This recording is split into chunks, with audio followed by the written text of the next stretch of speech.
And Rennie, what did you say the bottom depth was? 2656.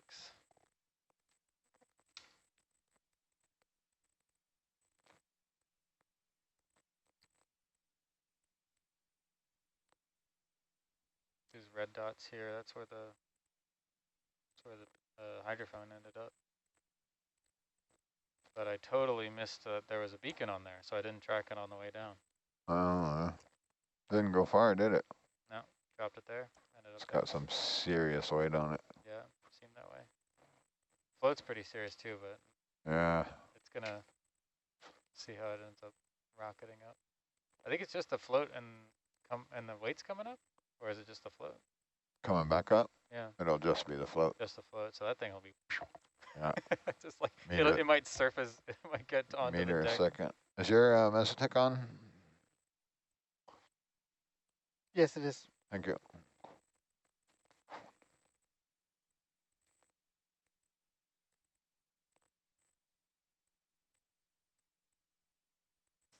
TrackLink's not happy. It's been like really not like bad from 50 and up. Normally it's really weird, normally it's isn't like 30 and up, but now it's been 50 and up. It's kind of not tracking very well. Hey, I got salvos too. Mine are labeled. Nice.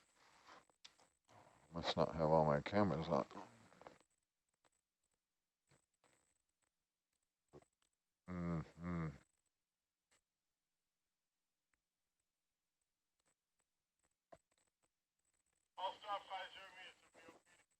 You guys good? Roger. Roger. Ready for control.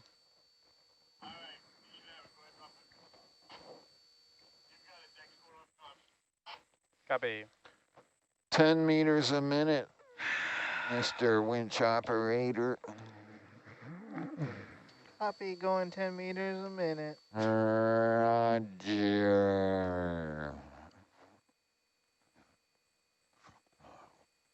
Seen some really cool calm jellies so far. So I think that's what they were.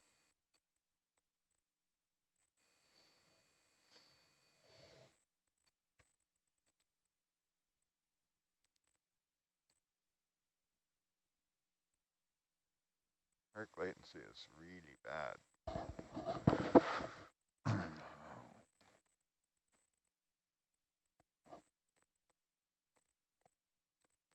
This USBL makes no sense. You did lock Mongo's jaw, right? I did. Awesome. You are on it. Do we have the plan up here? What's that mean? The plan. The plan? I have plenty of plans here. Plans for thousands of meters. So keep you entertained.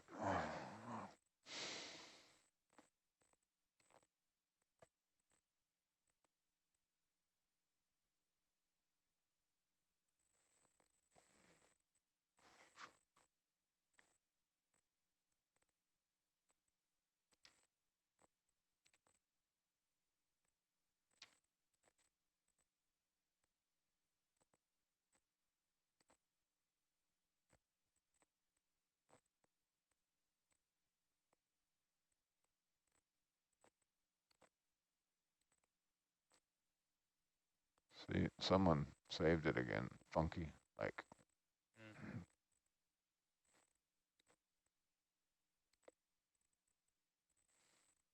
I'm going to restart TrackLink. Copy. So I'm going to restart all my programs here. It's not really. We zeroed, right? The wraps? I did not. They look zero, though.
Ooh, a horizontal transects.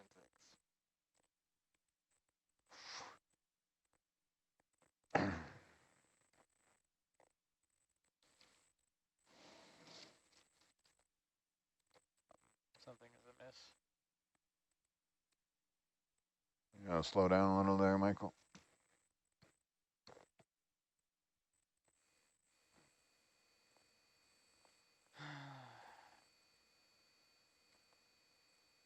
Targets 1, 2, check. Interrogation. Check.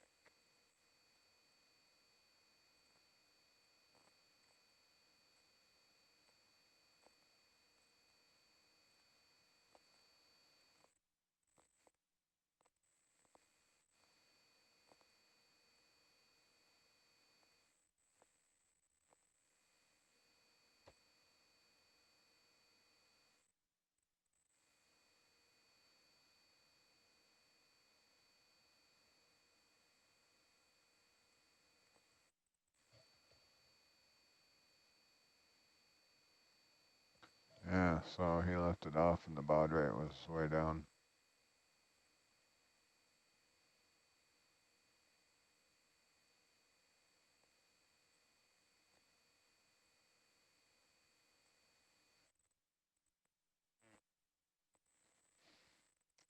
I think a really strange USPL situation.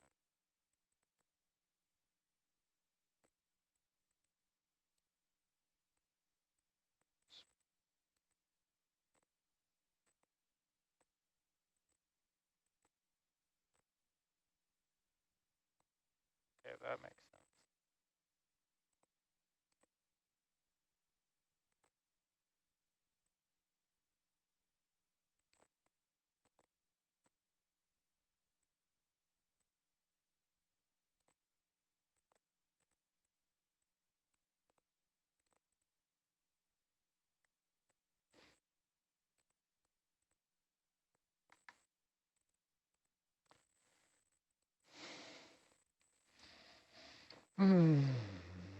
What are you looking at there? Binary data?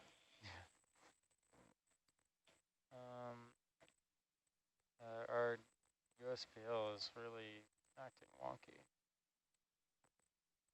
We're only at 100 meters. It's all over the place. It's got Hercules up here. And you're not even behind. Is that other beacon killing you? No, I turned that off. Hmm. Purposely, kind of, just to make sure. And I restarted the program.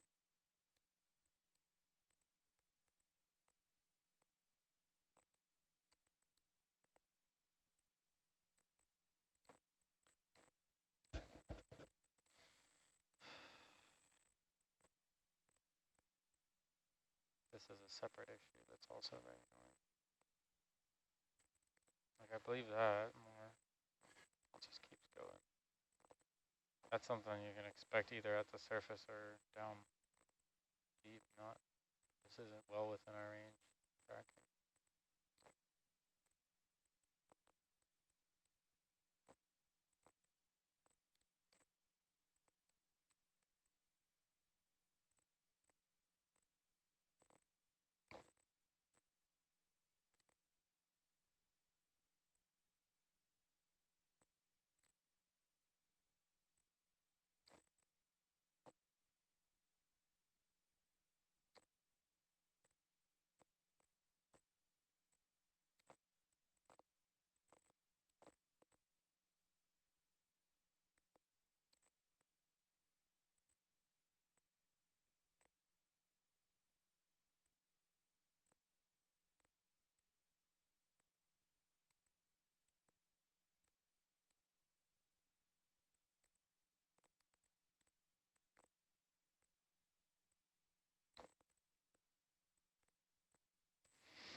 You don't need any of that stuff, do you?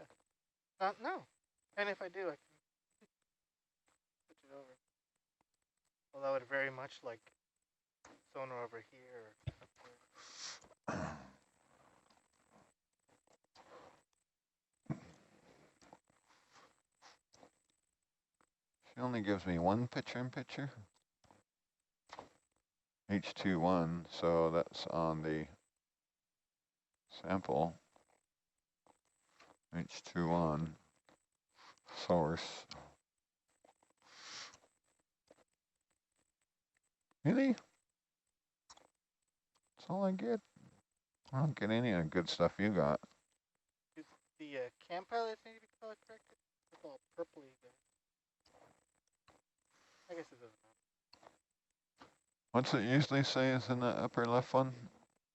Herc butt. Oh yeah, I need that one.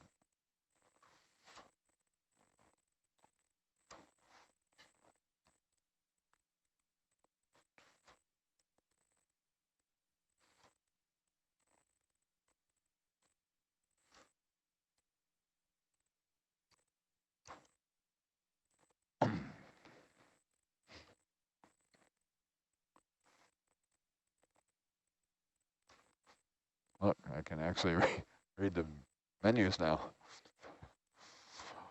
Yeah, I'm not getting comms from your octans.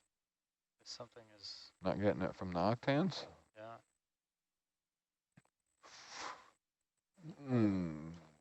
Because I can see what your heading is over there. That's because the octan's not working. Wonder where I'm getting my auto heading. That's frightening. Let me cycle power to it. Does it go to the gyro? Or sorry, does it go to the magnetic default? It must, because where is that? Want to cycle it? No, it must do it automatically, because otherwise it would be, or no, it was just holding the heading of north. Yeah. That's funny. Wait, Thank God for the butt cams, right? but if you look at the sensors, the little octans gizmati is not going roundy. Ah. So, You power cycled it? no, I will. Now it is OFF. OFF. Now it is waiting for button status. Now it's on.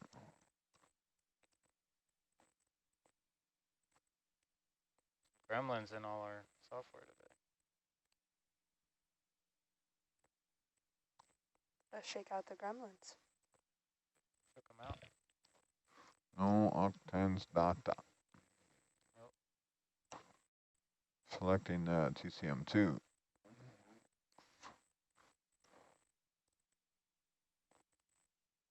Wow.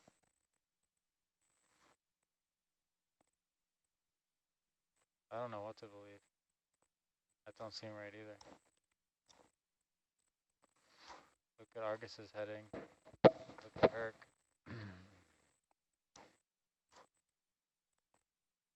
Yeah, I don't know. TCM2's. It's not that bad. That's 45, 90 degrees off, 70 degrees off. It's octans again. Michael, go to your cycle the octans on and off from your air page.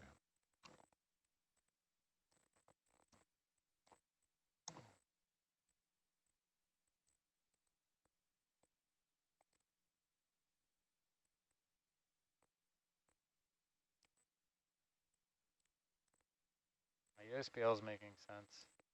Do you still have it set on TCM2? I do.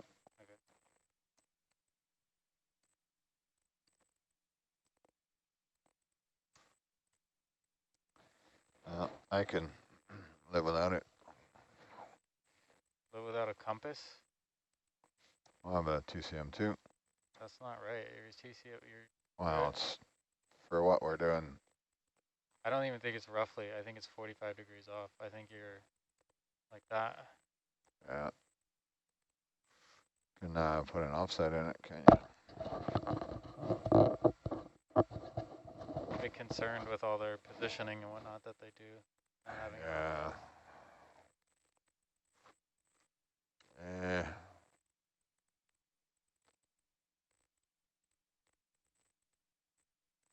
Does the repeater port come up here somewhere where we can poke it? Where did Tim go? It's saying I'm getting telemetry here. What's that?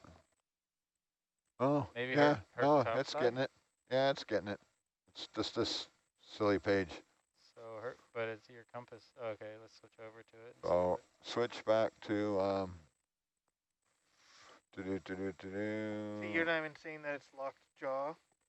Yeah, it's just freaking gooey. Might have So to- go to auto XY and select octans. We'll cycle it. Go to TCM2. that's concerning. I think you need to restart topside. They're different. So go to your census page again. It's working up on your heading. Yeah, so it's working. I'm not getting it still, You're not getting it. but that's the least of our worries. Does topside, is it misbehaving in other ways? Do we need to restart topside? It has been. It's been, watch.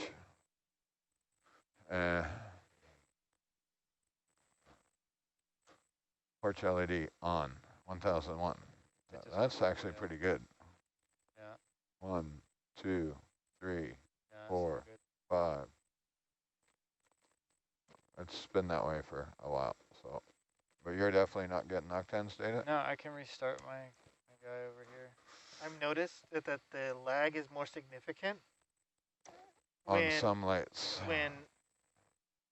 When I'm over here on mine and it shows the red as you instead of me, instead of Argus. Huh? Because see the red pointer, that's you right now. Well, Yeah. that's because you're on the Herc page. But when I'm over here on mine, that's not always the case. I have found. Yeah. Sure you're not on another page? Or at least I have observed. So I should say, not that I let found. me Observed. I can't do much on our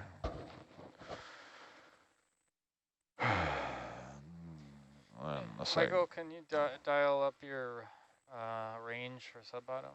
Oh, yes, of course. Got plenty of time for it, but we'll get sorted now. Yeah, I'm getting it here, so it's updating when I change my heading. Yeah, and that looks right. All right, 200. It looks better now.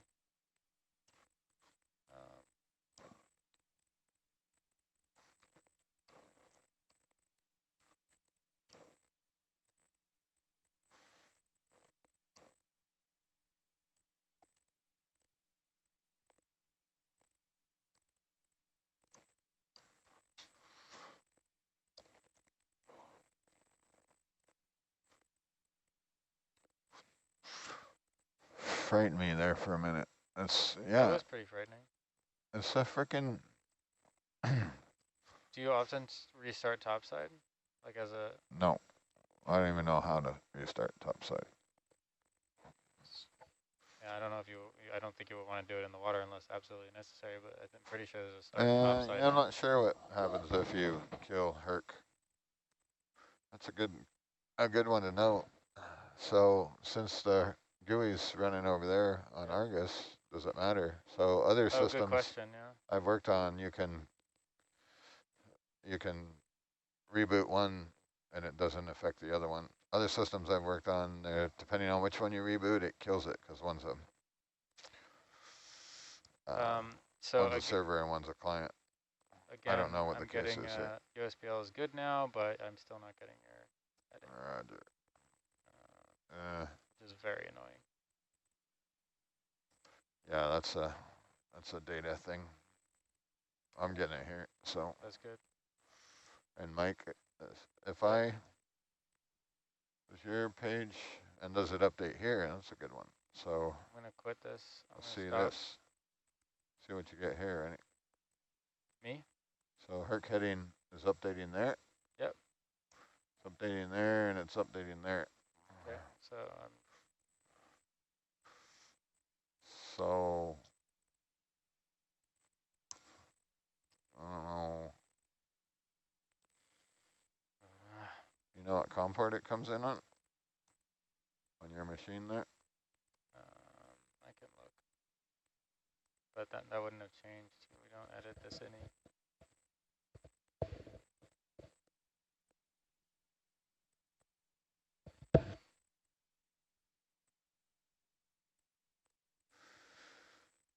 If you do and you have a terminal, you could poke it, see if you're getting the raw data.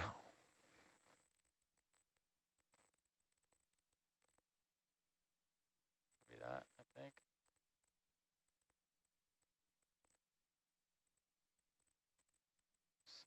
Yeah, it's not a COM port, that's a Uh, TCIP port. Some yeah. So I don't know. I can get Tim. Let me Yeah. well, Have let's to see. get Make sure that nothing is funny and no stuff we do edit. Do you need Tim sooner rather than later? What's that? Do you need Tim? Not at the moment. Okay, because he was just here, and I'm assuming he's probably heading down to bed soon. If you do want to. Just gonna try this out for a bit. Try and fail. So I'm just gonna. Okay, I'm going back to. No, that wouldn't make sense. This is our normal procedure. Still getting proper USBL pings now. Don't know what was weird about it before.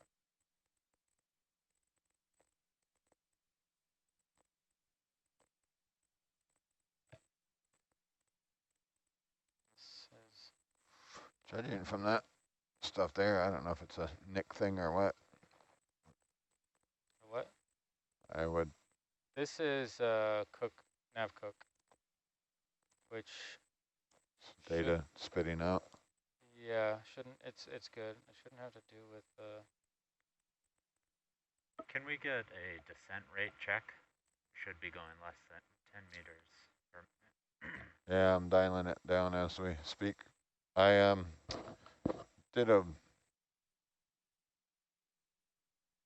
had to give more joystick authority there to check our heading output, just to make sure our octans is updating on at least 3 computers, Okay. which it is, because without that, it probably would have been, yeah, no gyro. No bueno for you guys. I can fumble around by braille, but.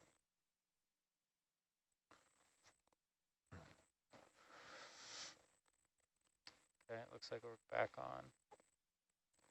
I'm gonna have to talk to Tim about that. It's disconcerting. It's not what you want. We don't have a phone in here, do we? There is one actually behind. Huh? There Yeah. is one. There's one. Oh, he might be in the galley. We could send someone or call lounge. Yeah, we don't need to get him up, but if he is up, I'd like to talk to him. Well, if he is, you might chase him down now if you want to Okay. go. You want me to go? Sure. Okay. Thanks, Mary. Yep. What should I specifically tell him? What's that? What should I tell him? More Having specific. some gremlins in the octans.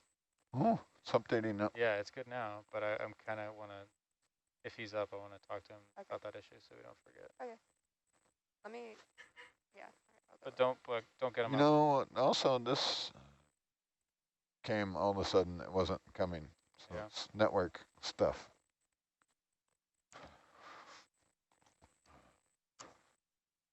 So making up for going too fast there. Oh, Nico bailed. I can't see. Yes. Hey, good. How you doing? AJ. Was that you calling for the? I was asking for the descent rate, yeah. Yeah. So I'm making up for it now. I'm down to 3.2. I'm not sure if it works like that. Oh, come on.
Can we get another check on our rate of descent? Looks like we've jumped up again.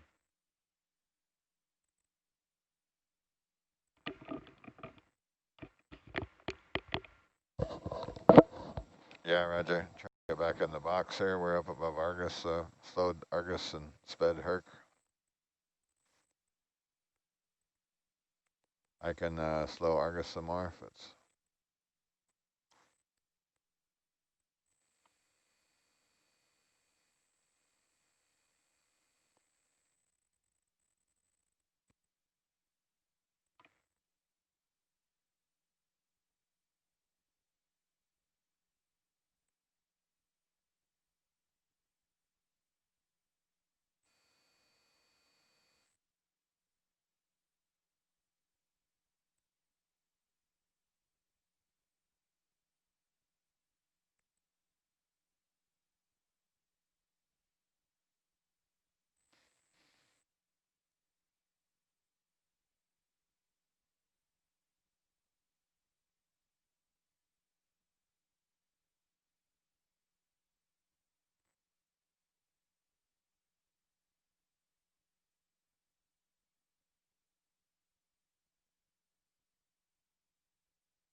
Yeah, I checked it at 300. If I check it again.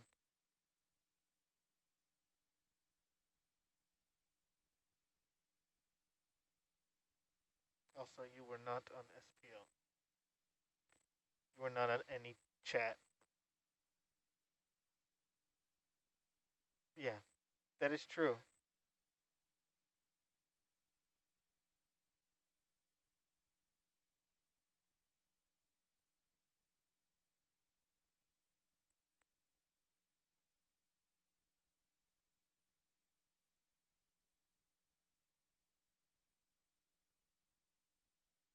Say again?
feel like the Argus is wrong. Argus Mezzo. I think Argus Mezzo is wrong.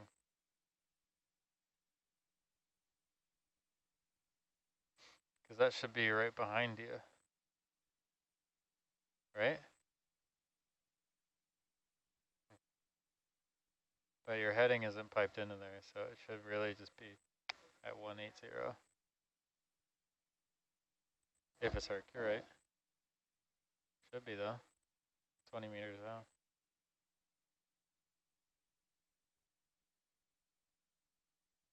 Disappeared.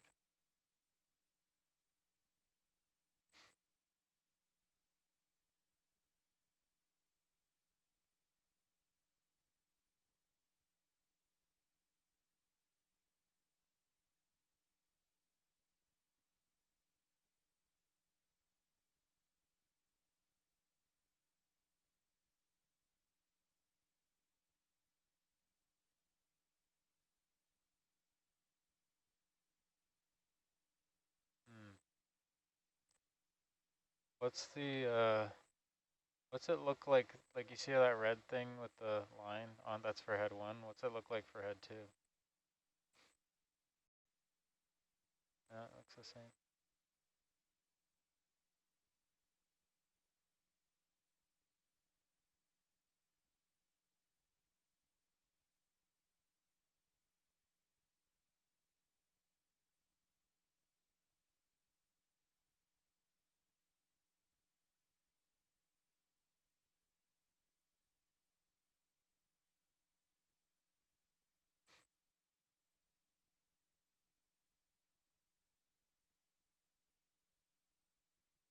That's it. Check. Yeah, that one got messed up. Right.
Nav, did you get any hits on the track link? I did, and I kind of centered it around here.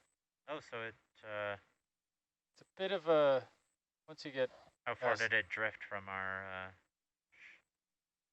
50 meters Oh, south. And if you look at it's actually where the quite, vehicles are right now, Yeah. we've drifted out that much in that same direction. Okay, it's actually quite close to where we want it now. So that's great. Yeah. We want to have it, 60 meters northeast of the IP. If you want to show us the point of that. Do you want northeast, like 4-5? Yeah. Direct bang on. Okay, let me. That's 4-5, 60 something right around there. Okay. Well, that's where that's we'll not be too trying to far. move it. That's not too bad. Yeah. So right now we're up here. We don't need to visualize the No, not yet. Yep. No. So we want to land. We want to land near the IP. Roger. Yeah. So we've got quite a bit of time to do that. So I'm going to inform the next watch to just kind of step over here and get closer to the IP. The only tall thing here. How tall was that hydrophone with the float? Oh. Not very.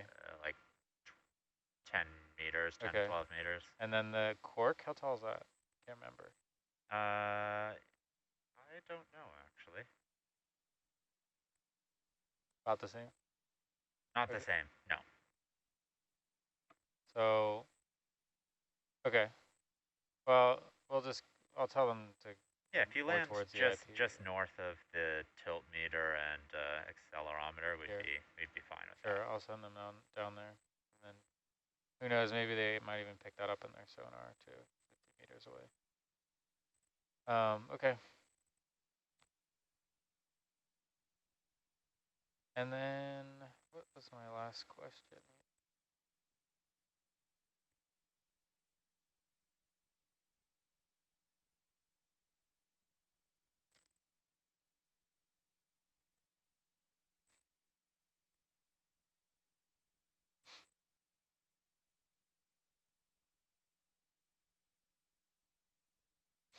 Nope, never mind, it's on here. Just wasn't sure when we were recovering that beacon, but I see where it is.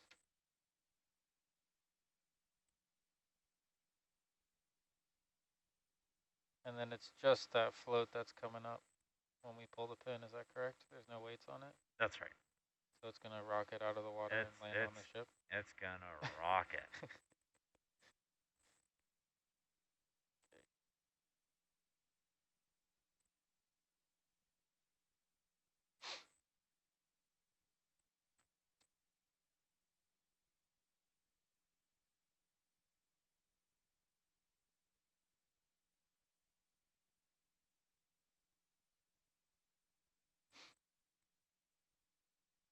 Guys, shift is almost over. Was it everything you dreamed of? Yeah.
This is a monitor panel.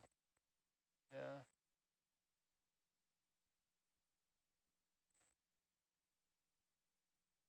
I don't know how it works. I'm not allowed to play with it.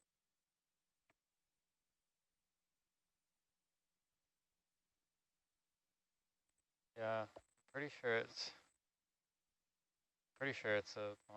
it's like this panel but fancier.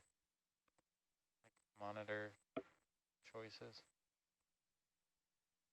But it's too good. I need something that looks like that.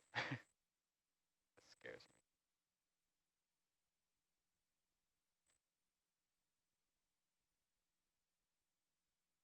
Yeah. Yeah.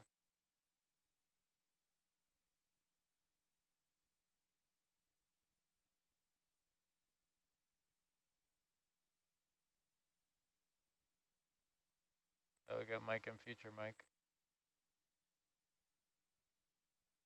Actually, we don't have a future winch future anymore. They're all pretty synced.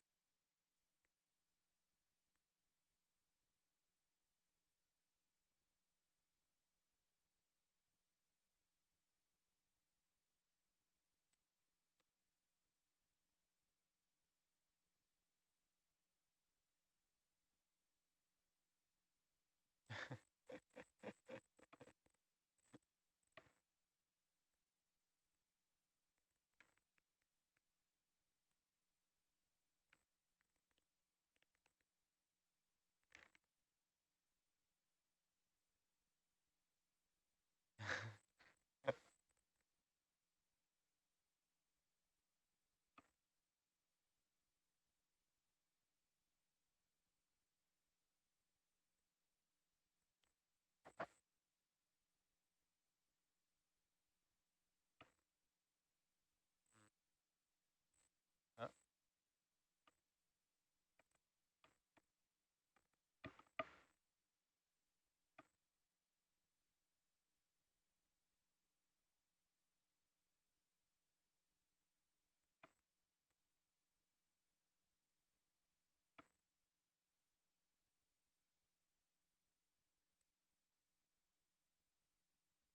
you mean instead of the bug cams? Is that what you're talking?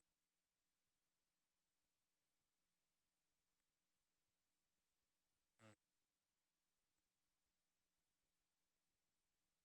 Bring it back.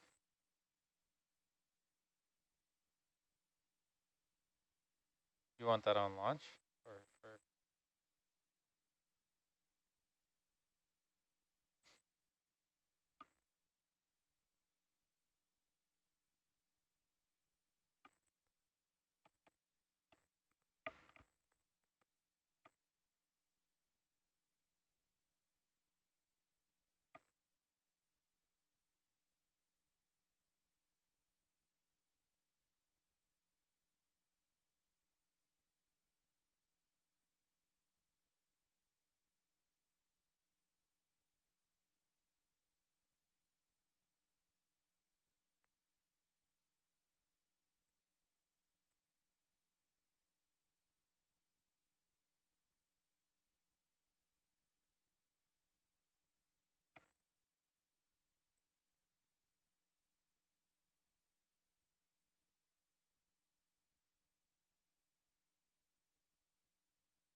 Dan? Headset's off.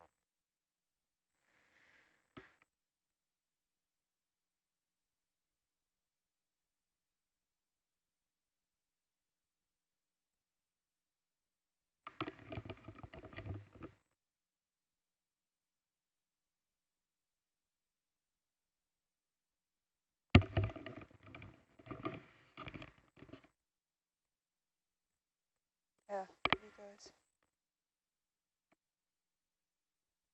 Yes, the back row is calling you. Science. Hello? Hello. So at 1,000 meters, we can speed up, but only for 600 meters. For the bottom 1,000 meters, we got to slow down again. Roger. So if I that will. happens in the middle of the handover, let's just be sure that we slow back down. Roger. You mean speed up? Because we're approaching 1,000. I will pass it on. Both.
Tammy.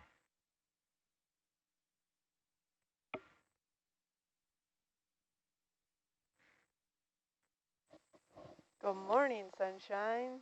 Good morning. I was waiting for you to put your headset on. Oh, I was giving my ears a break. I forgot to bug you for a mask today. You still have any left? Yeah, I have 3 left, maybe 4 downstairs. Nice. Because you see Mike got one this morning. Mike, what pattern did you get on your new mask? Oh, he doesn't have his headset on yet. It's a surprise. You gotta wait. It was a big toss up between this pattern and another one. Wait for the big reveal. Get him to turn around. Purr, purr, purr. We need some kind of theme music for this or something. Suspense. The suspense is killing Nico.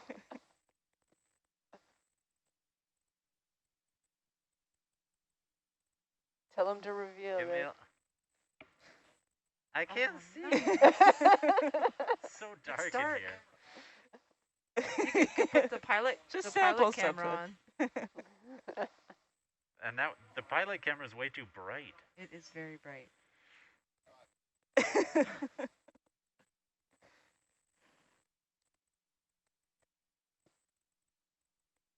Tammy, what do you mean you have masks left? Yeah, I have, Are you like selling them? yeah, my mom makes them. I want Sells them. one. It's 9 Design. I want one. Yeah, you'll notice like all the ones on ship. I There's a lot know, of people they're- who have similar ones. That Uh-huh. Tammy's got. Some. And I've been admiring them. Yeah. I'm going to hit you up for one of those later. All right. Oh, very fine. Oh, you're color coordinated and everything. That's just the camera. Yeah, that's the camera. But it looks very color coordinated. I did some settings on the camera yesterday, and this is the night color, apparently, which gives everything kind of a bluish color, but it's better than blown out and him just having Yeah, a completely blown completely out. white face. Royal purple. Yeah. All right, let me give you back what you had up there now. So Hello, hello. Hello. oh, we can't talk about him now. He's on mic. Oh, Uh-oh. Okay, camera going faster. He's always Mike. pedal to the metal. Oh, sorry. Okay, Cam, Yes, Oh, fast on the winch. fast. All right. Let's go crazy like 20. You can go 27, fast 28. for 550 meters, and that's it. When do we need to stop going fast?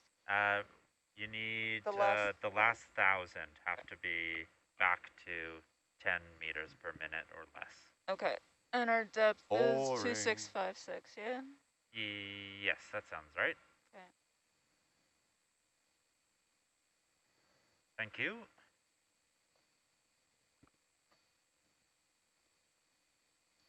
It's 600 meters of freedom. Enjoy. Is there a Mark speed jumped. limit on this thing? That's fantastic. 30 meters a minute.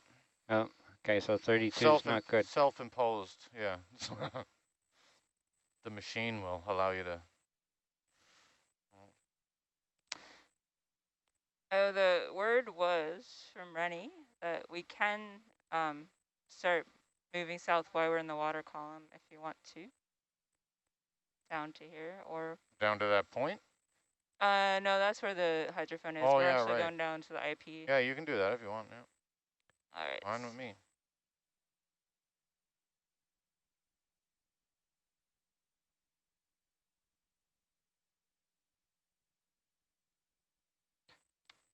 Come on, let's stay at 26. Well, all right, I'll try and get 26. That's good enough.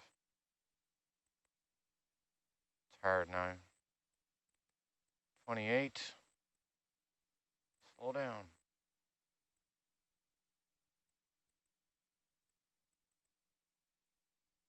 I could crank this up a bit. It's okay. I think I got 26 or so here now. Lock it in.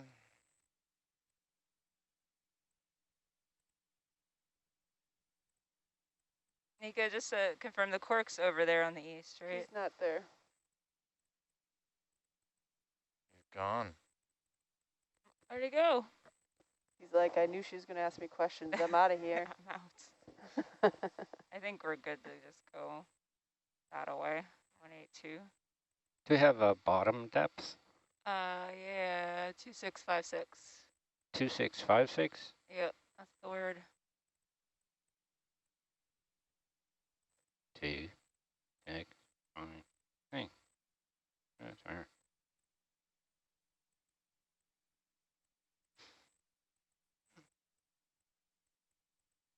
Does it matter? Like, should we track if we're moving now, or step doesn't matter? You can track. You can do as you please. Really? Oh. Free Willy in the water column here. All right. And I'll have a Just track. don't go very fast. That's all. Do at point 2 or something. Bridge nav.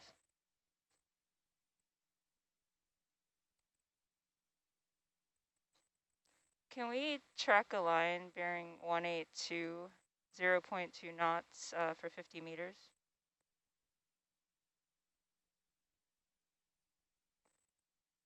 Sure, 182. 0.2 knots, see it. Thank you. All right, so let's read this thing. Go faster.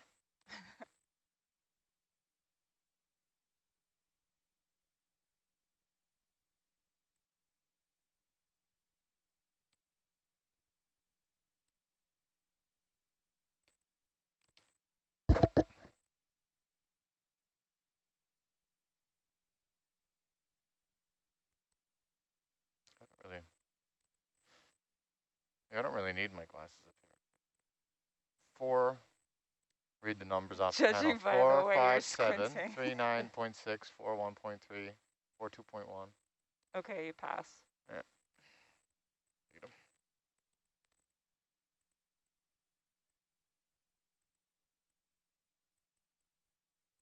Well, Tammy insists. Tammy's mother's mask, which is fabulous. This mask is excellent. I can wear glasses with it. Oh, no. Yes, you can. Oh, it's getting foggy. Oh. You gotta really tweak the nose clip, yeah? Yeah, and it also, like, my glasses are so small, I'd have to wear them, like, way down my nose to put it on there. Right. But It's kind of working. Already proven I don't need them, though. as you squint to see your screen. He's all squinty. I'm not squinting. I'm fine. Super I can tiny. see everything.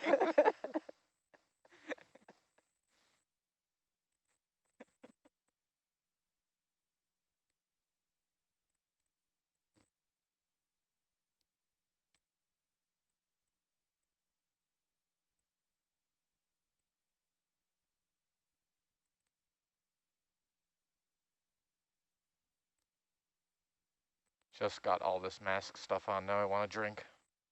Get a little straw. Put it in through the side or the bottom. Yeah. And then I'll be yelling at everyone for slurping or something. I can hear you drinking on the mic. Stop, you're gonna have me hold my breath We have again. more stuff. With masks and headsets, we should have hats with the drinks in it, and then the headset comes in one side and the straw goes in the other. There we go.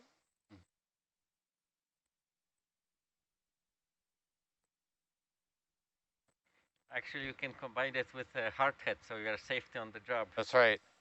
Wear your hard hat at all times, especially in bed. Yeah, it's always about safety.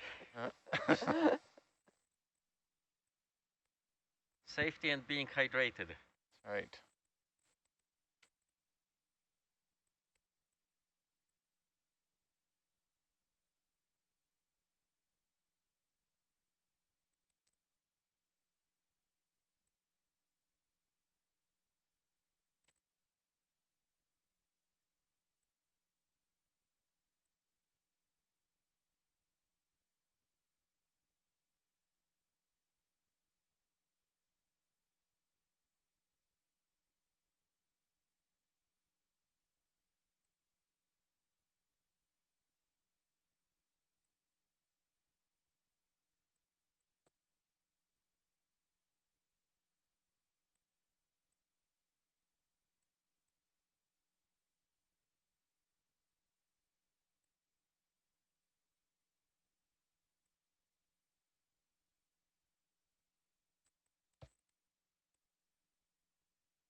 Sorry.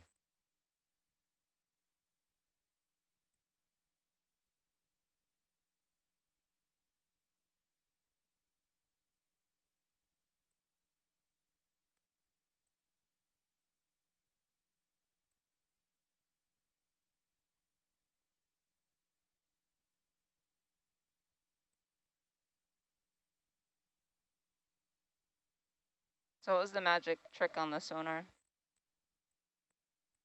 You do a video transect at 10 meters a minute for 1,000 meters, and you leave Dan here. And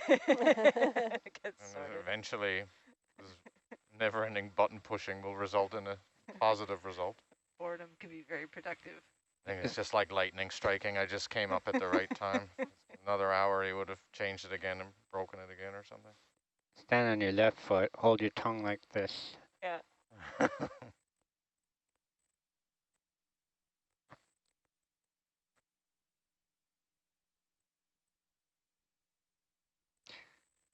Back in the day, people used to say that an indication of insanity was doing the same thing over and over again, expecting a different result.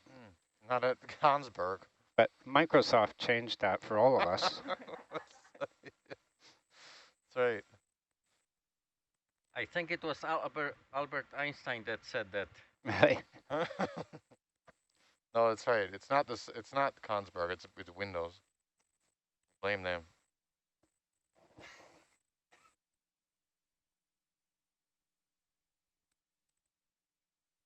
I think the combination. It's true, because you do the same thing, and every single time you get a different result. Yeah, pretty much. It's never the same. This proves 2 wrongs don't make a right. Oh. But we covered that the other day. But 3 lefts do. 3 lefts. That's right. 3 lefts get it right.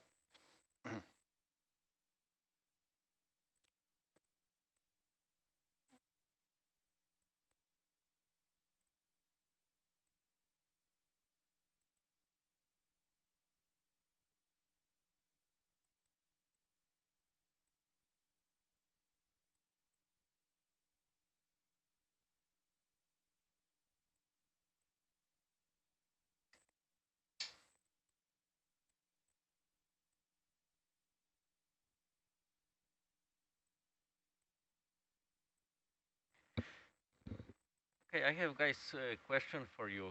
Is there like a special lingo for ROV crews? Like when I was working in mining, like, you know, sometimes people would say that let's rock, or you take it for granted, or, you know, things like that. Do you have something like this when it comes to I hope not. I don't know. ROV? No, I don't think so. I don't know. Kim, you got any? Hmm? Do you know any special ROV lingo? I don't know. Mediocre. Mediocre. So I guess we have another 1,300 meters to come up with something. Yeah, working on it. Mike, let's dive in. My inside knowledge tells me that ROV teams have their own little lingo for different connectors and things. And if you say a dooger, everybody in the room. Oh yeah, that's right. There's all the vocabulary. There's Keith Tambieri is responsible for half of that. About. Everything has a nickname. Yes. This becomes problematic when imagination fails and we use the same nickname for 3 different things. Or they're just so obscure, nobody else knows what you're referring to. I don't know if you remember, I shared story with you guys, I think it was during your shift, that I have, on the farm where I live, we have 3 different animals with the same name. Was it you during the dive, or? No, I don't think so. Different crew, okay. The at the Ropo shop, they have a huge green forklift. It's a monster. And Mr. Tambury was calling it the doctor. Unfortunately, at the same time, he was also calling Ian Murdoch the doctor, and that led to some confusion of really peculiar nature.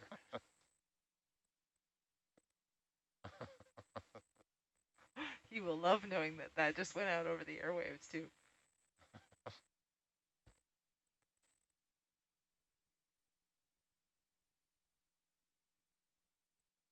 I feel like we need to know the story about the animals, Damien. And Yeah, what? all the, why do all they the have the things. same name? Okay, so before I came to the island, I lived in Saskatchewan for quite a few years. And when I was moving, I got a puppy from a local guy that breeds Great Pyrenees. And I got him in January, so it was like minus 35 or minus 40 outside. And that puppy was born in a shed, so he was like very fluffy. So this is how we came up with the name for that dog, Fluffy. So when we came to the island,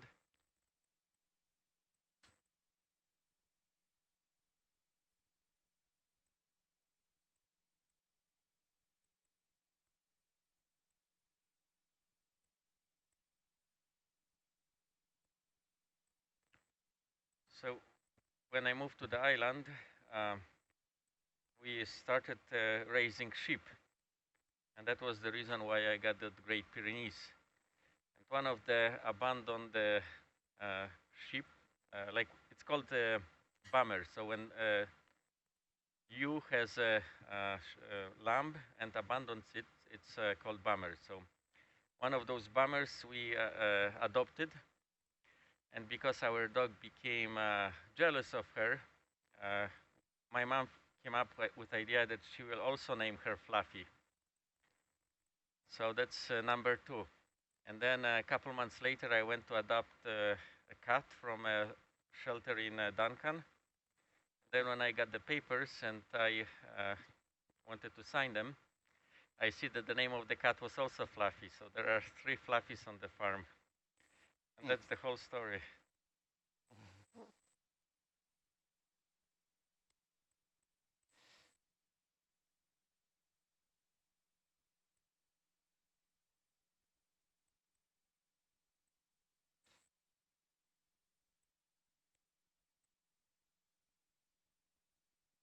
Okay, I have a question. Do any of them come when they're called? All of them come. Okay. Except for the stubborn dog, right? Or is this a different one? No, that's a cat. Oh. So we have this saying in Poland that dog looks up to you and cat looks down at you. Mm-hmm. So the cat thinks that he owns the farm, so he doesn't come when we call him, but everyone, like sheep and the dog, they come. It's kind of funny because actually the dog will eat what sheep eats, but luckily a sheep doesn't eat what dog eats.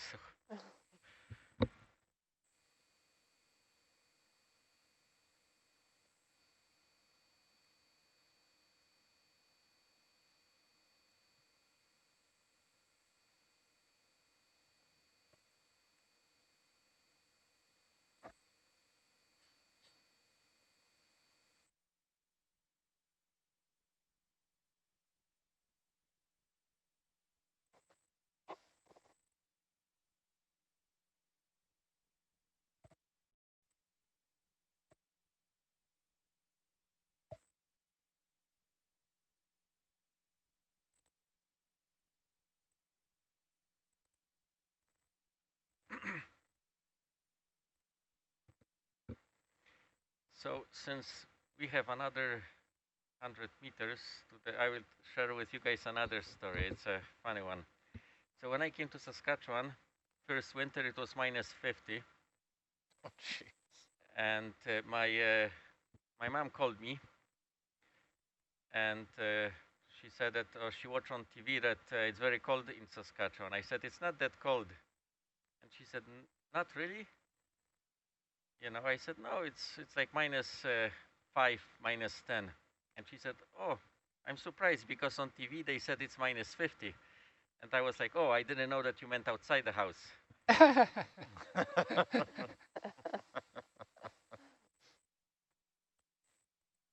Okay, I'm done with stories for now.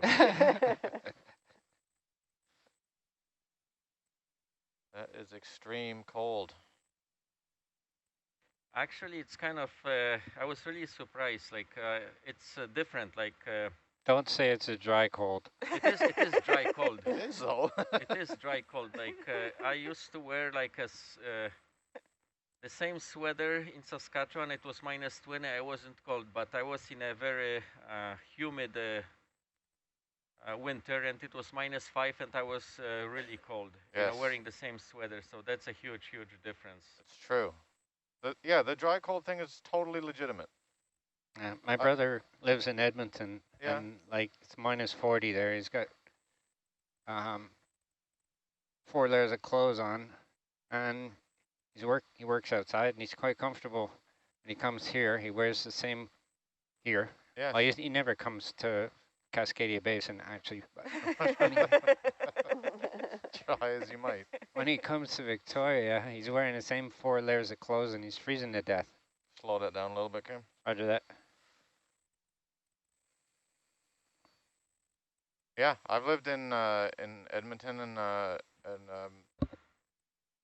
haven't been in -50, but -40 or so. But I've spent many, many winters in St. John's, Newfoundland, which is more like -5, -10, and it is infinitely colder, damper. It's just more miserable. You just you feel a lot colder. You know, I find that wearing wool, like wool sweater or something like this is what we used to wear back in Poland. It helps quite a bit. Like wool is amazing for that. Yeah.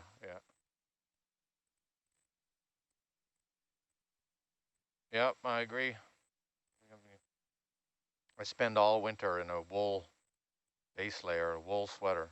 Just like wicks all the damp off you.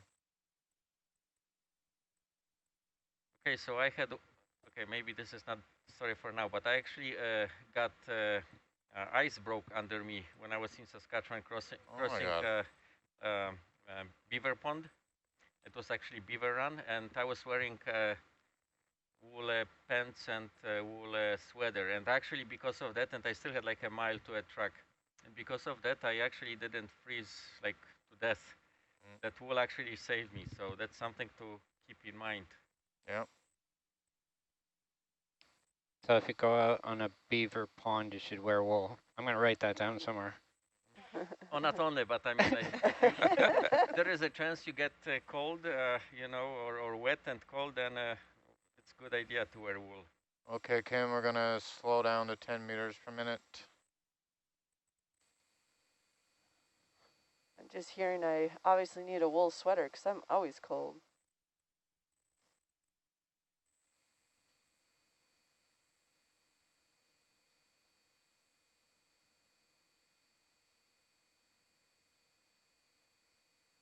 Tammy, I think one of the major van improvements is that it's not Arctic cold in here. No, that's a huge improvement. Yeah, great for you guys over there. Wonderful. All the coldness is on you, eh? It's not as bad, but I brought like all my fingerless gloves. I was so prepared this season. And I didn't bring my gloves because I was like, oh, I won't need them in the new setup. Gloves? Yeah, sometimes over here my fingers get numb. So if you say like Zoom or something, it's taking a little bit, it's probably because I can't feel anything. I forgot my giant wool fisherman sweater this year. But yeah, you don't look right. I don't need it, though. You're usually sitting there in the I white wouldn't be sweater. able to wear it. It's not that cold. I know, this but one's it's just... this one's too hot. This doesn't fit the normal persona. Oh. It's gone, apparently, because can't wear that in here. I'm more shocked you didn't bring any of your buffs. I found one, and I didn't open the new ONC one, so I don't have ONC buff number 8. I'm going to give it back. I haven't touched it. I'm sure they're okay. I found a dirty one in the back of my coveralls the other day. They're just everywhere. Well, you know, you need one for every day of the week. That's right. I don't think I have 6 or 7 either. I have a few.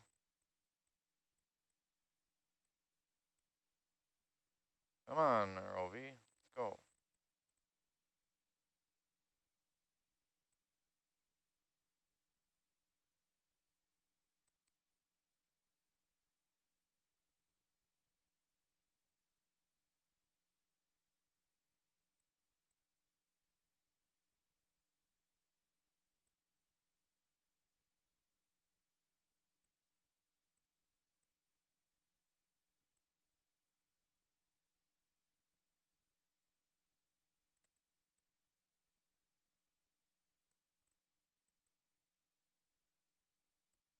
Nico, you snuck back in there like a ninja.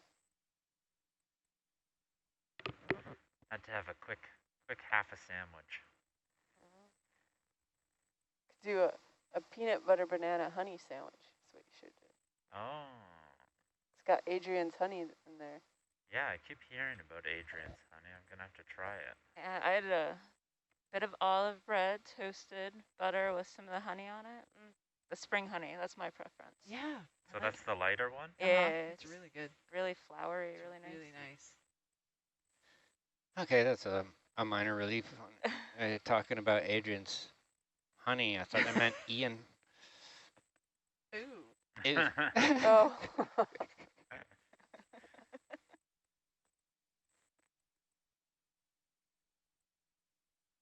We're on our transect again, correct? Yeah.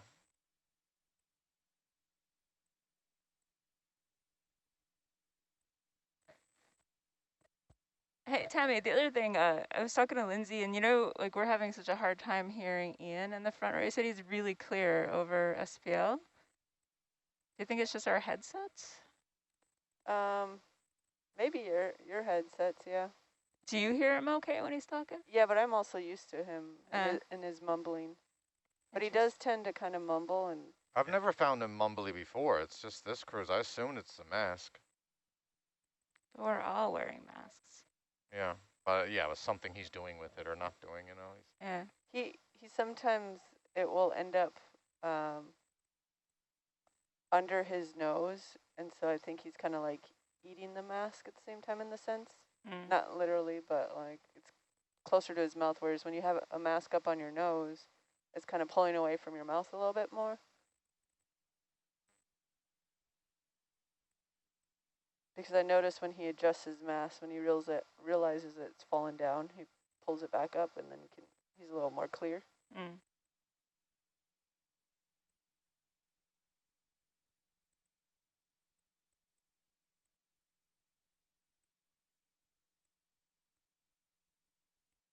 Yeah, AJ said he was having a hard time understanding him the other day.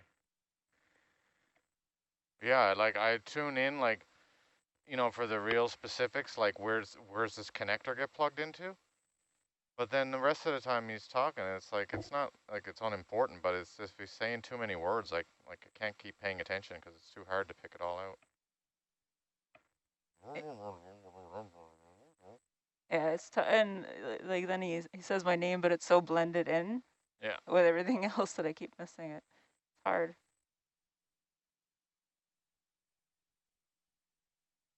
I was wondering if it had maybe something to do with the amount of feedback he's getting on his own mic, because every time I plug into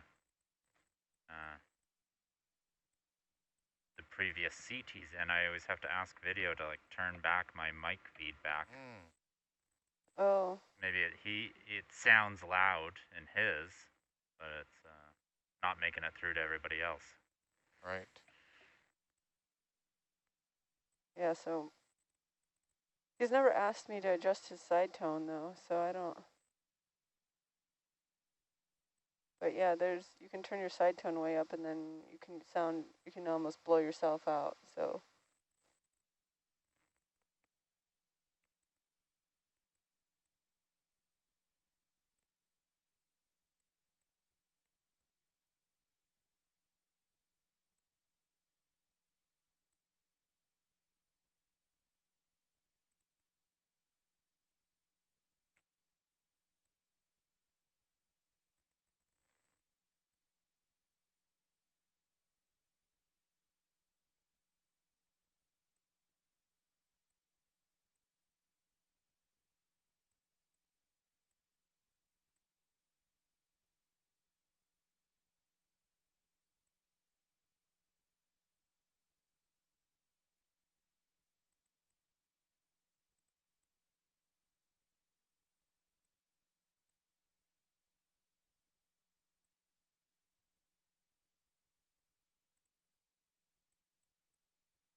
I clear for gauges. Yeah, go ahead.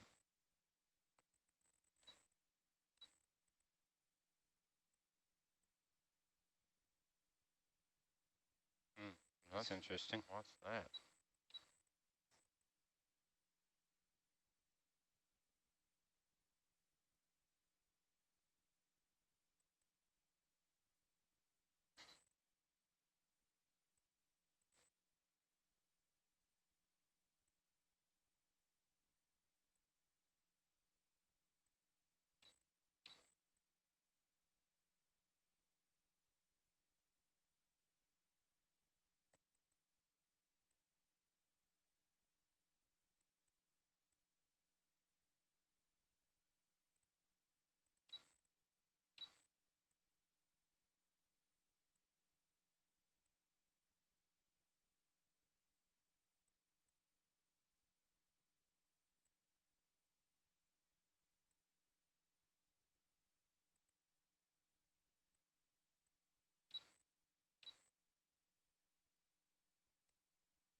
Hold it there for a second.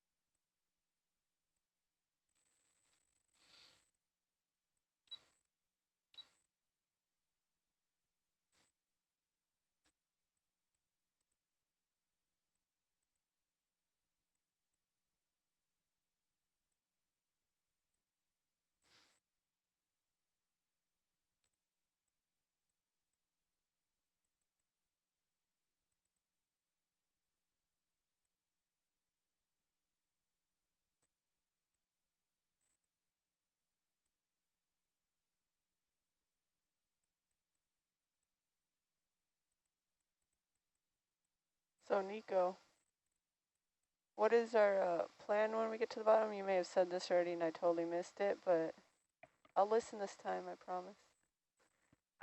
Which parts are you interested in? Tell us everything, Nico.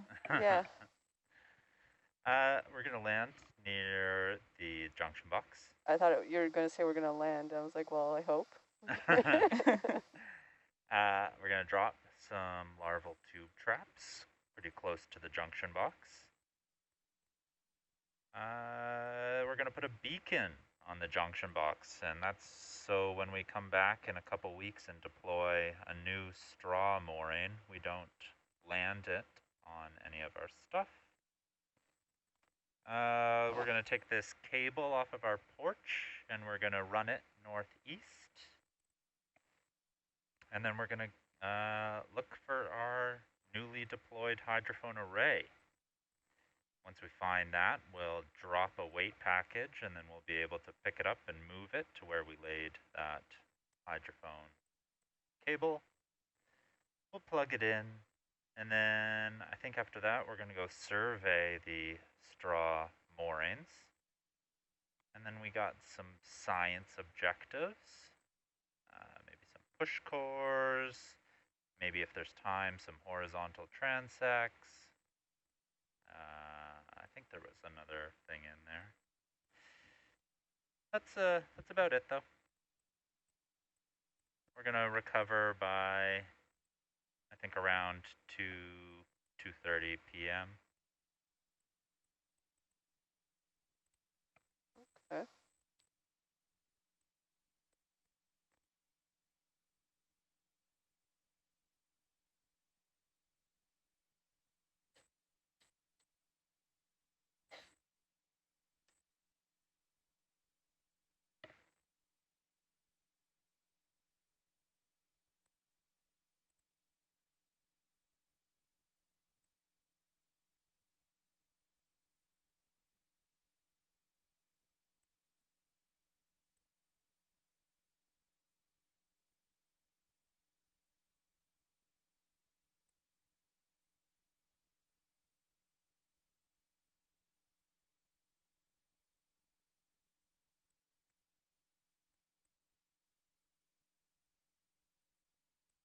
we are also going to collect 2 Niskin water samples.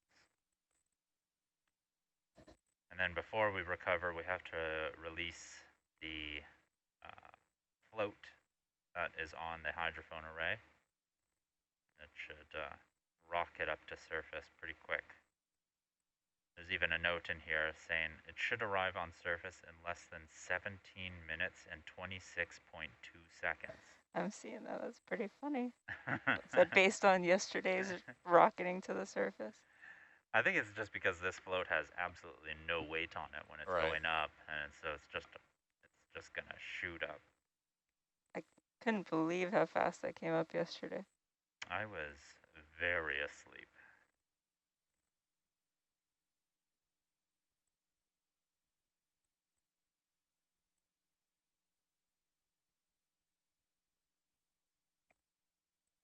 Good Lord, is this correct? 87 minutes to the bottom? Oh, man. Oh, my God. We need a movie. You seem to be getting away on me a little bit. Yeah? Well, then you should speed up. Are you cheating on the 10 meters per minute? Doing 9.9, 10, 10.1, 10, 9.9, 9.9, 9.8, 9.9. Don't fight. That's dialed in. Okay. Well, the winch says is 10. Never mind what the winch says. Okay.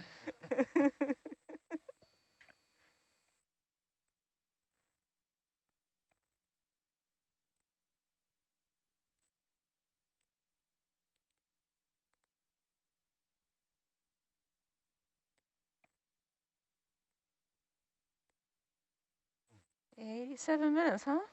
That's what it says. That can't be right. Oh, it can be. Yes, Yeah. it is correct. I have 88 minutes. Did you get that from your winch count? Yeah.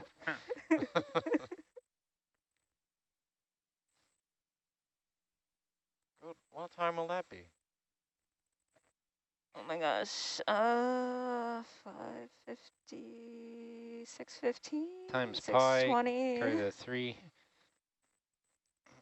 6:20ish. Is that right? Everything's hard. No, it'll be. Geez, it's almost 6:20 now. Or no, 5:20. It's 4. It's 4:45 actually. So you're right. Which is not close to either. According to the winch. This is hopeless. We're never gonna get there. Yeah, I'm gonna be doing dive chief for like maybe an hour and Gonna be 45 old, minutes. retired. I thought you were going to say you were going to be an old man by the time you I'm there. No, man, we deserve to do something. I know this isn't right. 3 blue waters in a row now or something. How did we draw the short end of the stick? I don't know. I'm sure we'll be right on for cable lay, though. It sounds like it. Oh, everybody will get a taste of cable lay. Don't worry. Yeah, how long is that run, Nico? It's a long time. There'll be multiple shifts of it. Woohoo! I thought it was gonna take like almost, I don't know, 20 hours or something. Ugh.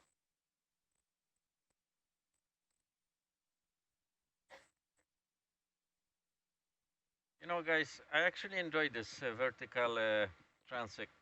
You know, I had a chance to see so many shrimps and so many like those jellies and so White many dots. fish that it's very interesting. You do get the occasional critter, or you can make something out, but there's a lot of mystery white dots too. Why don't you draw some doodles on the screen or something? Nico?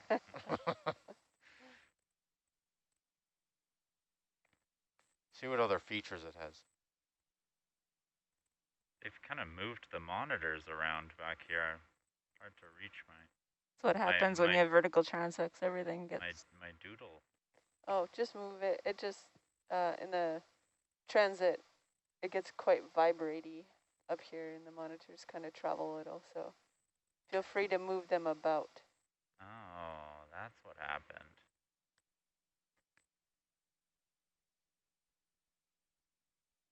But it just doesn't even seem like there's enough room up here anymore. They're all kind of stacked into each other.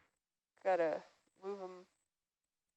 Okay, here we go. Here we go. I'll start invading Damien's screen space. But we have to keep monitor distance. Yeah, yeah. You know, so make sure that we keep all those 6 millimeters. So actually when we set it up back there, the telestrator is the first thing, and then we line everything up to the telestrator. So if that helps you, and then you move everything out off of the telestrator. So that's right. Oh, I'm going too fast. Okay, that's better. you have to make sure that dive chief is happy. Dive chief's got to be happy. I'll be happier once I get myself a new headset. There you go. I'll buy one for myself if I have to. Tired of my head being squeezed. You have a double ear one there? Yeah, but you don't like that? The ear cups are so small. Oh. I've seen other ones. I think Ian's got big ear cups. I want what Tammy's got. I want to get one. I think everybody wants what Tammy has.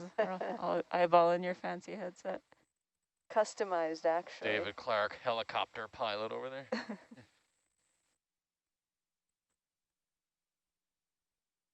And maybe I just need to learn how to fly a helicopter now, just so I can really pull it off. Got the headset, so you're halfway there. I was telling Dave and Ed, if a headset goes missing, I don't know where it went, because then I can use it everywhere I go. Yeah, because you usually take the ONC one that like Ian is using right now, right? With the bigger ear pads? Yep. That looks so much better. There is one left in there, and it happens to be labeled video, because I think the video engineer for ONC is selfish and makes sure she always has a good headset. Ah. If it's bothering you that much, you can go in the bin and grab it. Who's in the COVID quarantine club for Sydney between these 2 gigs? You and I. And Ian. Ian. Anyone else from ONC? I don't think so. Not yet. I think, well, yeah. And then whoever, obviously the new oncomers, per se, are already quarantining.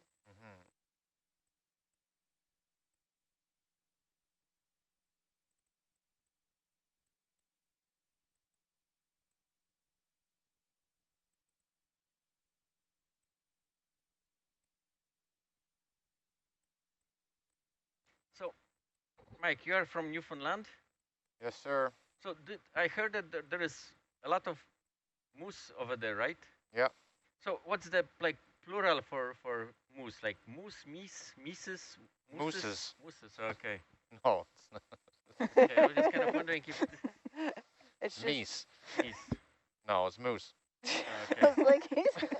Because I was kind of thinking it might be like with goose, like goose, geese, you know, so moose, meese. Yeah, maybe I think it should be. I think you're onto something, but it's just moose. Okay, moose. But I think moose was introduced to Newfoundland, right? They were, yeah. I heard it's hard to say if that was. There's so many accidents, so there's that. But they are very delicious. So there's that. Tough one. But yeah, they were introduced.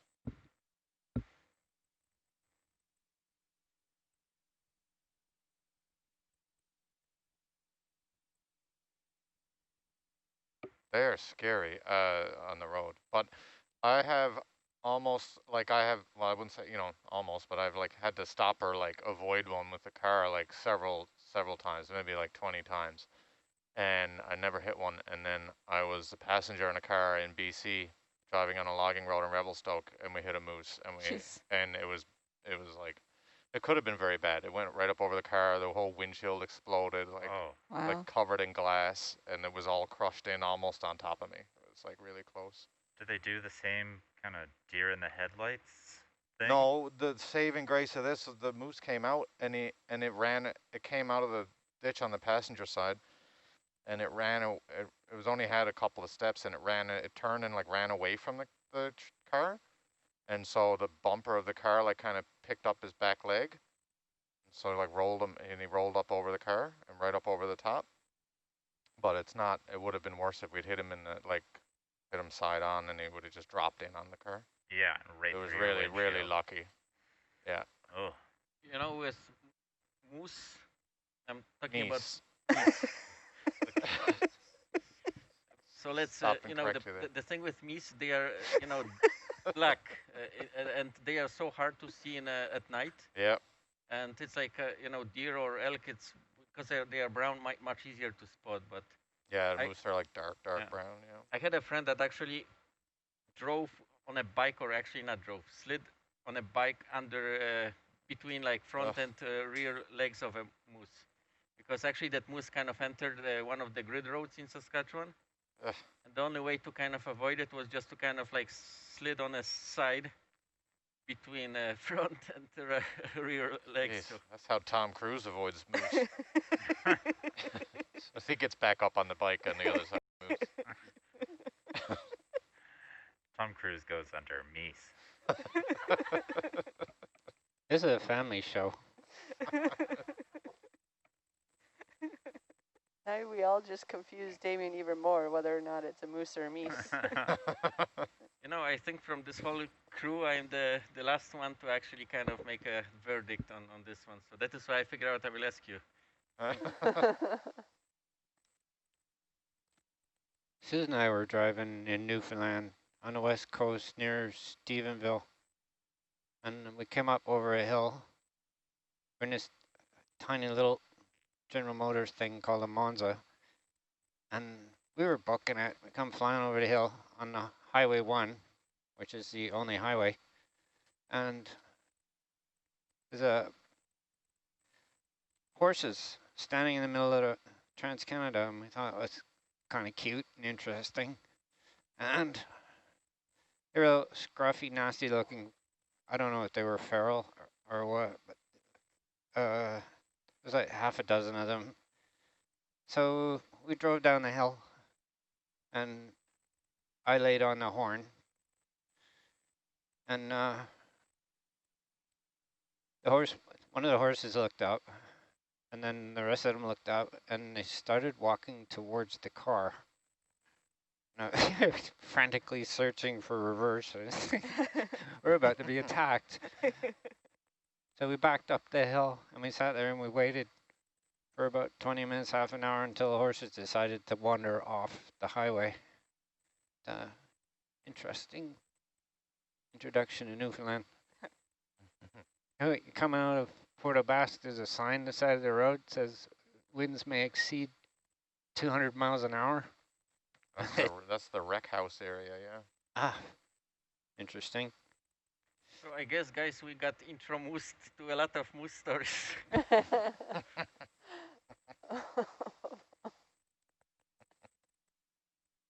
Apparently the wind blew a train off the track along that section. That's why we don't have trains anymore in Newfoundland. Yeah. No.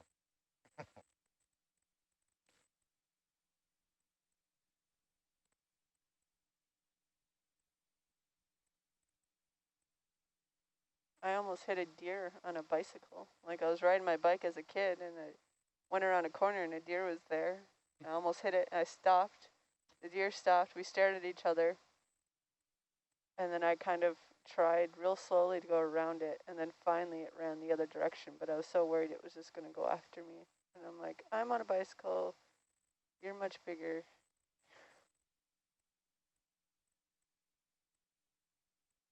Get ya. But the deer was okay. Yeah, we just had a little stare down for a little bit. But, you know, when you're in elementary school and you're riding your bike and you come across that, it's a pretty scary thing. You The deer was traumatized. I was going so fast on my bike, it didn't know what was coming at it. Incidentally, the plural of deer is deer. Not geese? Not geese. Deers?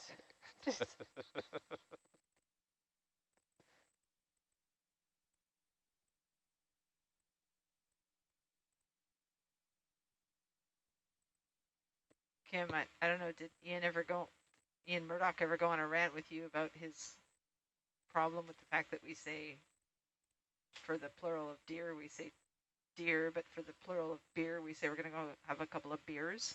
I haven't heard that one. Gets a bee in his bonnet about that one regularly. The English language is so weird. Like, why is it goose and geese, but not moose and meese? Yeah, stuff like that doesn't make it easy to learn, I would say. Being married to a non-native English speaker makes me realize how a lot of English makes no sense.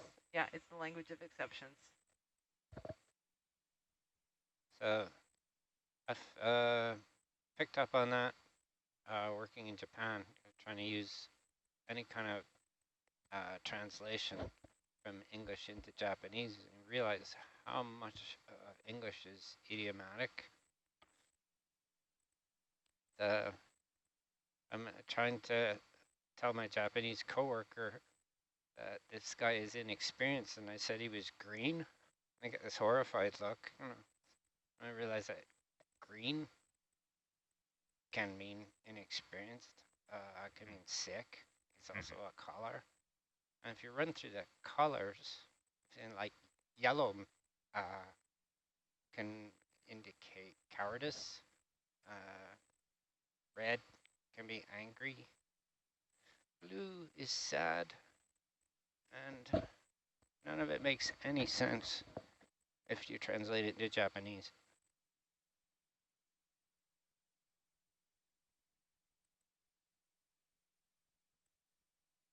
What does purple mean? It means the camera's in night mode. Or we decided we don't like purple dots on high pack, we like red. It's ROV nav. Or magenta. Hard to see. But what you mentioned about like translation from one language to another, I have read in my life books in 3 languages, and the thing is that it's I do really see like how hard it can be to be a translator, because like it depends, like translating book from one language to another is actually like writing a new book. Like, and some people actually do it very well, and some people do it like really, really bad. And it's actually very like a hard task to do it properly. Oh, I imagine, yeah. The ones that are probably really bad are probably just computer-based translations. Oh, I don't think you'd be able to read that. Yeah, I don't think a it'd make computer no can sense. do that yet at all.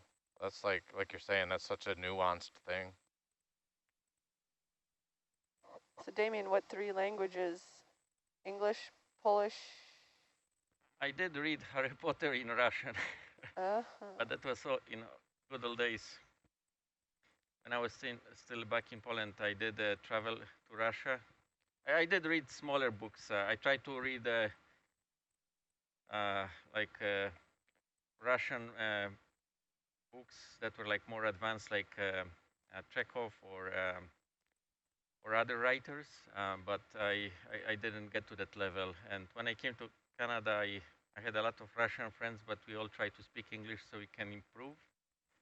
But I guess me teaching Russian speak English and Russians teaching me speak English might not always kind of be the best thing to do. But yeah, I have forgotten quite a bit. But I did read quite a few books in Polish that were written in English, and recently I did read them in English, and some of the translations I think are better written in Polish than in English, and then there are some that English versions, original English versions, are much better. So that's kind of why I made this comment.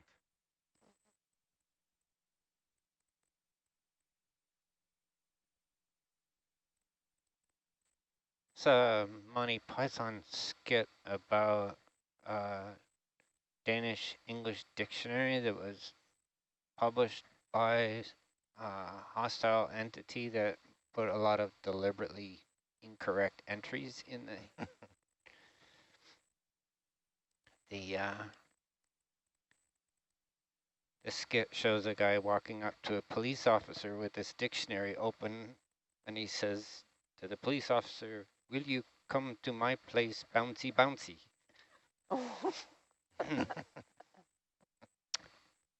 That didn't go well. He wants to go into the tobacconist and get some matches. So he's got the dictionary out. He wanders into the tobacconist and says, "My hovercraft is full of eels." And it does go on like,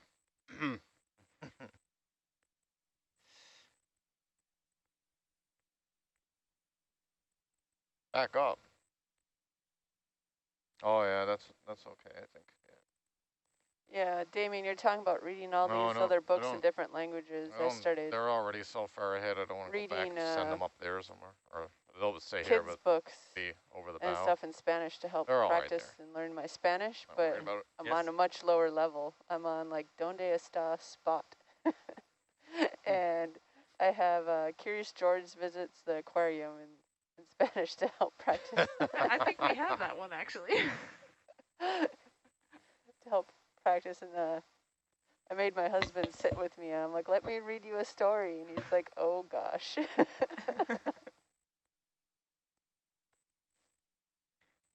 I did take Spanish when I was at university back in Poland, but I don't remember much. I remember Tres Tristes Tigres and a few other things, but that's pretty much everything, which is kind of a little bit shame because my sister-in-law is from Argentina. Kim, can you adjust that a bit? I'm getting a bit high over Argus there.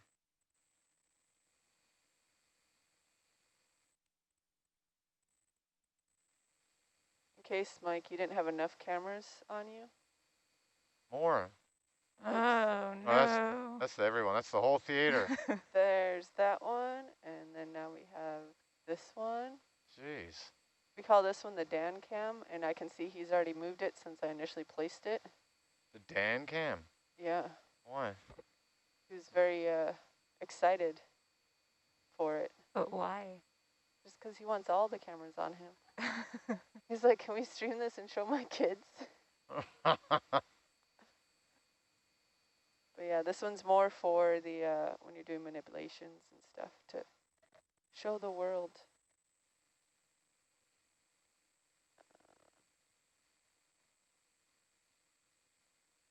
Okay, make it stop. Thank Yeah, you. enough of that.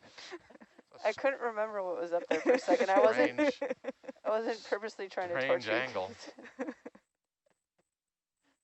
Yeah, it's going to be interesting. And it's weird. If you want to do that, why don't you put it further in the back so it's tilted a little bit? Well, I had it tilted up more so you could actually see the screens in front of you a little bit better, so you could see as you're manipulating, and it looks like it might have gotten moved.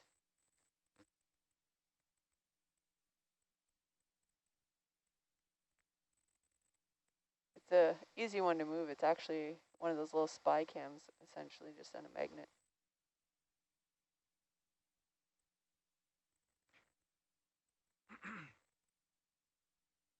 So we just reached 2,000 meters. Ooh. Only 59 minutes to go. 2,000 mark. Ugh. So I think this calls for another, since we talk about translations and things like that. So when I came to Saskatchewan, I had like dry ice because suddenly I came from like a wet environment to relatively dry air. So I went to drugstore and I was kind of, I wanted to get something for my eyes because they were kind of like really dry and I had hard time seeing. So I kind of figured out I will translate this as ice cream. And I asked that lady for ice cream, and she sent me to Dairy Queen. I said, like, no, I don't want an ice cream. I just want something for my eyes. So cream for my eyes, so ice cream. And she started laughing. So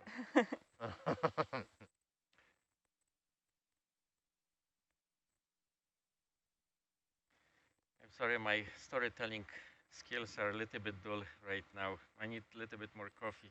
Nonsense. I respect the effort.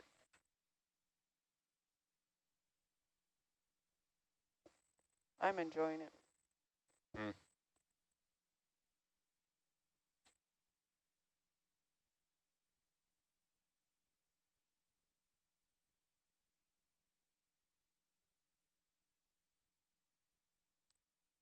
Should have Seinfeld or something here. I could have planned a reading from the book, Mike. The book of the Bigfoot books are here. I Do you know, about that's what I'm saying. I didn't know, but I forgot that. So you care about the Bigfoot books, but Ed and Sam aren't here. I know. But I ordered the Bigfoot books from Amazon, and somehow I got 2 copies of each. 2 shipments came. I think I paid for 4 books, obviously, but I kept them all. So I brought 2 out here to put in the Nautilus library. You did? Yep, they're here. Oh, fantastic.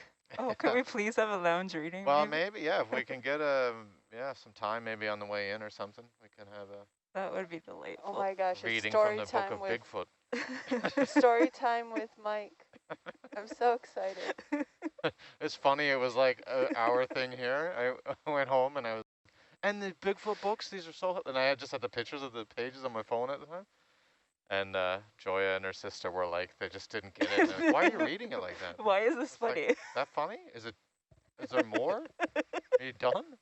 What do you mean? Oh, you didn't find that funny? Stupid. Oh my gosh. I've heard the voicemail several times. Yeah, have you? Yeah. He says he says he doesn't play that for people. Now Tammy tells me about it.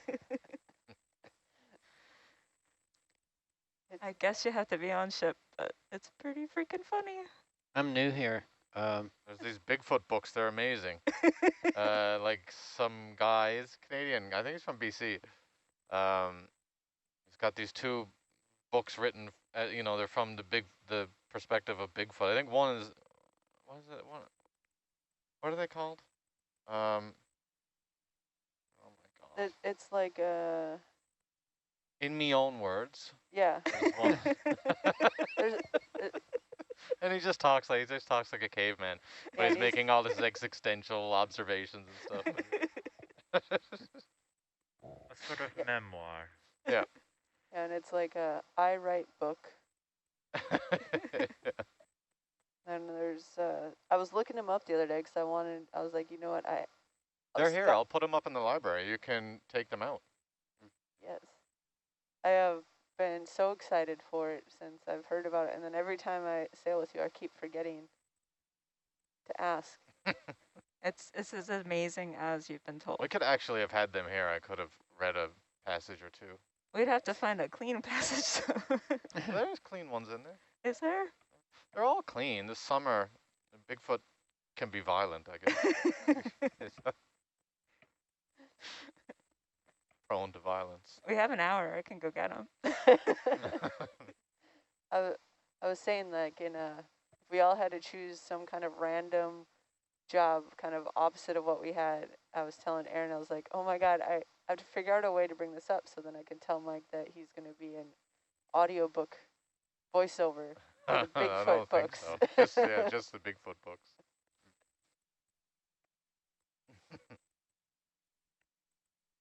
I was reading like reviews on it, and someone completely like misunderstood the whole concept of the book, and they're like, I really wish the author would check their grammar and use proper English and blah, blah, blah. Oh my God, these people.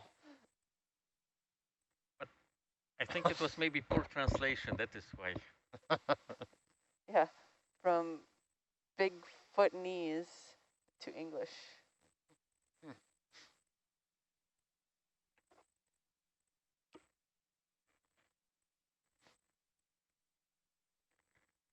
Oh, I Not Dead.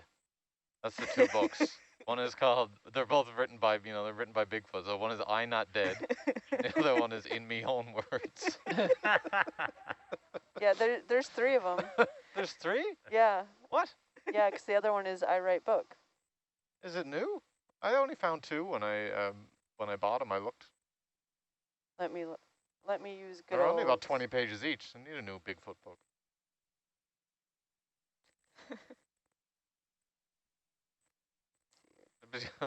Hilarious concept to try and use the Bigfoot book to teach somebody English. It's so horrible. It's hopeless. You'll never get there.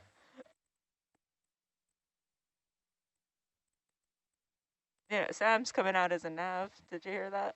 Yeah, yeah. I'm really bummed they won't be on. I didn't, yeah. I haven't told her. Maybe I'll put the Bigfoot books in the library and take a picture and send it to her and tell her. Search. Oh, they made a animated series off of the books. What? I don't know if I want to watch it. Like, I just want the memory of Mike reading. I'll be all different, and then yeah, you won't be able to unhear it. I'm flattered, but I don't think that the people of British Columbia would really like what? They'd be like my partner and her sister at home. Like, why is this What funny? are you doing? This isn't funny at all. Stop talking like that. The first book is In Me Own Words, the autobiography. Yeah. The second book is Me Write Book, It Bigfoot Memoir. Oh. Third book is Bigfoot, I Not Dead. I don't have the middle one. Oh, you skipped around. Huh. And they're all under $5 a piece. Something to look forward to. Yeah, that's why I bought 2 copies of each. So you got big foots. Big Or foots. big feet. Big feet. Big feet. Is that the plural?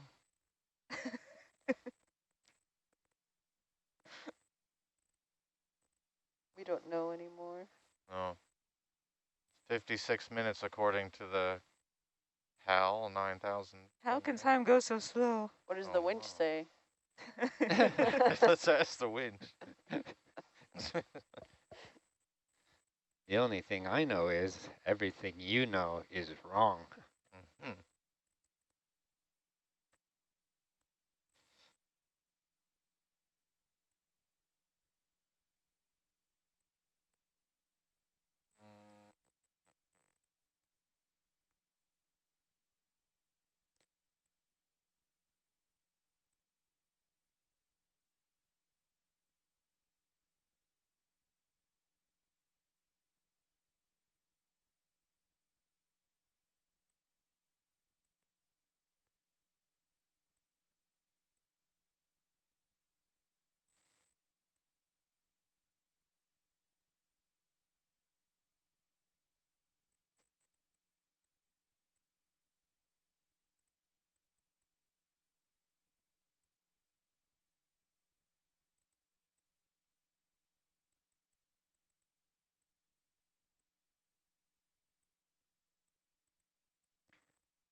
We should broadcast music on the dives. You could just sing. No, I don't think anybody wants to hear that. Or not, yeah.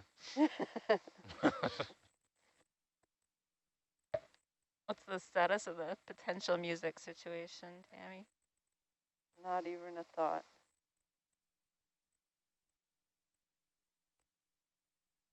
But broadcast, too. Yeah. I think people at home would like that. A little Radio. Bluetooth button over there now. Not functional. It's functional. It just It is? doesn't like the intercoms right now. It'd probably be illegal too. Yeah. Who can stop us out here? Well, we could get like we could get those tape, like, those ones that are legal, like elevator music sets, Kmart music. It'll be descend music and Yeah. ascend music. But then we'd have to listen to it. No, we could just put it on the stream. They have Ah, to, right. they have to listen to it. And play thrash metal here in the lab. Yeah. Hold music for the stream. Nice relaxing music. So then when people have to sit here and count the organisms, they have nice music to listen to while they count to keep them calm. That's right. I think we're on to something.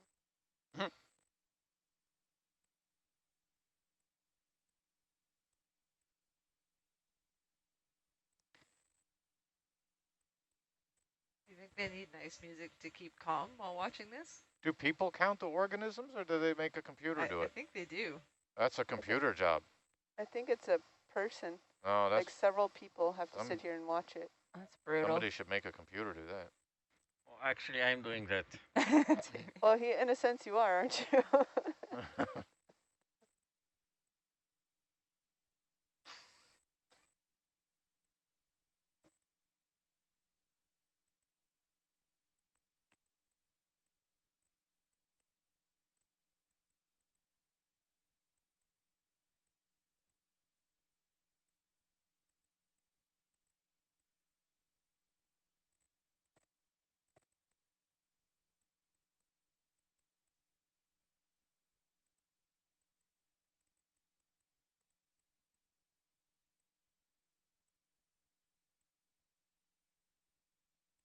So last season, Mike, you were listening to the new Tool album a lot. And when I got home, my sister and brother-in-law were going to the show, and my sister was like, do you want to watch your nephew? She was all annoyed that she had to go. So I said, well, why don't you keep Jackson and I'll go to the show? You went? Yeah. Really? It was awesome. Amazing. Cool. I saw them once years ago, but not on this tour, which I guess, like everything else, got cut short. Yeah, it was pretty cool. What was the name of the band? Tool? Tool. Never heard. What kind of music do they play? It's like heavy alternative prog rock, modern. No, they're kind of their own thing. Okay. It's hard to characterize. Really spectacular show too. Like Yeah, the shows are amazing. it was. They put so much production into it. It was incredible. My son bought Susan and I tickets to Tool in Vancouver the last time they were there. When was this? Yeesh. I don't know. It's probably over a year ago. Oh, is it before the new album? No, it would probably be that tour, yeah. Yeah, were they touring Because we're that? September they now. touring the new one? I think so. Really? Oh man, I would love to hear that stuff live. So my son and his wife and Susan and I went, and we were about halfway through the show, and I said something to him about back in the day when we went to rock shows, like something that was really gee whiz and very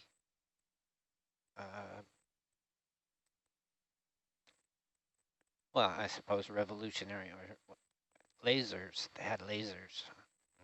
And he said, uh-huh. And about 6 odd seconds later, the whole place erupted with a gazillion lasers. Okay. It's still a thing. Yeah, they have a big, pretty intense laser light show on the go. And we have our own right here.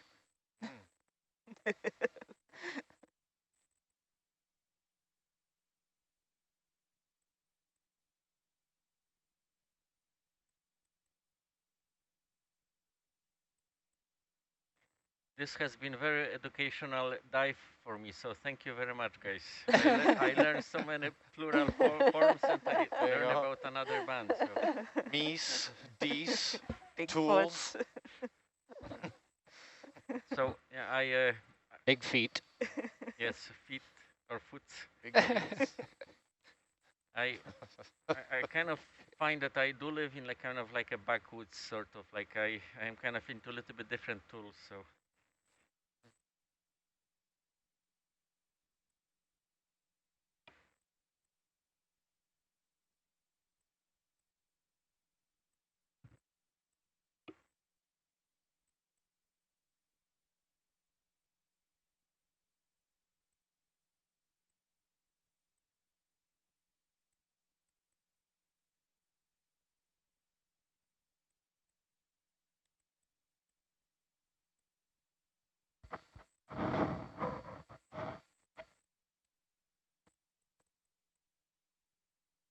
Only 48 more minutes.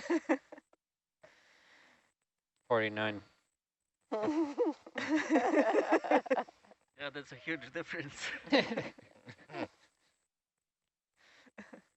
So I keep getting messages from different people, so we have quite a bit of audience. Oh. So they really enjoy our discussions, yeah. See, we don't have the SPL person this year. It's really kind of dangerous. A big absence. They were a reminder. Yeah. Yeah, they keep us from talking about home renovations for too long. That's right. Oh.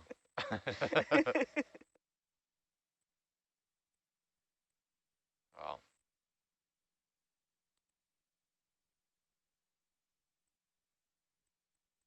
Yep. You think a lot more about the order of your favorite fruits and vegetables when they're around. You know where everything sits.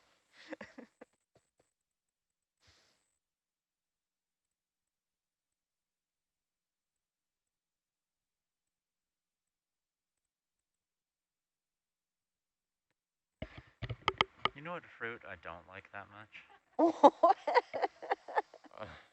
Here we tell go. me. Why don't you tell us, Nico? Strawberries. Strawberries are overrated. What? Maybe it's because I don't like strawberry flavored things. I feel like the flavor of strawberry gets lost when something is like strawberry flavored. An actual strawberry is pretty good, but I mean, compared to other berries, I'd pick a lot of other ones over strawberry. Yeah. My kids are trying to get me to eat kiwi. I love kiwi. I want to eat that. And my daughter said, it tastes like strawberries. And I said, I hate strawberries. I said, you hate strawberries? You're weird. Okay. Okay. No, I really don't like them. Don't like the flavor.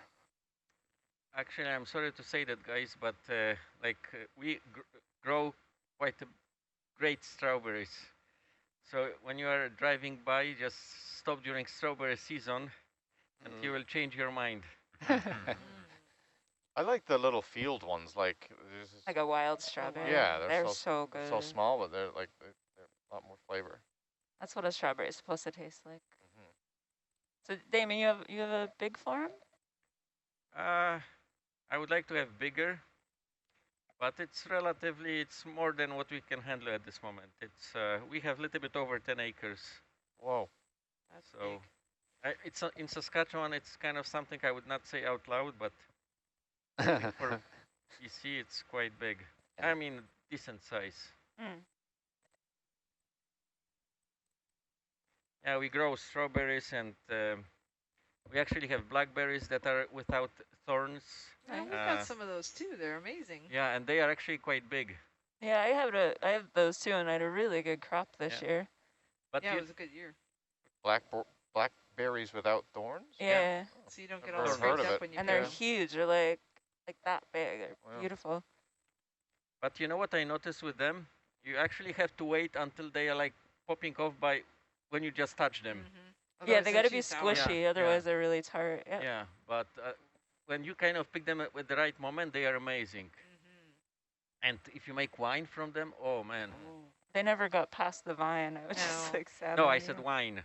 Yeah, no, I could never make wine because I just stand there and eat them all. Just stand there and eat them. Yeah. When they're warm, delicious. I just That- got a photo of our tomato crop that was picked yesterday, and it's like 4 buckets. Our entire kitchen is covered in tomatoes. Nice. I don't know what we're going to do with them all. Yeah, our tomatoes are just coming in. My neighbor is doing the harvesting and like cutting them up and freezing them, and we're sharing them. It was good. I at least got to plant stuff this summer if I didn't get to stick around for the crop. I realized that with the university mostly closed down, how many of our tomatoes every year I pawn off on the other grad students at the department. And just take them and put them in the kitchen, and they're all starving, so they get lapped up pretty quickly. But now we have to figure out what to do with them. We have 14 apple trees. Yeah, which you're now going to give to us to make cider with, right, Yes, Kim? I get so tired of apple crisp and apple pie and apple cake and apple bread. And That's why you have to add yeast. Hey, we get. I try to give them away. It's difficult. We'll take them. I We'll give you a couple bottles of cider for your trouble. had Sounds a like great deal, near-death. Kim. I had a near-death experience with cider as a child, and just the smell of it. Oh, all right. We won't give you any cider. We'll just give you some juice. Yeah. The fresh juice is amazing. So do you have a press? Yeah. Oh, Yeah, cool. my husband built a press. Yeah, that's Like cool. 4-ton jack or something. I don't know. It's ridiculous. Nice. If I had Pretty like all the money in the world, I would be a farmer. If I didn't actually have to work for it. But you know, it's not work if you love it. Oh, it's still work, dude. No. It's like the thing is that like, you know, I can just step out into our backyard and not backyard, orchard and like eat, I don't know. Like it's amazing what you can actually grow on Vancouver Island. It's like really blows my mind. Like we have apples, plums, different varieties. We have, what do you call those? Figs. Oh, I love we A lot figs. of have, fig trees in Victoria. You can grow figs. I'm moving to Vancouver. That's it. Yeah, and That's it. Yeah. we We'll have give you a like, fig tree. We have several. Oh, They're easy to start. We have a palm tree, What? which I think is a little bit odd. Damien, yes, you were talking about the size of your spread. strawberries. No, the size of your farm. I have a joke for you. Okay. There's a rancher from Texas driving through the Cowichan Valley, and he sees a farmer on a tractor working alongside the fence. So he stops the car and hails a farmer. He says, "How big is your farm?" The farmer says, "Yeah, a line of trees over yonder. My farm goes all the way to that line of trees." And Texas rancher scoffs and he says, "My ranch, I can get on my tractor and drive all day and all night and not reach the edge of my property." Cowichan farmer says, "Yep, I had a tractor like that."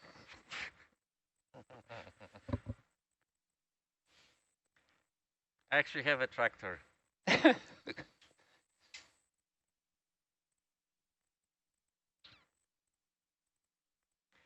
You know, it's kind of funny. Like, you know, when I lived in Saskatchewan, I had a lot of friends that were farmers, and if you have like 3,000 acres, they consider themselves small farmers, which is quite a bit of land.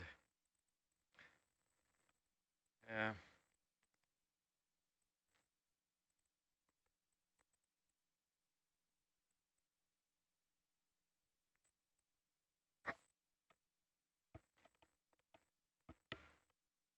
But you know, like you mentioned, the size, or we start talking about the farm size. Like I think that the future is actually small farms, like what was in the past, because like this is where you can really boost diversity, and you can really utilize that land to pretty much like maximum production. Because if you have like 5,000 acres or 1,000 acres, it's really hard to be like very diversified. And we have like chickens, ducks. We had sheep. We don't have sheep anymore, but we have bees. We have what else? We have one dog, and we grow a lot of like vegetables. We have fruit, so it's kind of this is what I think it's a huge advantage of small farms.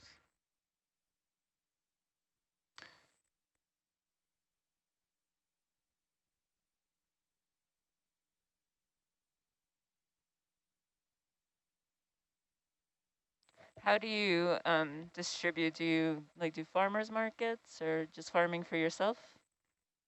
So it's different ways. So I go to farmers market. Right now my brother goes, but we go to farmers market every Saturday in Duncan. And then we sell online, and we also have farm stands. So people give us a call, and then we prepare veggies for them and just leave at our farm stand.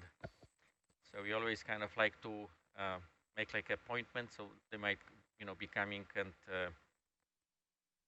let's say around 5. So we like to leave around 4, so it doesn't stay like whole day outside, But our biggest sale. Engineer Kim. Sorry. Our biggest sale of pickles was 125 pounds this year. So yeah. Whoa. Yeah. I was really surprised. And actually, that lady last year, she ordered only 20 pounds. 120 pounds of what? Of pickles. Like pickling cucumbers, or do you pickle them? No, just sell. The cucumbers to pickle. Yeah, we showed them how to do that. Yeah, I was canning a lot for a while, and then I started doing this. So there went summer and free time. Well, you can't do everything in life. Yeah. That is true. We have really nice winter farmers markets, but they were all canceled because of COVID. So we would drive out to the farm of the guy we get eggs from, and it was like a lovely thing to do on a Sunday because all of a sudden we had way more time, right? So we would just drive out there and pick up eggs for everybody we knew. Got to see us spread. It was fun. It was nice. Yeah, I always like to visit, other farms. It's nice to talk to people, and this is, I think, that most people are missing when they are buying from like big supermarkets. That contact with a farmer. Yeah, it's like the place we live has just really good local agriculture. It's something that, growing up in Pennsylvania, even though we're surrounded by farms, there wasn't that same level of support for small farms. Yeah.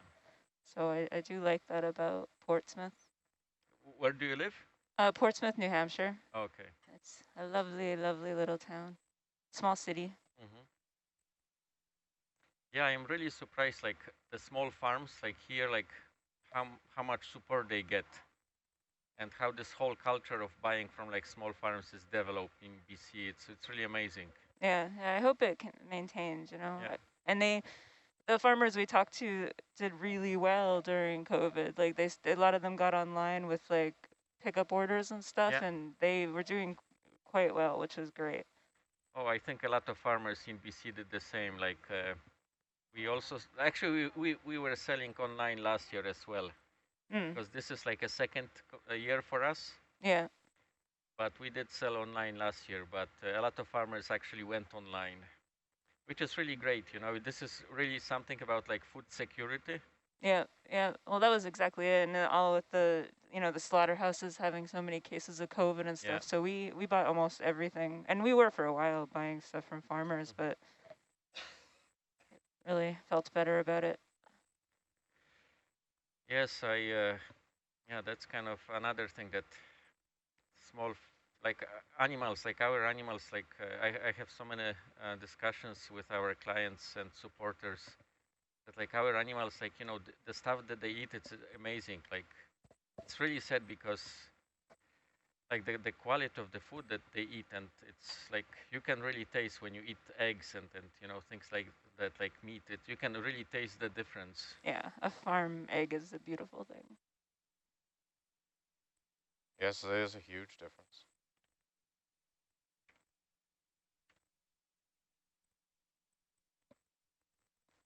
Cheryl, could you try talking now?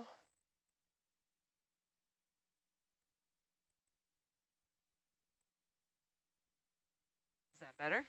Yes, much better. Oh, yay. Little quiet, but clear.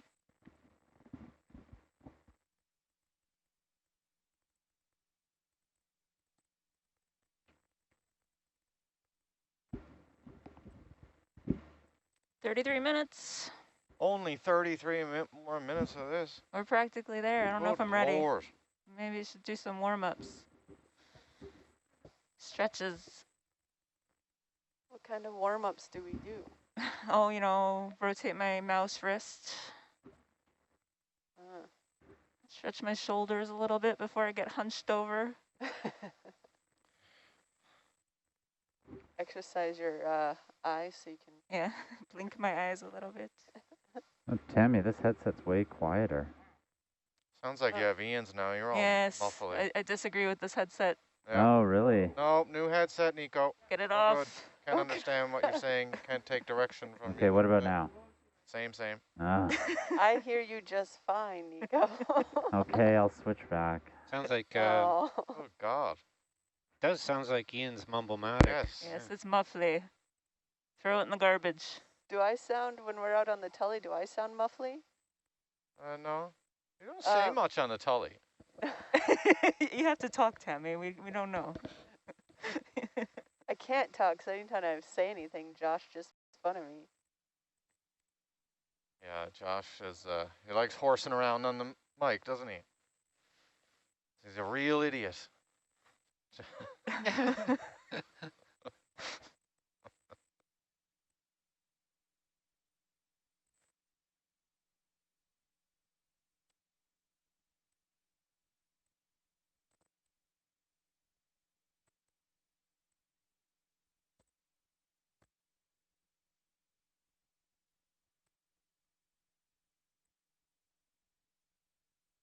32 minutes still.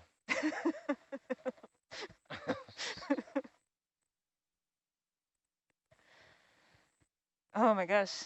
Nico, you better be ready to go when we hit the bottom, man. Get at the dance. Somebody Okay. better do something genius with these specs they're counting. Oh, I keep counting them. And do gazes again.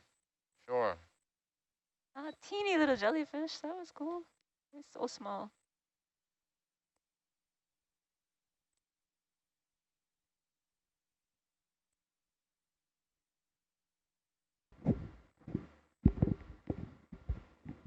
Okay, how do I sound now? Speak again? I'm speaking again. It's a cross between the two. This is mediocre. The other one was terrible. The original one was perfectly fine. Okay, I'll go back. You're ruining my comfort, though. I can live with this, actually, if this is better for you. If the other one No.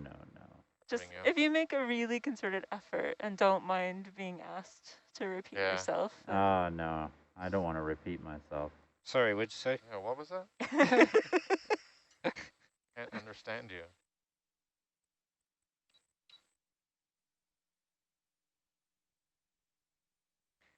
Have you guys heard about this show, Allo Allo? It's a British show. It was quite popular in Poland. No, not I. Oh, okay, so I want... Well, no, tell us. What is it? Oh, it's about World War II, but there was a lady that she would always say, please listen carefully because I will say this only once. So this is what came to my mind when Nico said that he will only say this.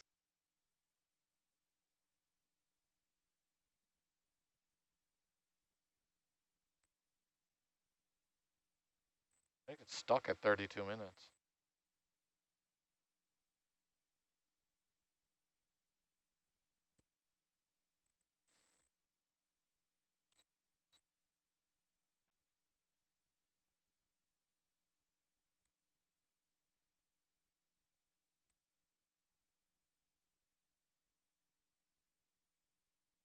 Is it because the winch is stuck at 2K again? No, it has nothing to do with that, right? No, this is not. This is working. It's just. Yeah, no, it's it's just only a reporting display, whole numbers, right? Yeah.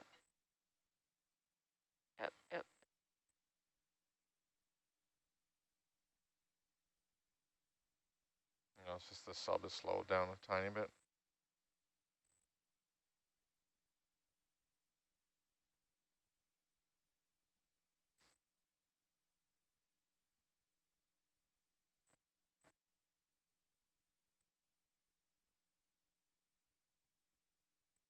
Okay, I'm back. Better? Clear as a bell. Ah. It's the most uncomfortable of the three, is it? Oh, yeah. Oh, yeah, that's the way it goes.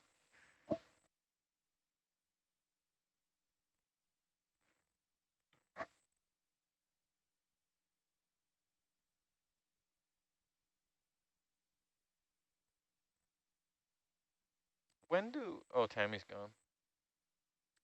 Ask, when do they actually employ all these spy cams they have everywhere? Like, they don't send them all out all the time. I think there's big plans.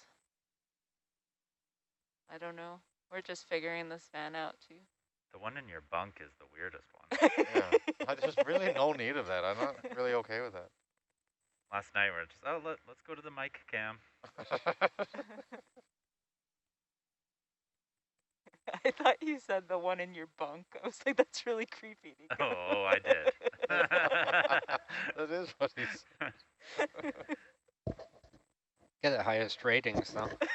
Yeah, that's where we get the most viewers. Mike's sleeping. No, that's the issue, Nico. Mike is not sleeping. Mike did not sleep at all last night. We tried. You couldn't sleep last night? The night shift one. It's been getting worse and worse. I've been getting like typically like 2 hours sleep. Oh no. And I'm in bed trying. And last night I was just awake the entire time. I think I started nodding off like 2:30 or something. And then I got up at 3. It's just, I was so angry. Mike, I don't know. Sleep is a poor substitute for a good cup of coffee. That's right. And it just cascades because you sleep less on one and then you just oversleep on the other off shift, you know? Yeah, I've been sleeping pretty well from about 10 a.m. to 5 p.m. But I know you're on nights, so that's not easy, but you have the 12s, right? I've got the full 12 hours off. That's better for, you can figure that out a little bit easier. This 4 and 8 military stuff is difficult in the Navy. Thank you for the effort, Tammy.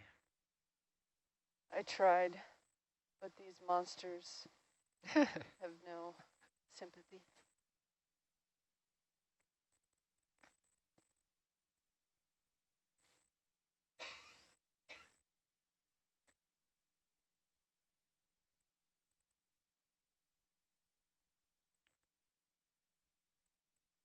It's only 28 more minutes now. I swear you said that 28 minutes ago.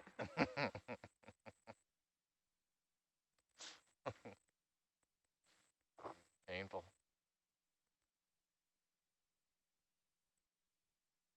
I wouldn't be able to do this one first shifting over into the night shift. I would have been asleep in my chair for sure. But yeah, it's not bad after the couple of days. Like I'm No, you get used to it. I mean, it's unnatural, but yeah, figure it out. I feel like it's gonna be hard to go back. Maybe not.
Do you have bathymetry for here?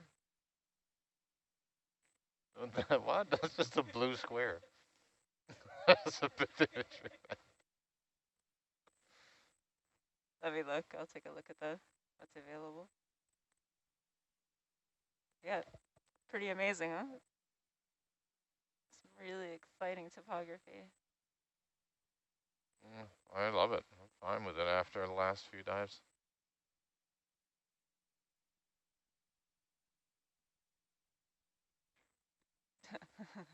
Either the really big squares.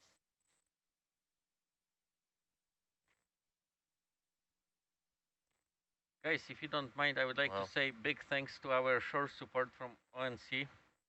They've been doing amazing job, so thank you guys. Yes, always. Thanks, Big man. thanks.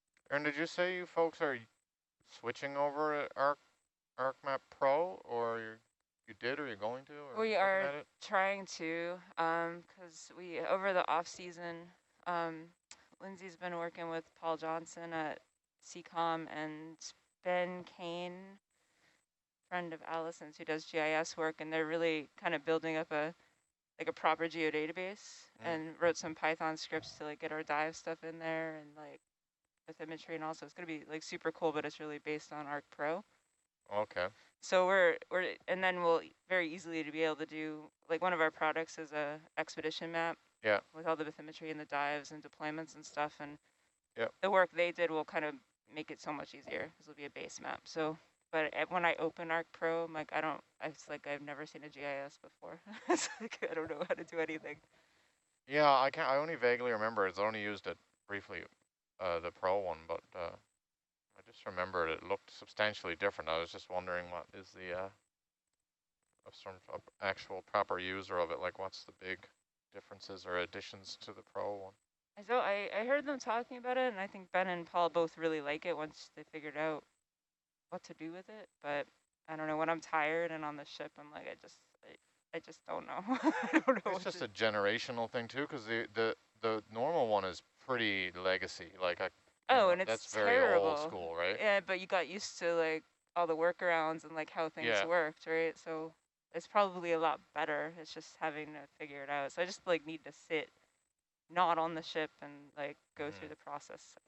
Once I'm out, everything's too hard.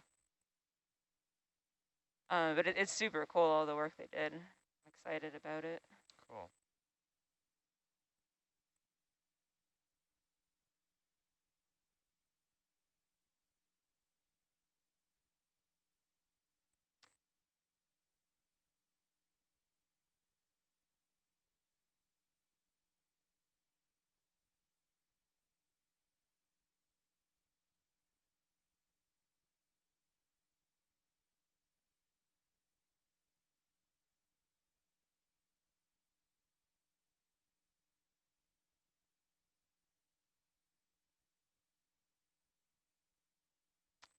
Yeah, that's your bathymetry. Wow. Nothing for miles. I'll take the break from all of us stressing out, flying around chimneys. It was really fun on retrospect. It is fun. It's just stressy as well.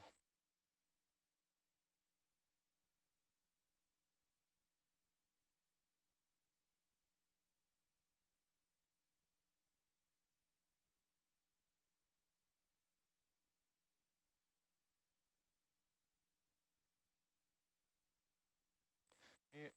Oh, never mind. It is okay. Yeah, the only thing in the bathymetry is the noise. There's nothing. There's some artifacts that you might run into. Let's try not to knock over any artifacts. Okay? Don't run into the artifacts.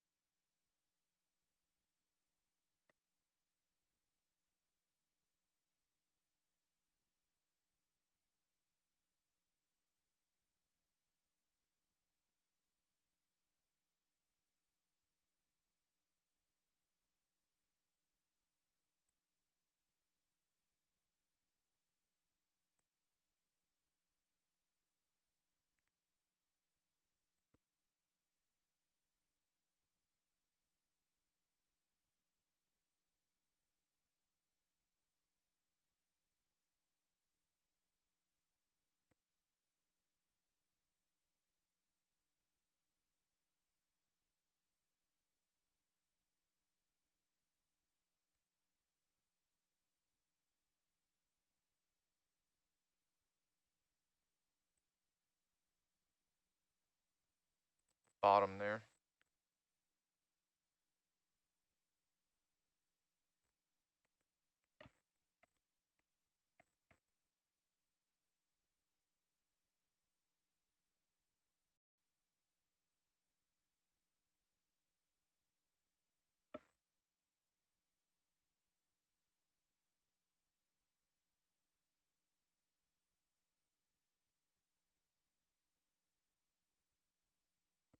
It's still 200 meters out though.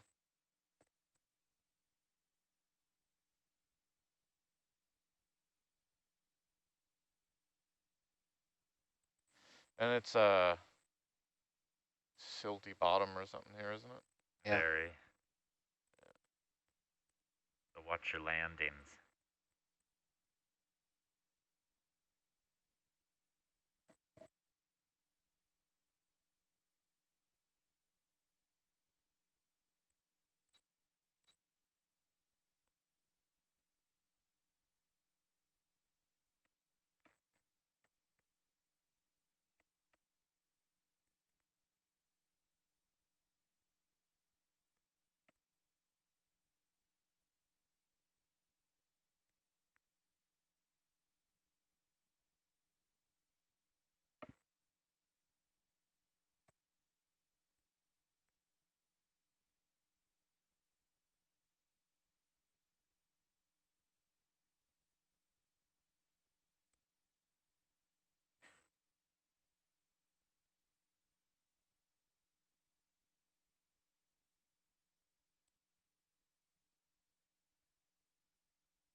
There's a bunch of Argus stuff not on there. Yeah, I was noticing that. Well, the downlight is off.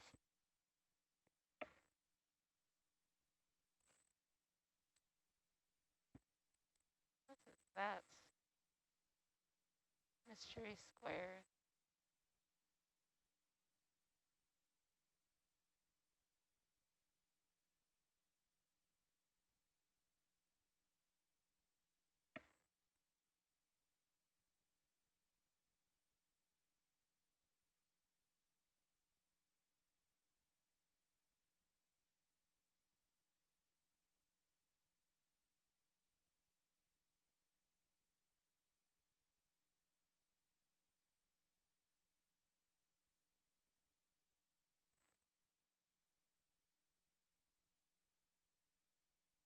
We're 2,515 meters now. I'm gonna break off this transect at 26. And then the bottom is 26.56. Okay, Nico? Sounds good to me. Just give us the last 50 meters to get turned around and stuff.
So 100 meters. Yeah, the Doppler's starting to get returns.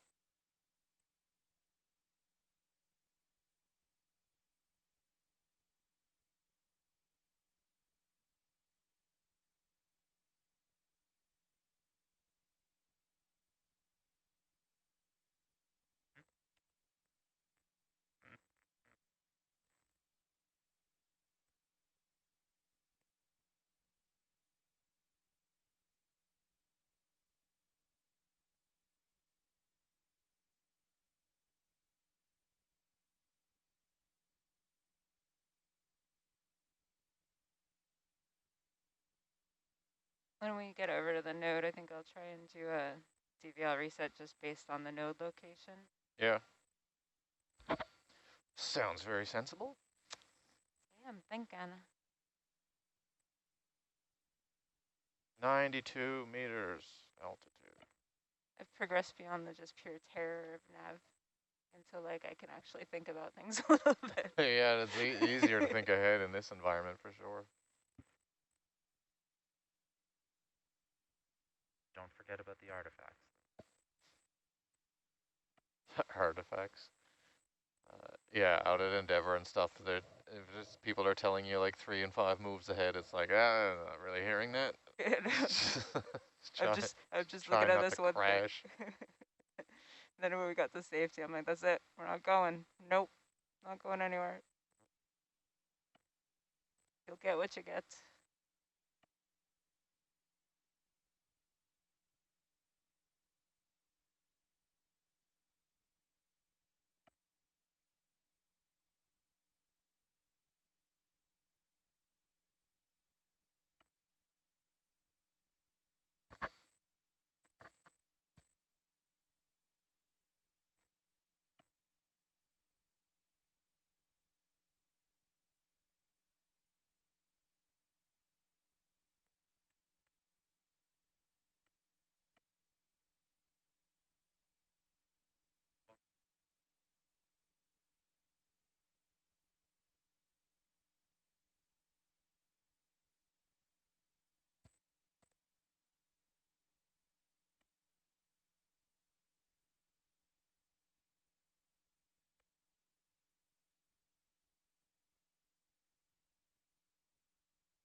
Want to change the range on that, Kim, to 50 or something?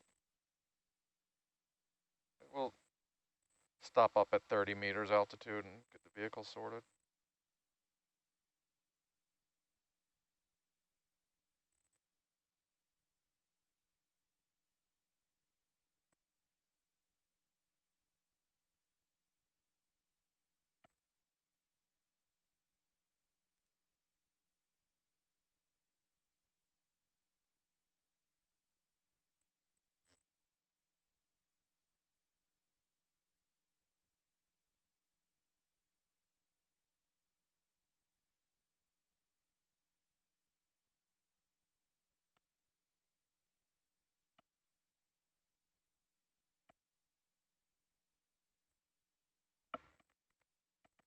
What's the frequency of that sub-bottom?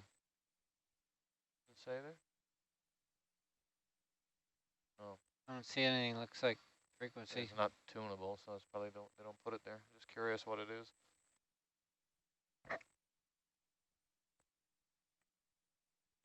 So Nav, those straw moorings do have lots of verticality to them. So that's one thing to avoid. The straw moorings? Yes. Okay. And they are, okay, west of us. Well, south right now. The cork as well? I don't know about the cork. Cork sticks up a bit. It's a bit, but I don't think it's very high. How high up are the moorings? I wish I knew that offhand. I don't know. Let's assume very high.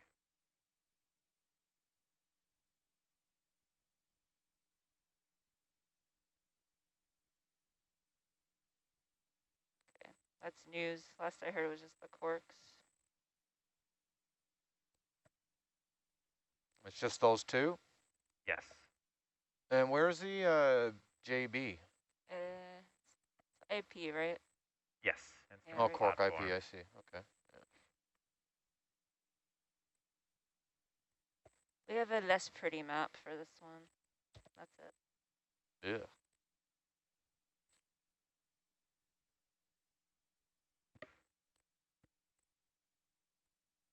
Okay, Cam, almost. Just all stop the winch there.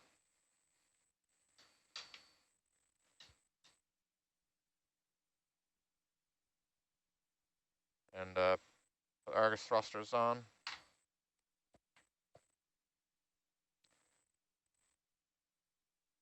It's the end of the transect. That was amazing.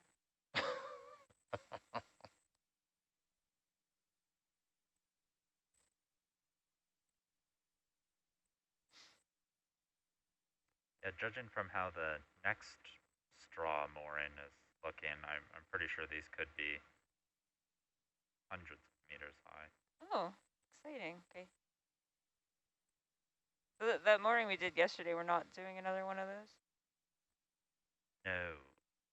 That was hard work for That you was guys. hard work. I did not help at all. I'm sorry. I was too exhausted after. I sat up here like a jerk.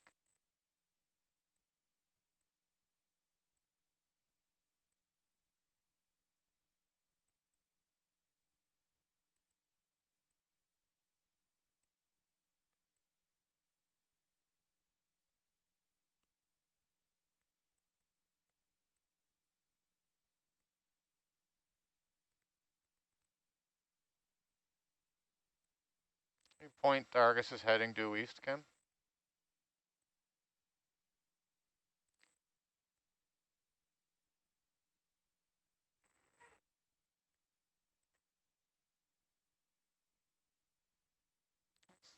Keep an eye out. Hopefully we're not near those things, but we are in See the you in vicinity. down camera. Well, yeah, thanks. Yeah, we're close enough to him.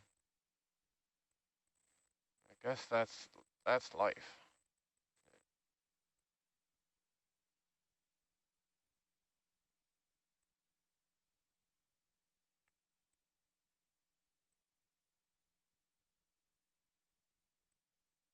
Okay, Kim's second.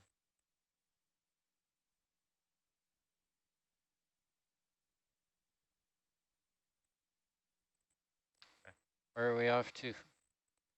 Just gonna get down to the bottom and do our white balance and all that stuff. Just give me a minute and I'll get in a good position in front of Argus here.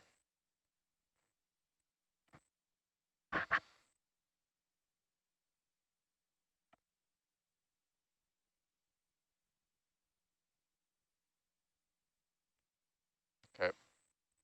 Come down on the winch about 10 meters.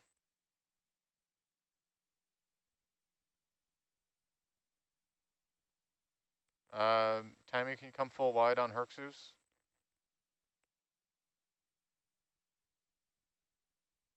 Thank you.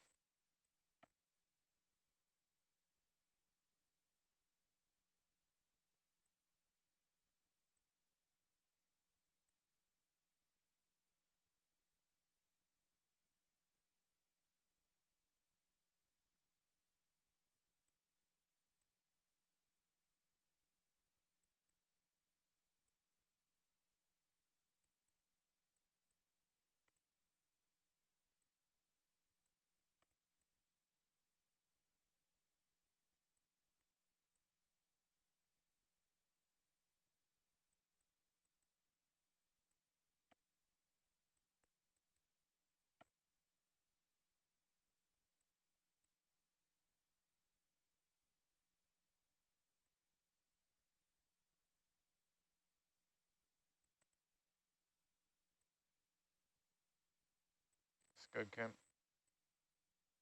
You can just push Argus's camera out a little bit. Here's the bottom.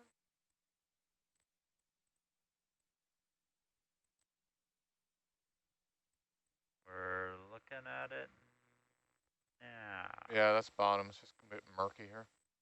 And it's harder to see with all this bundle in the way. Okay. Can bring Argus up a couple of meters. Just give me a 20-meter delta. Roger.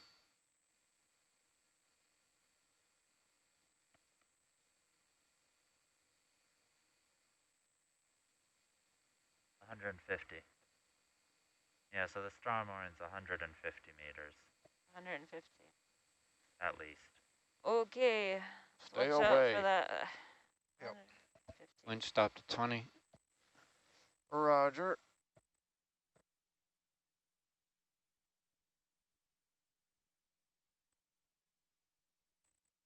Okay, do you want to grab this arm and we'll do the white balance?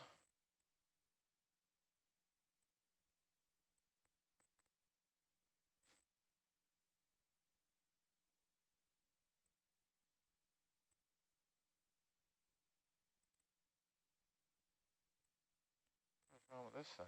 Oh, we got no, I'm not on DVL, am I? Wait, hold on. Sorry. Oh, that's my fault. No, No, autos are all off. okay. Is this thing on? Give me a second. Just a second, Kim. Hold on. No, it's not on. All right, I'm gonna go to dead rec and just get a cursor position for now. Is Yep. that okay? Yeah, it doesn't need to be accurate. It just needs Just a needs to be bottom lock. something. Yeah. Yeah.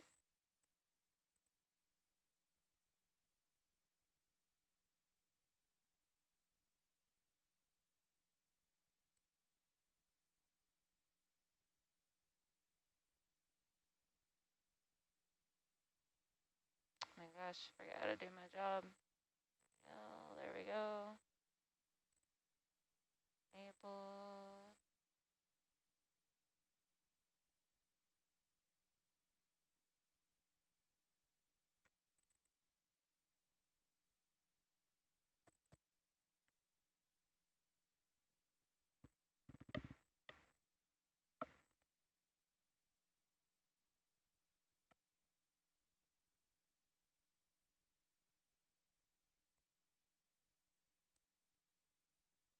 Give me a minute.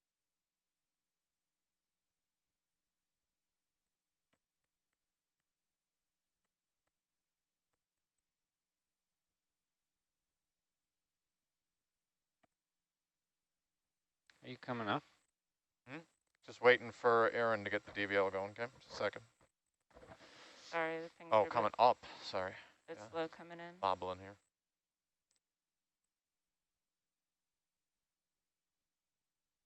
Thought you were asking for the arm.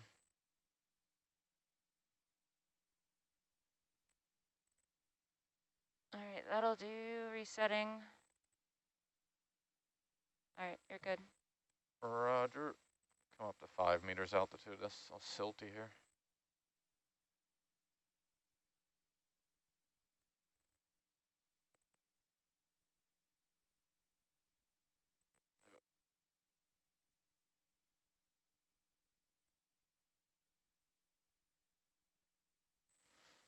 Okay. 5 power.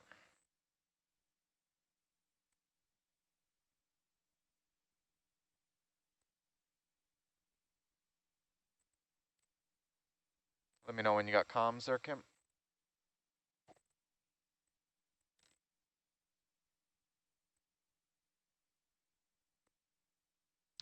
Ready to enable. Okay, go for it.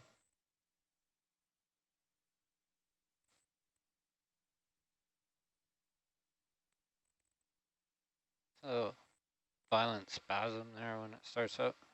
Pressure locked.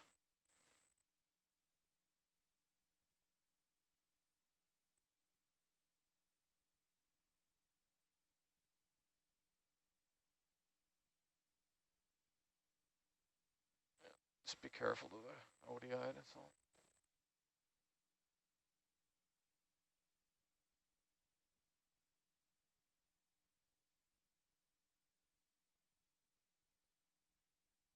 Can elbow in a little bit there. Probably good. Hold that.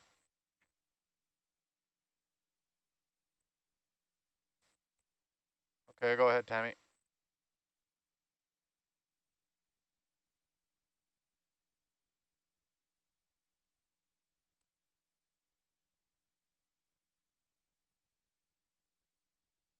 Needs to be clean. Right, going black.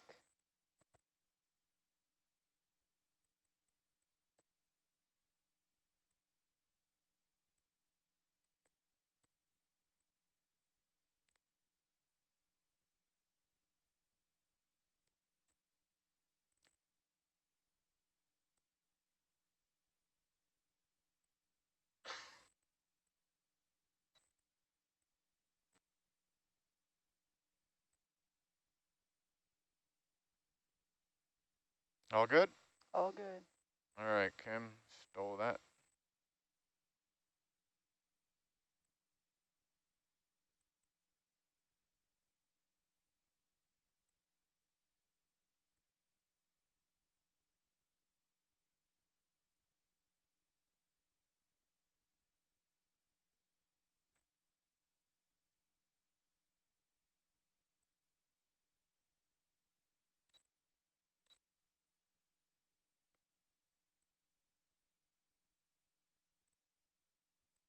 Bring it inboard a little bit. That's good.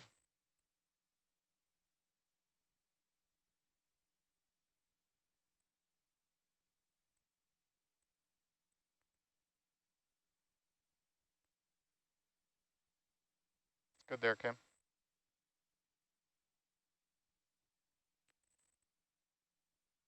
Okay, Aaron, can you give me a range and bearing to the platform, Nico, right? Platform, yep. Yep. For Herc, it's going to be about 113, 40 meters. Roger. Not sure how good our USBL is. Probably not good. But I guess we can head in that general direction. Roger. I'm a little worried about these straw things, so keep an eye out. We'll be moving away from them. Yep.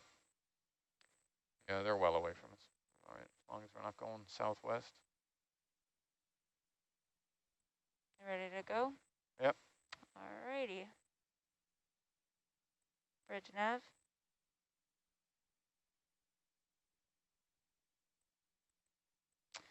We get a 10-meter step bearing 113. Thank you.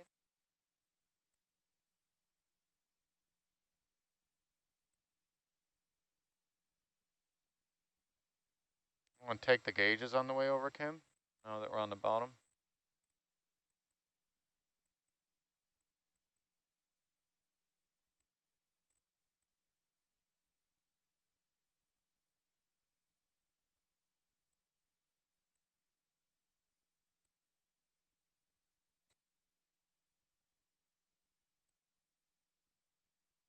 Aaron, can you give me the heading again? About 113. Roger. We might adjust that a little bit as we get going.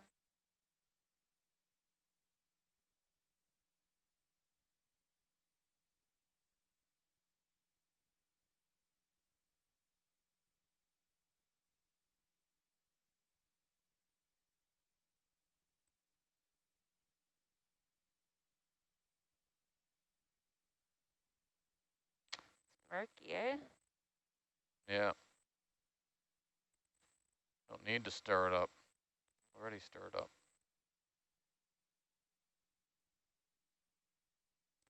No cables or anything on this side to look Maybe for. some possible bead bags there, maybe? Something yeah. there. Looks like it. Gotta get rid of this ODI.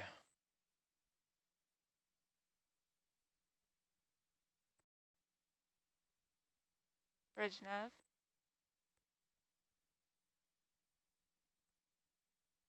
Another step, same bearing.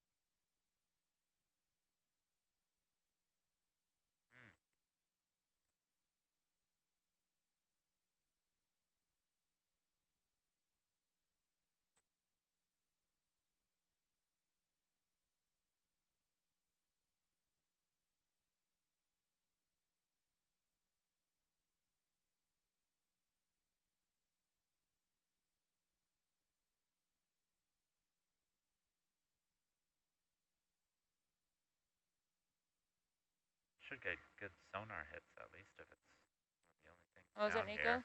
Should get good sonar hits if it's one of the only things down here. Oh, off that beacon? I don't think we're tracking it right now. No. No, the IP. There's one small hit in the sonar. It's in the right place. Looks we're a bit ways out yet. Yeah, I see it. I think. No, that's something different. That might be. I don't know. We'll see when we get over there. Maybe the waypoint's a bit off.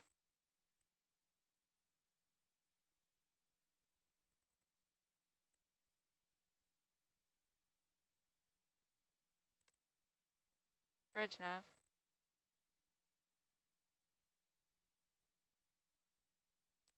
Another step, same bearing.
Thank you.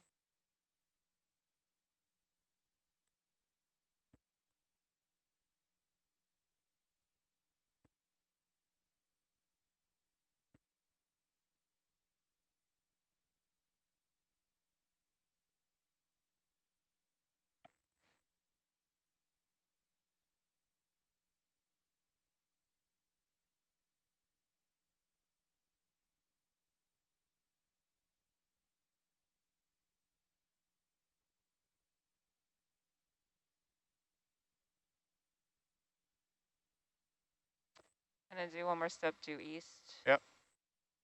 Bridge nav. And a 10-meter step 090. Thank you.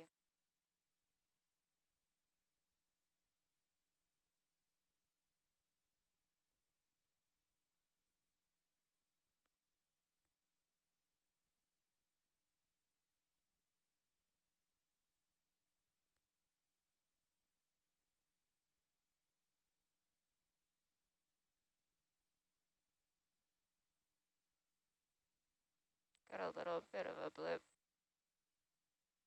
Or not. Never mind.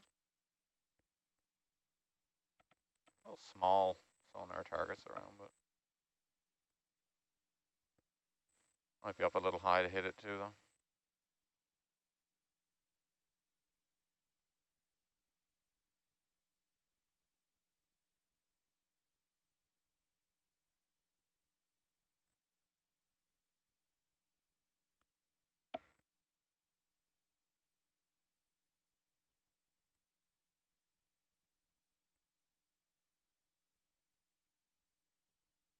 Argus get pulled around. Not bad.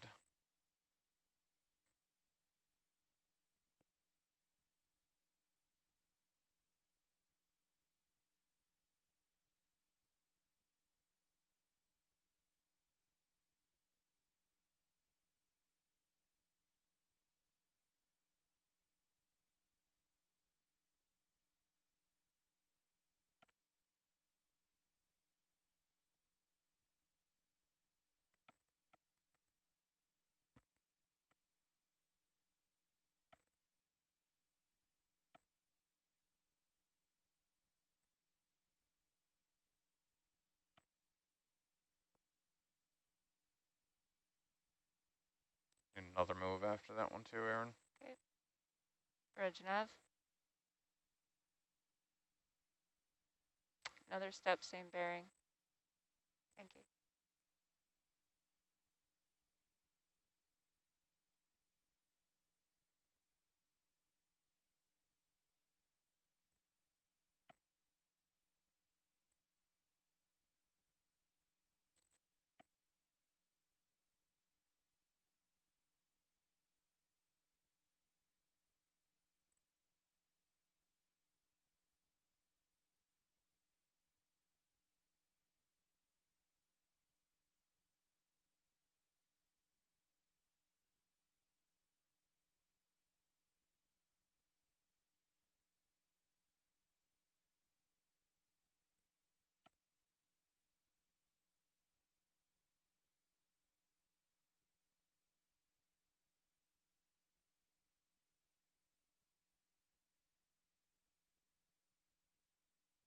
Yeah. Something there. Yeah, that's probably it.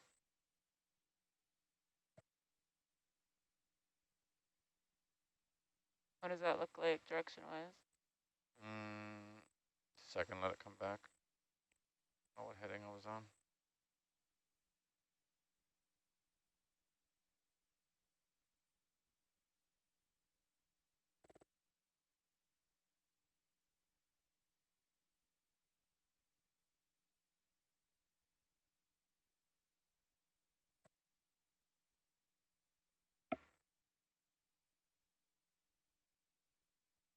You want another move in? Yeah. And Kim, can you look down a little bit more with the Argus camera? Bridge nav. Another step, please, same bearing.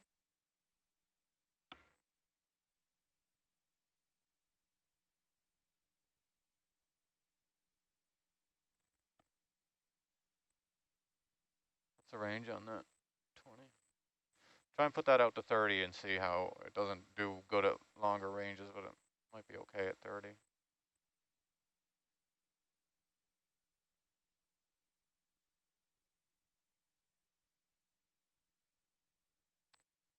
Could try and circle and find a cable. They should be like spokes coming out everywhere.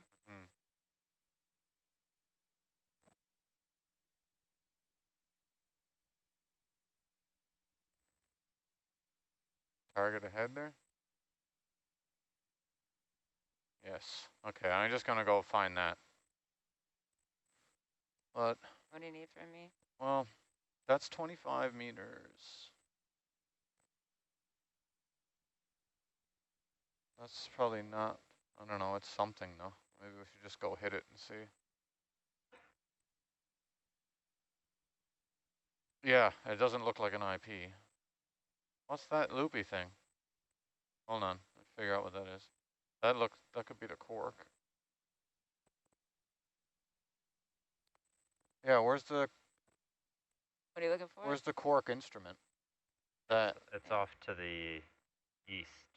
Yeah. It's almost directly east of the IP. Okay.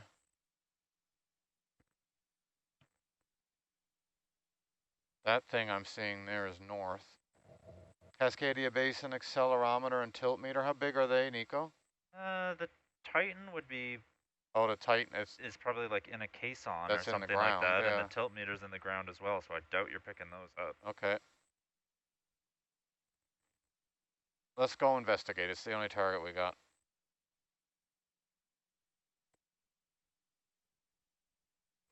And it's not in the direction of the dreaded moorings.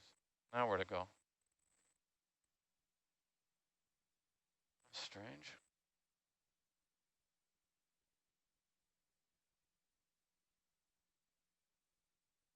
Disappeared.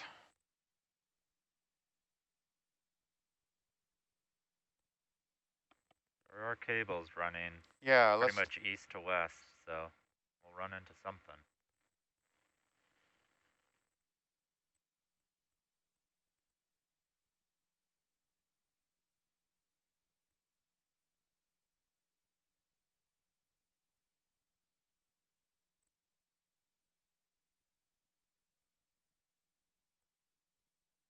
Yeah, maybe we'll go north Aaron, and try and pick up a cable.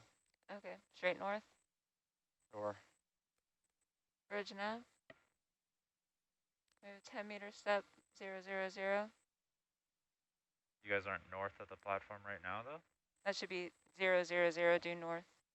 Not sure, but the accelerometers are up here. Do you want to go? You think you'll pick the cable up south? I Correct, think you. we'd see the cables coming east and west off of the instrument platform. It would be harder. Yeah, but that's what we're trying to find. I don't know where that is, if it's north or south of us, you know what I mean? Like I have the waypoint here, but it's not, we were just over that. But if you think it's better to go south to pick it up, do that.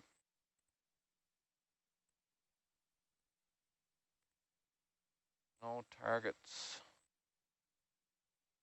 The little potential targets we were getting weren't much of anything anyway.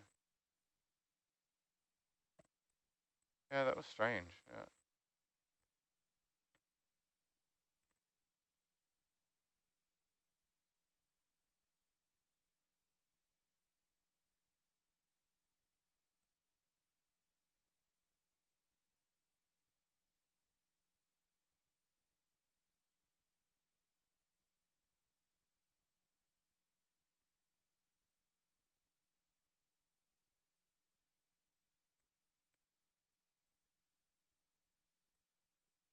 Is that something?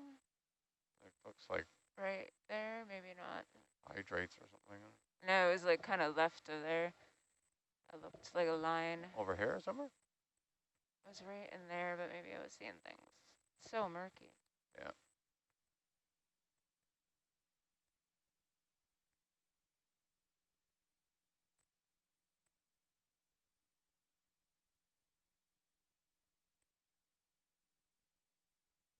That might be, oh, never mind.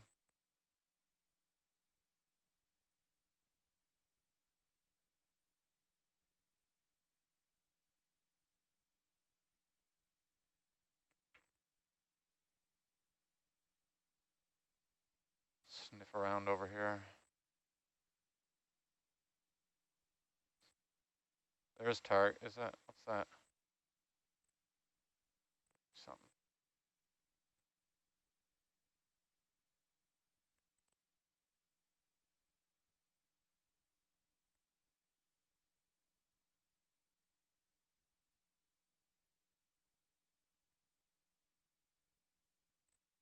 Little targets there.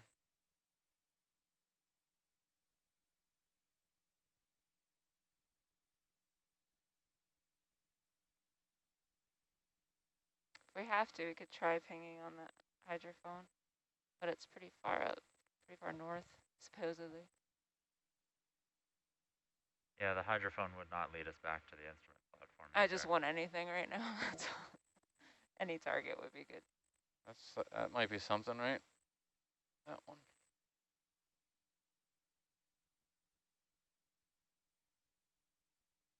That's got me going back south. Yeah, I think south is the way to go. South, Okay. southwest, or southeast, rather. A little worried about Where is the southeast with the thing? cork.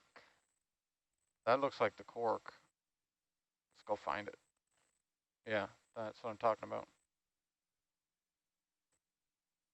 Oh, wait, no, hold on. That sonar is back. Yes. Is there an orientation up and down for this? That's backwards. That's why we're losing all the targets. Is that the round thing shown up there in your sonar?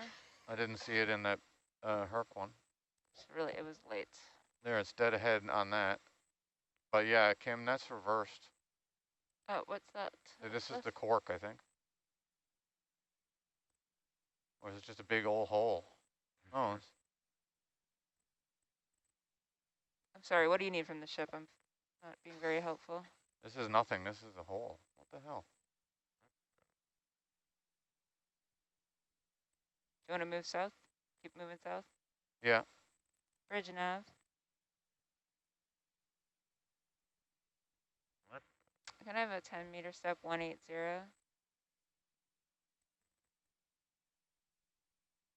Can we get Argus turned around? Yeah, I got it.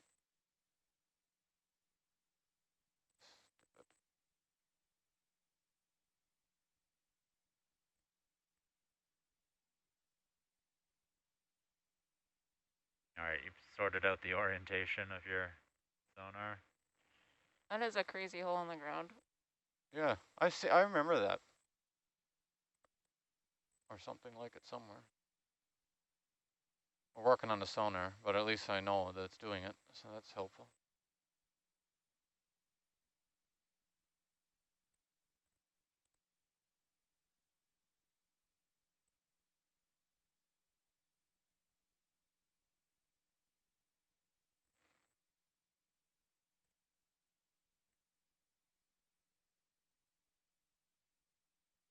Weird hole. So weird, yeah. Who's down there in the winch? The winch room. Somebody's climbing around down there. Spies.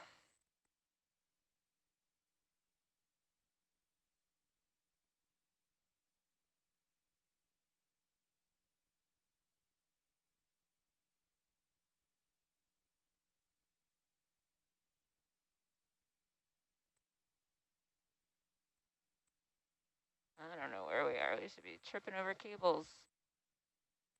Frustrating.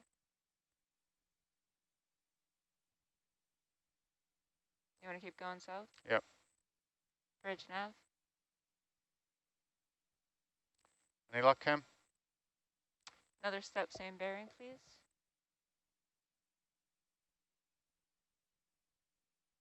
You got a blip. Okay, I got a target into me, so that's good. There must be a orientation up or down for the sonar head on that somewhere.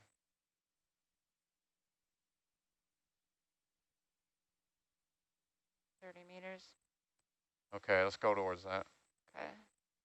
That's just a little off 180, yeah? 190? Yeah, it's in the direction of the straw things, but we don't really. Yeah, that sounds like, feels like nonsense right now. Yeah, okay.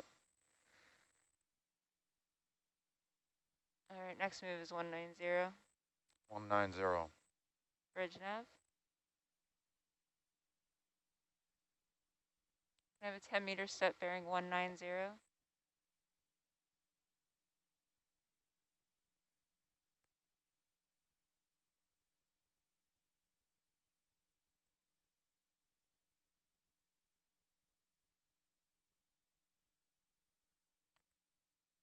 Why did it get so cold in here all of a sudden?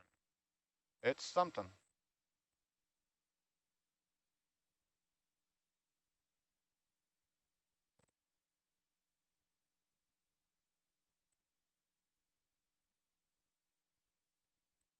Is that range 40 meters? 10, 20, 30, 40, yeah. 40 meters. We're stepping just a bit slow.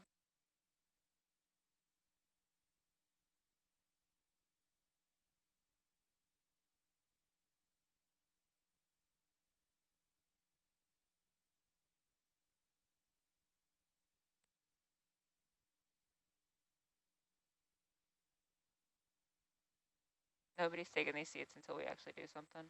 What's that? Nobody's taking these seats until we actually do something. I'm not moving. We're not going to get to do much. Only got an hour.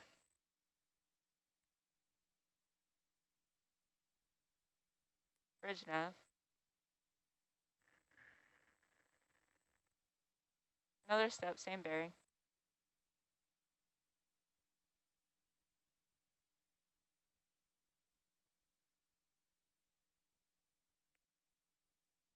Stay well out in front just in case that is a mooring.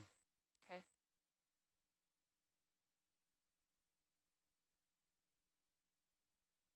I get closer, I could shorten the steps if you want.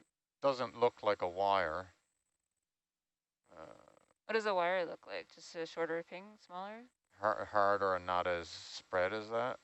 Okay. But it, I don't know, if there's a couple of lines there. Something's coming in behind you there too. That's scary.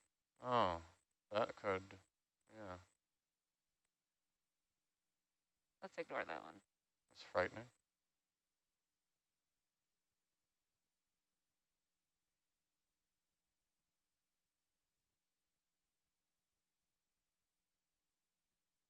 I think you would pick up the straw moorings then. sonar. They're only about 1.5 meters off the ground until there's like a mini junction box on them. Right. Well, we're going to find out what this is. Whatever it is, it'll help us. Yeah.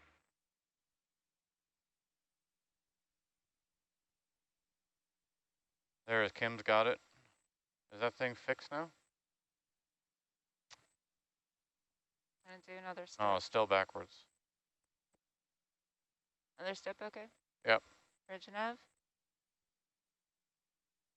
It's just, it won't have anything to do with all the segment views and stuff Another like that. It'll step, just same be bearing. Thank you. orientation, up or down or fore or aft.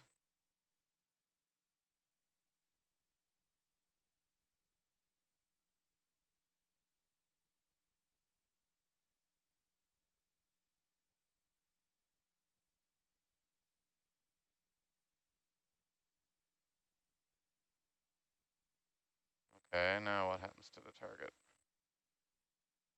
That's it. They call it inverse. Oh, can you get it back the way it was?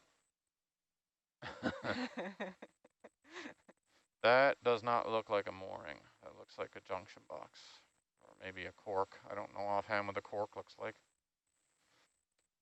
Mario Brothers mushroom thing. A hexagon from the site diagram? I've never seen I don't know the story of the corks. They seem ludicrous instruments.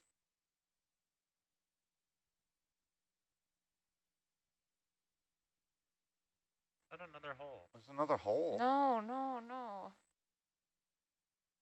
That's what you were getting on your sonar?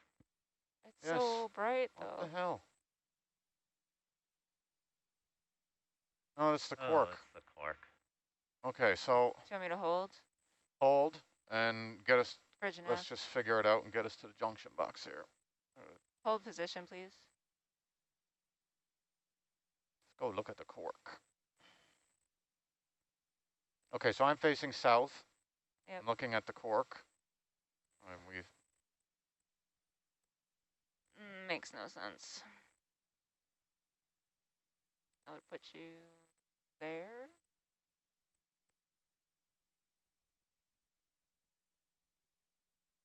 That's quite an offset. that is the cork, right, Nico? I don't know. What's coming off the top? You can Zoom tap. in? You can tap it and sample from them. I mean, does the bottom of your mooring look like that? I don't have any, can't see a line. I don't have a target anymore. Pretty stretched out though. I can't get much closer. Can you zoom in?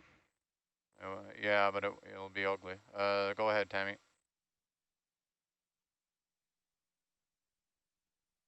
That's not a, that's got to be the cork, right? Cork. Yeah. Do you want a little step in? No, I'm happy that's what it is. I kind of seem to remember that like wheel part on the bottom there too. Yeah. Um, Well, we're gonna head west then. So do we want to reset the DVL to there? yes, oh yeah, reset it to there, yeah. Okay. For now, and we can do it again at the JB. All right. You're pretty confident of these positions, I hope. Well, probably more A confident than cork we are. is a cork. Cork is a cork. All right. Stand by. It's going to be a big jump.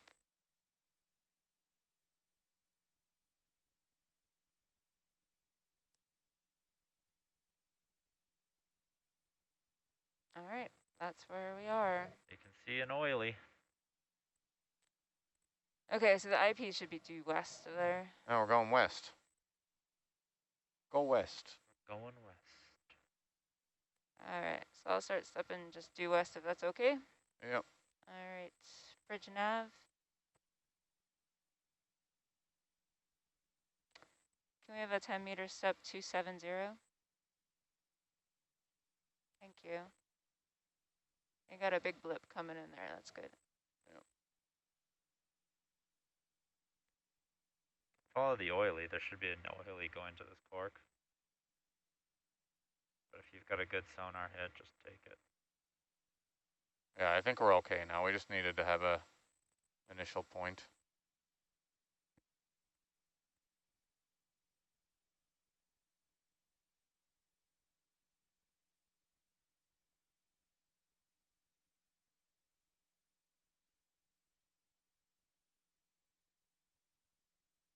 trucking.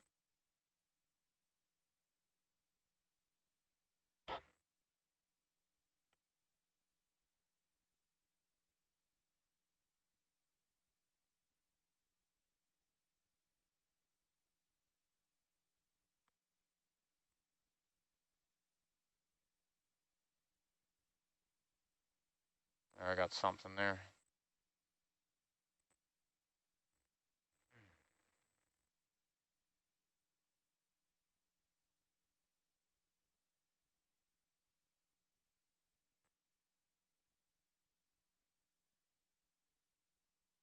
Dead ahead, I think, Nico. Just waiting on the ship.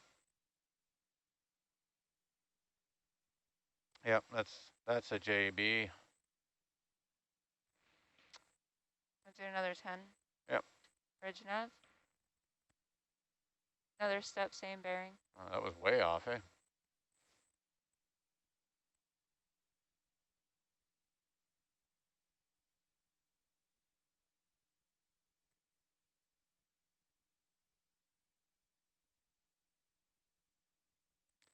There's a cable. Yeah, that's the one going to the node. Does it from the JB to the node? Yeah, so you're heading in the right direction. Yeah, okay.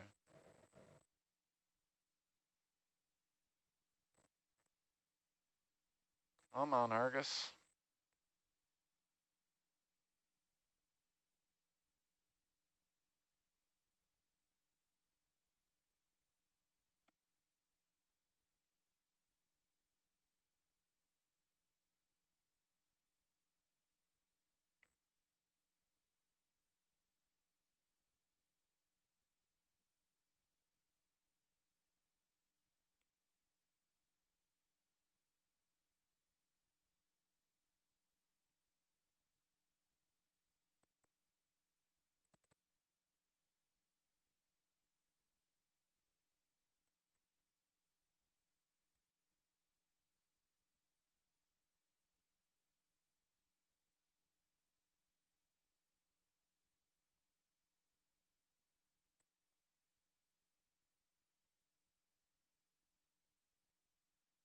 So frustrating.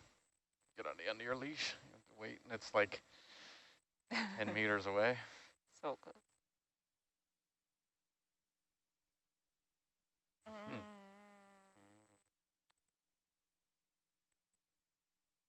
Another.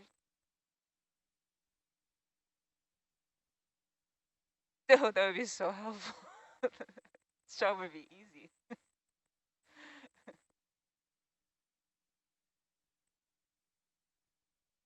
Well, We he's need. just got USBL, right? Yeah, it's just deep. Sorry, I'm gonna put in another move. 10 meters, okay? Yes. Bridge nav. Yes, please. Well, you know exactly where he is if you know where Herc is, right? Another step, same bearing. Yeah, it's just really, the USBL gets really not awesome this deep. So Stay a little bit to the left, Mike. We'll drop those larval tube traps at a... To the left? Yeah, just close to the junction box, but to the left of it. Okay.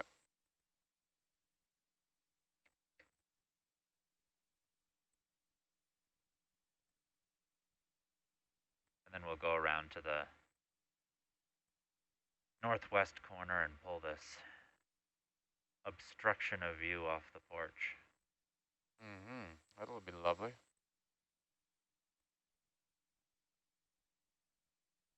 okay, so when we're down here, I'm like just trying to look off the video basically, because this doesn't help at all. You're definitely not out in front. So that's the little flange box. You can drop these larval tube traps just right to the left of it. Do you want to hold here? You want to drop the larval tube things right here? Just right up here. Ah, okay. Yeah, we'll just or if you're waiting for a move, they got here about would be fine. 5 meters left in this. that'll be good. Let him finish that. Okay. And I'll put him right where Nico wants.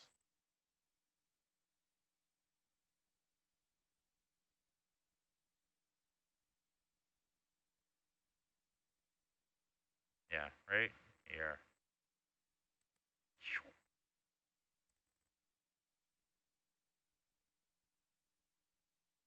Anywhere here? Yep, where your lasers are pointed. It's great. Yeah. Really on the end of my leash, I'm dragging Argus around.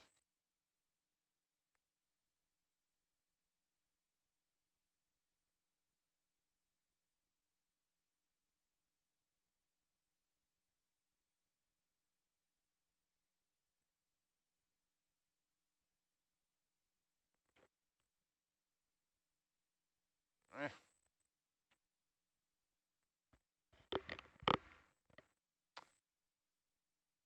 You want me to do a little more or let it settle? I'll try and bring him over a bit closer. Okay. Bridge nav.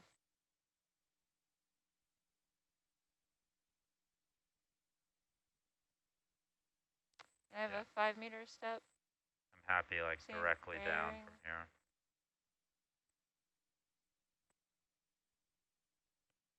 And Cheryl, there was a note about having them just like a meter or so apart. Yeah, that's right. Okay.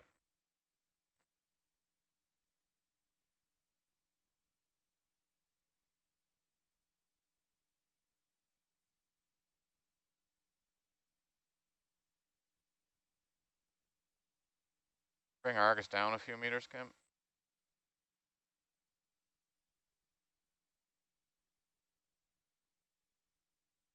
Give these fish something to look at.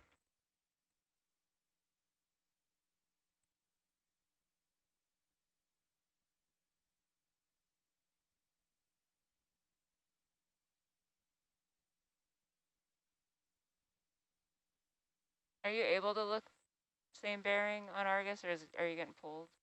Getting pulled too much. Okay. Which direction to move?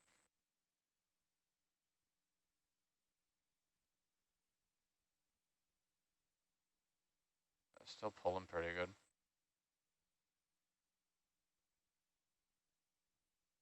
So if Argus, Herc's right there, I think like 225.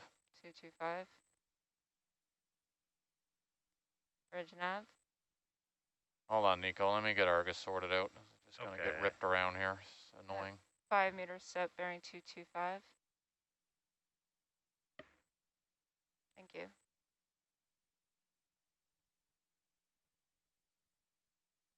Yeah, 225 is good.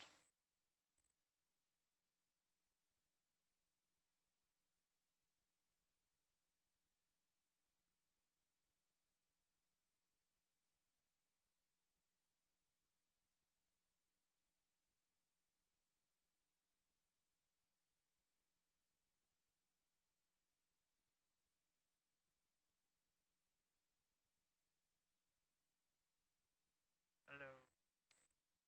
Bridge nav. Whoa. Neat. Another 5 meters, 225. Thank you.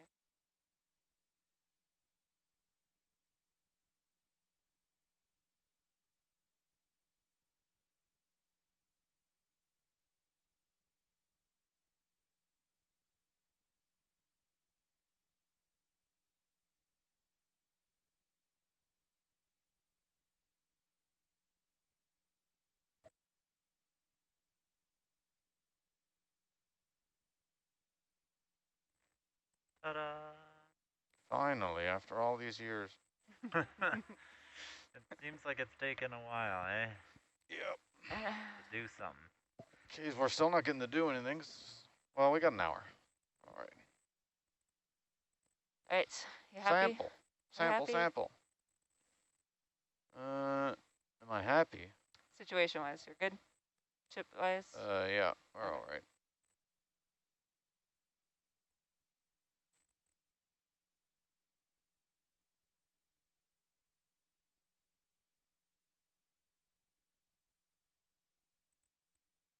Okay.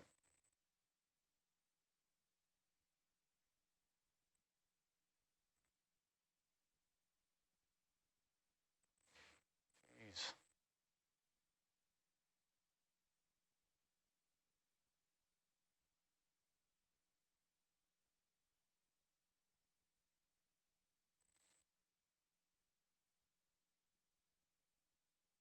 Okay, box open, Kim.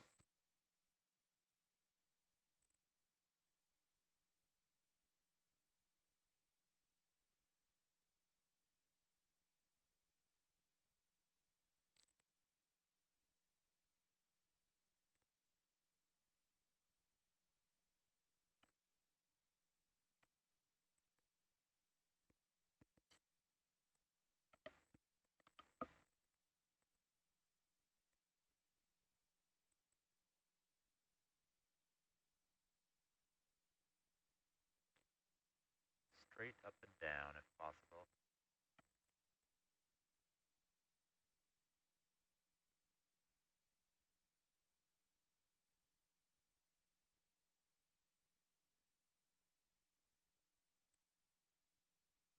Does it have the beacon? What's under it? It's the beacon. It's Oh, dividing the two. it's not meant to be in there. Yes, it is. On the trap? Oh. Oh, it's not meant to be on the trap. No. What I mean.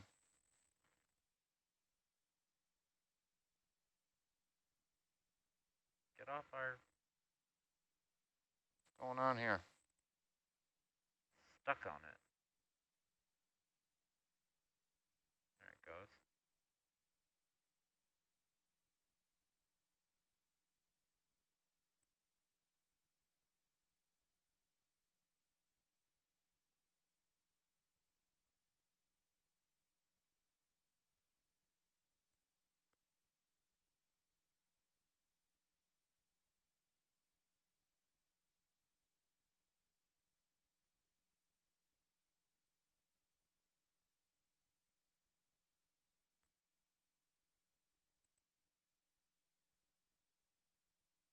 So yeah, as I mentioned, these have to be about 1 meter apart from each other.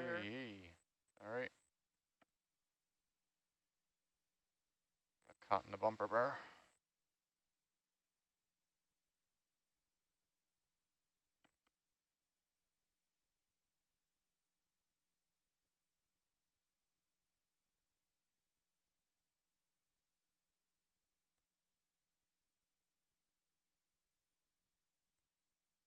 And we'll get positions for these as well.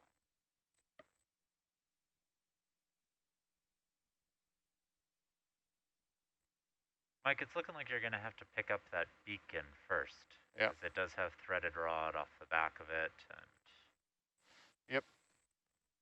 Maybe if we can just set the beacon on the porch for a second, we'll do the beacon right after this. Sure, yeah. I have to get the beacon, however. Yes. I don't like the idea of picking it up on the body. There's rubber around where the duct tape is. I'll use a modest grip force. Grip force 5. There you go. See if that'll even close. Seems like all you guys use is 5 or 9. Well, yeah, the other one sounds like there's 10, but the first 3 don't close. Does it go to 11? Nope. Thank you, Nav. No problem.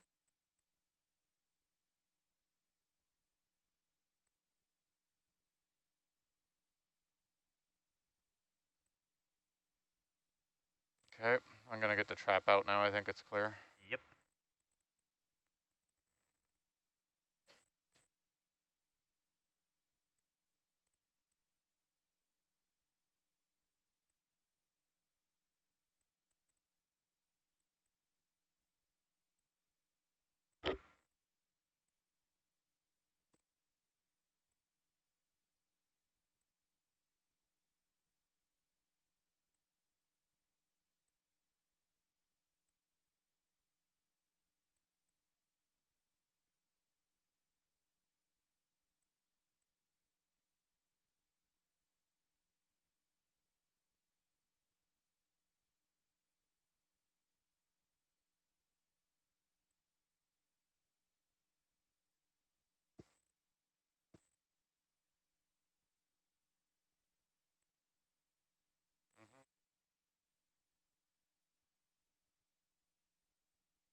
About right here somewhere? Sure.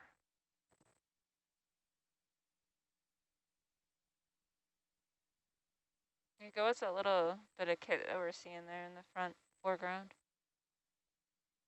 We want them, You want to set it down again and make it more level? yes, please.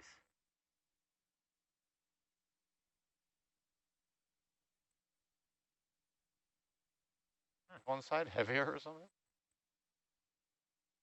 It shouldn't be.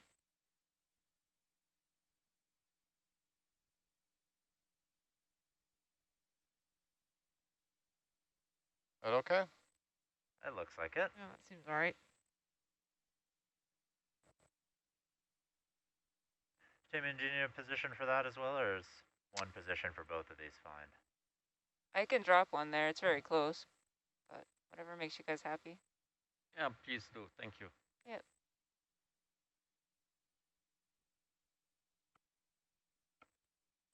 Nope, don't want that. And then if we back away and grab a photo, that'd be great. Beacon's going out next, right? Yeah, we'll put that into the corner of a junction box.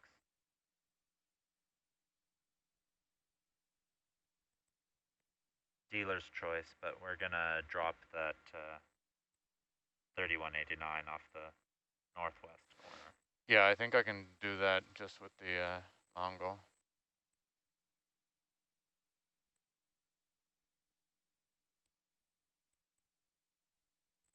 I might just try and roll it around in there and get the monkey's fist. Monkey's fist? There is one on it, or so I heard. I didn't put one on.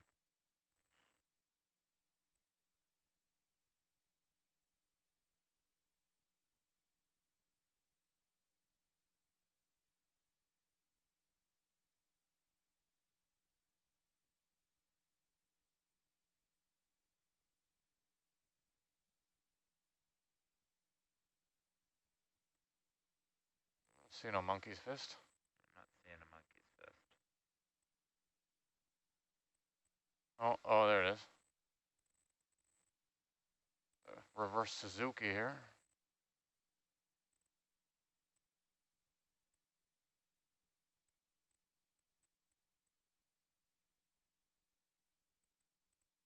It is not an easy grab, Art.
Okay, come close it up.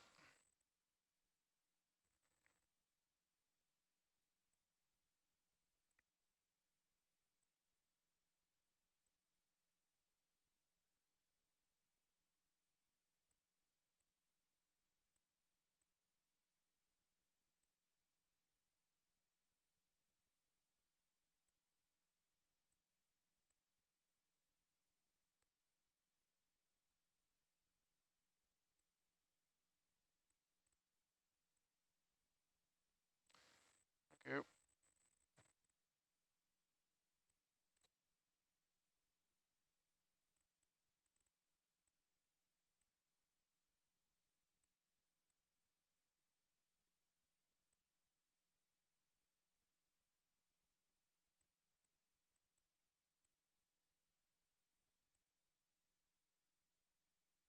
Nico, before we go, what is that thing that's I'm seeing there?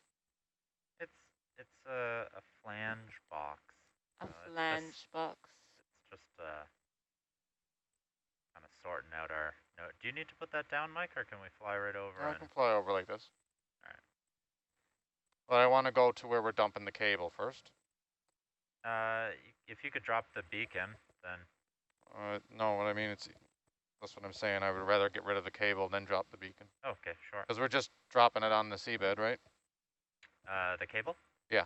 Yeah, on the northwest corner. Yeah, then I got a lot more visibility and ability to fly around. Okay.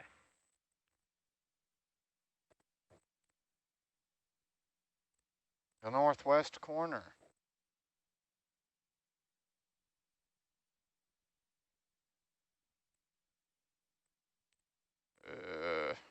On.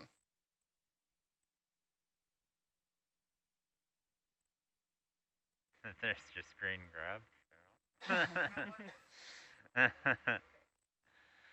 That's the problem with the bottom here. Yep. There's no avoiding it. Okay, which is the northwest corner? What are we doing here? West. Back right. Yep. Okay. I'm just gonna hang here for a second. It's not gonna go well over there.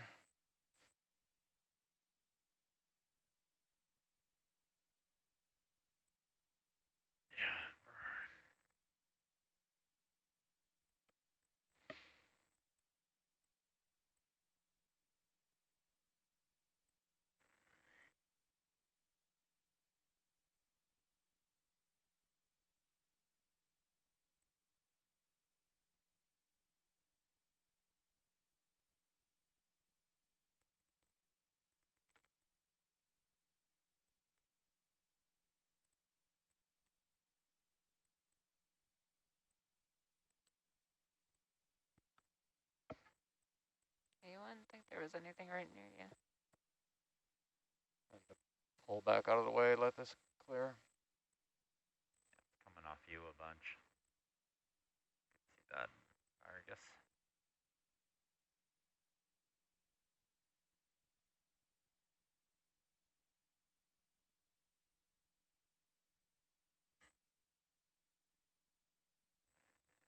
You know what this is reminding me of? That we're gonna do another DDL deployment soon.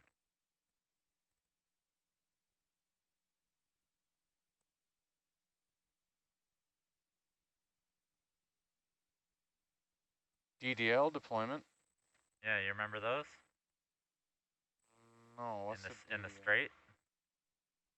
That spot where the visibility is always horrendous. Yeah, this is not good either here. Like whenever you have to set down here, if you don't have to set down, it's fine. Yeah, that's why I was wondering if we could get the beacon off first, because if we set this cable down, we're gonna I'll try. be waiting for another 20 minutes.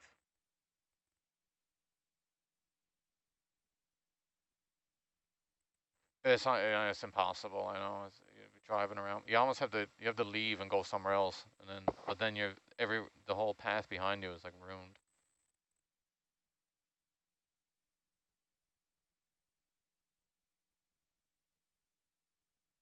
So is it just continuing to kick up? No, I should be high enough. I'm not making any more, but it's just there's a lot of it coming off of us and stuff.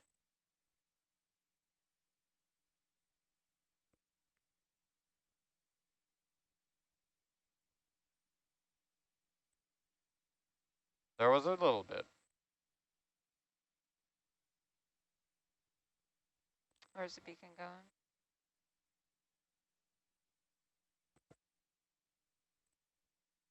These platform legs have a hole up at the top. We're gonna put it right in that hole. Yeah. Was this accurate when we came over? No, I was wondering, do you think I should reset again to that? Yeah. It starts to feel a little fishy when I keep doing that. But that should be due west. I mean, that makes sense. I just backed off west, so. All right.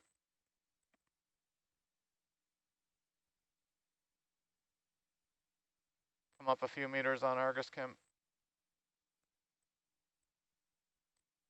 Yeah, no, and even when you were dead looking at it, which it should still be somewhere, it was 10 or 20 meters off.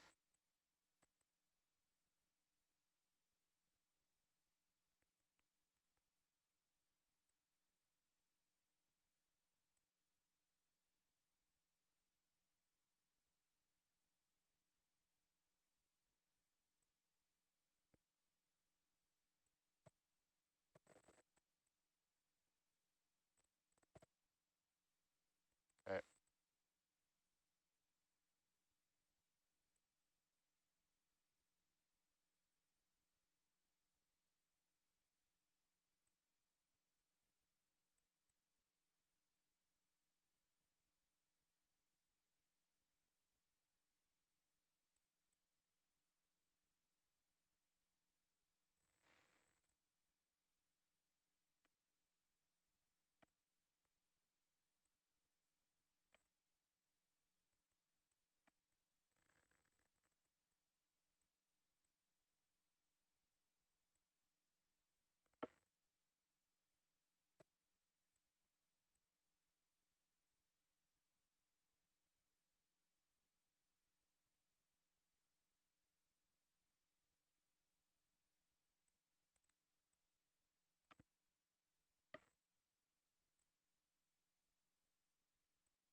I'm going to continue backing to the west, and then if I get far enough away, I'll get the sonar target.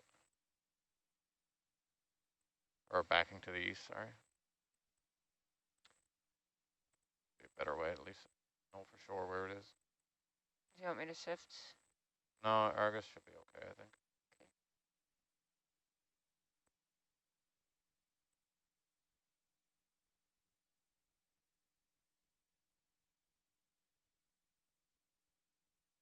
Is that it? Yeah. That's it, yeah.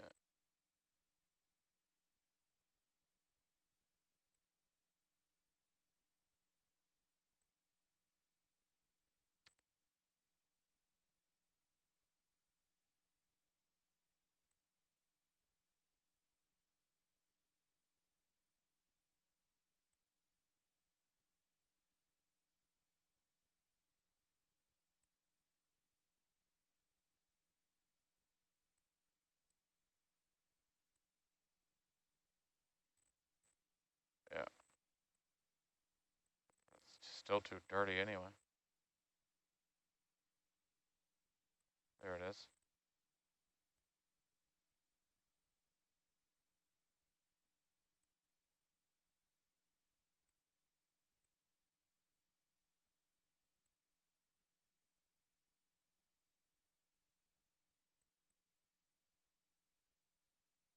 Hold back here.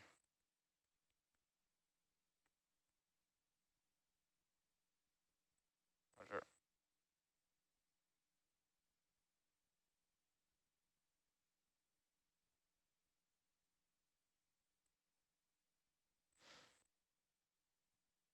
Yeah, Nico, let's just give it a couple of minutes. It'd be better than rushing in there. Okay. It's kind of got to be able to see it and get set up quick.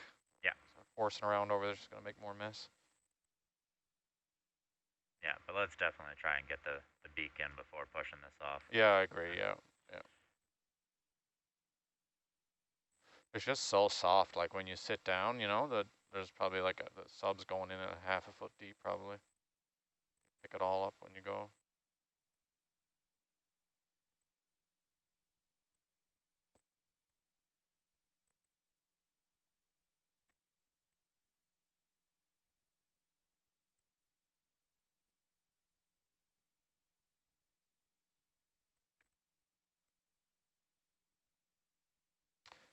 Then after we lay the cable down, do we take it and fly it up and away at the same time?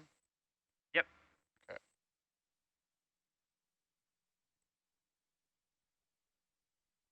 And we're going in what direction then?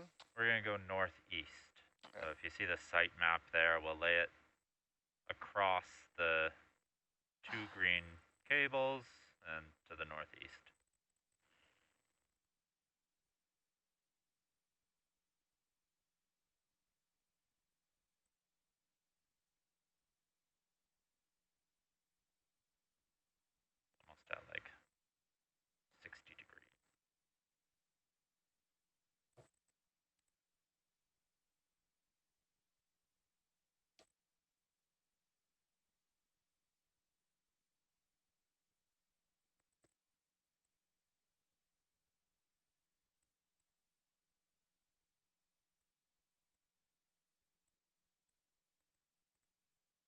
Okay, I'll try and get in there.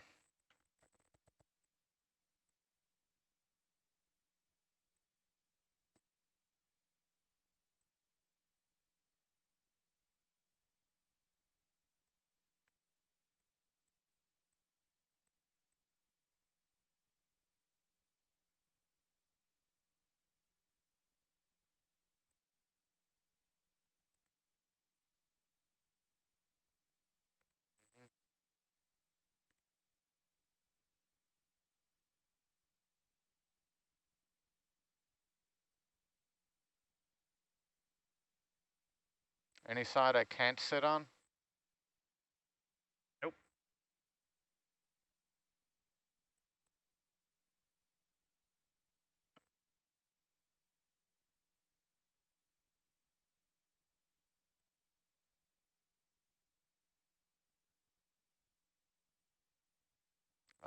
Brow cam over the porch cam. Thank you. For all the good that does.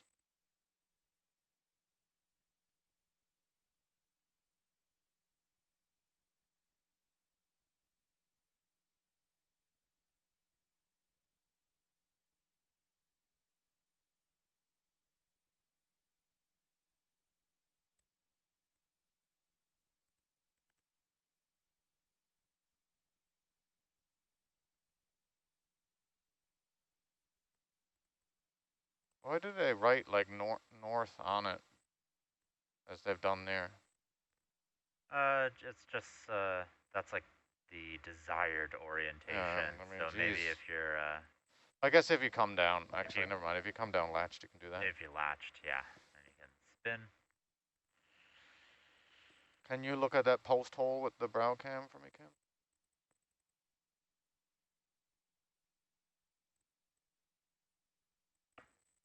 There's gonna be something in there.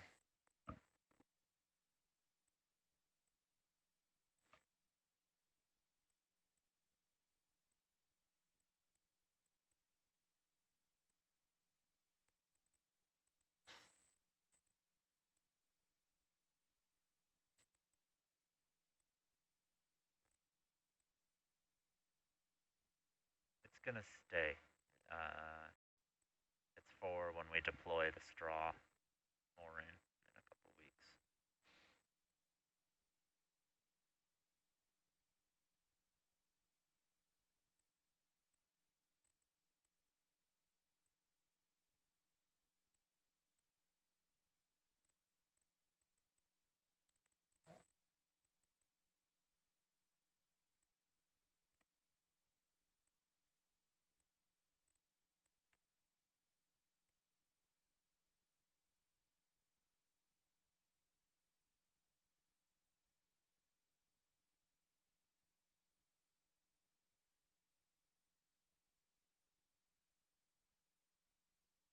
On you.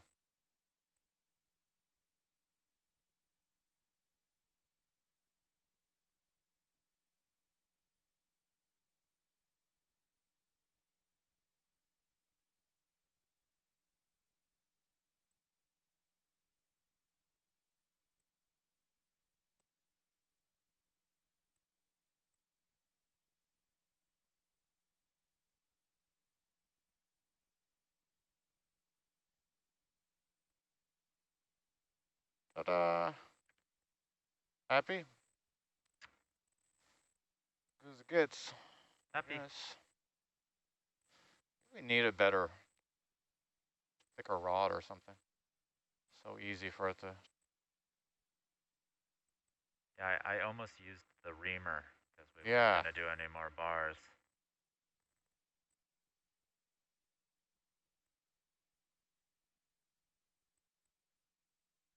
Now, if I'm oriented correctly, the northwest corner is diagonal across from this one. Yes, it's right on your left there. Yep. Opinion question. Do you think I should reset the DVL to there, or should I trust more the dead reckoning and that these points are a little bit off? I mean, I would think to, well, we set it on the cork before, right? I did, yeah. And it wasn't right. Well, didn't lead us here exactly. So I don't know. Just set it on this and see if it Okay. At least then we bring us back to here. Yep. All right. Better than the cork.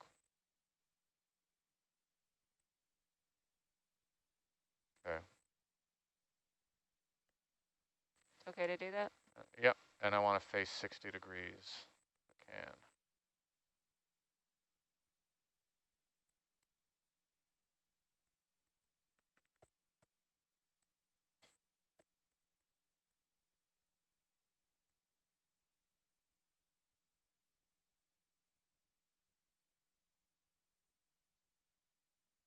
Oh, it's going to get dirty.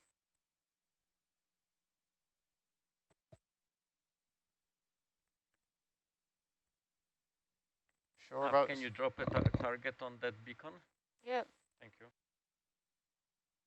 I'm pointing due north now. I don't know if you can run out of here at 60 degrees, Nico. The panel we want to plug it into is on the north side. It'd be nice to come around the corner a bit. I'm on the wrong corner? Yeah, it's this corner you want. Yeah, okay, now it makes... Now it's right. That makes a lot of sense. What's this arm hanging off here? What's that for? What's that for? Right about here? Just ahead a bit? Yeah, that's right here is great.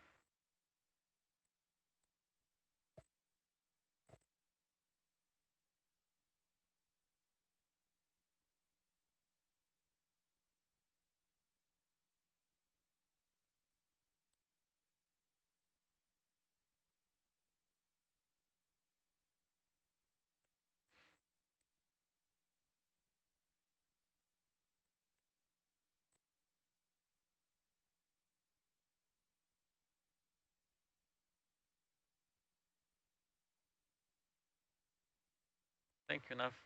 You're welcome.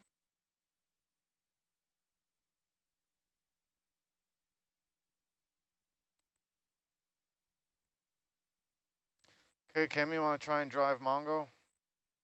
Or just, yeah. Try and get it off with him.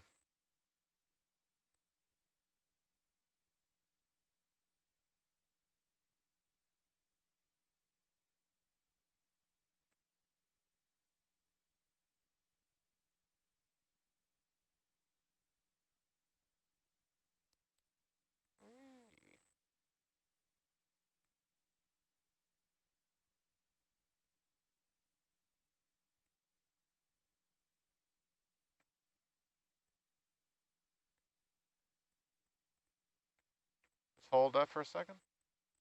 Was this in all the way? Yeah. Okay.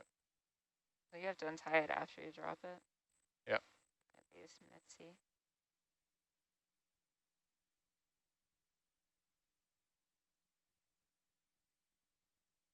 Yeah, I'll have to shift over. Just put it down wherever you can clear the porch.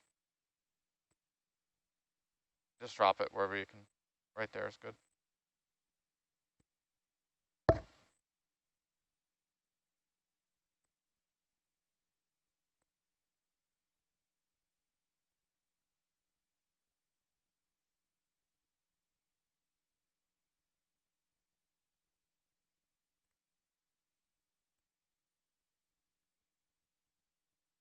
Let's unbundle this thing. Get this guy put away here.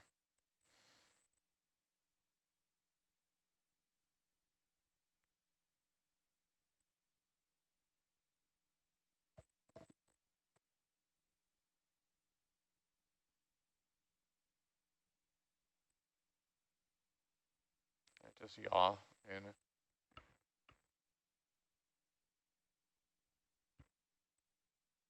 Other way. Yaw right.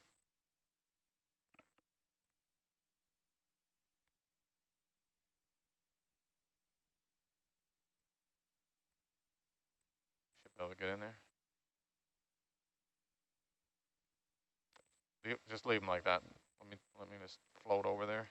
Thank you, Nav. You're welcome.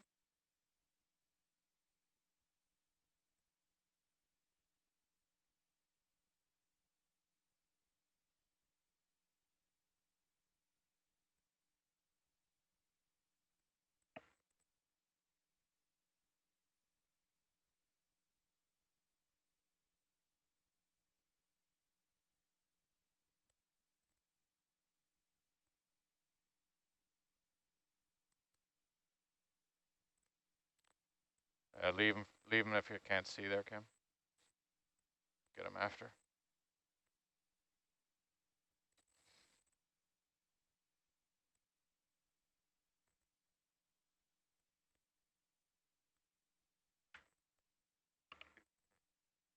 Good morning. I'm getting there. So 3 bungee poles, Nico? Looks like 3. Yep.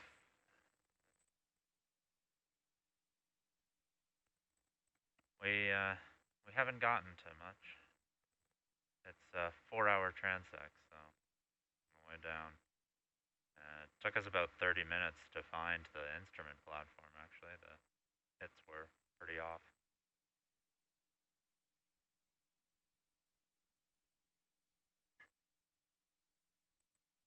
That pointed down.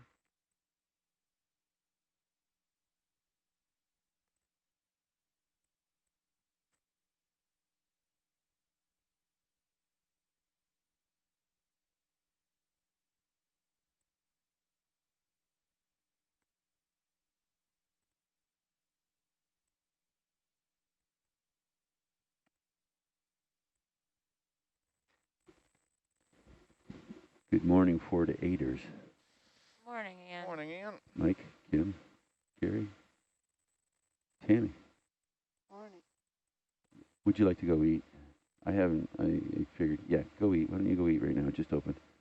They were not words that you just said. Sure. Right. Yeah. I'm in. Yeah. Yeah. I'll sit here. And 4-hour transect, and pretty much here we are. Oh, okay. We deployed the larval traps, the beacons on the platform. I saw the beacon going in from my private viewing room. Nice. All right. So Nico's off for quick breakfast. No word from AJ.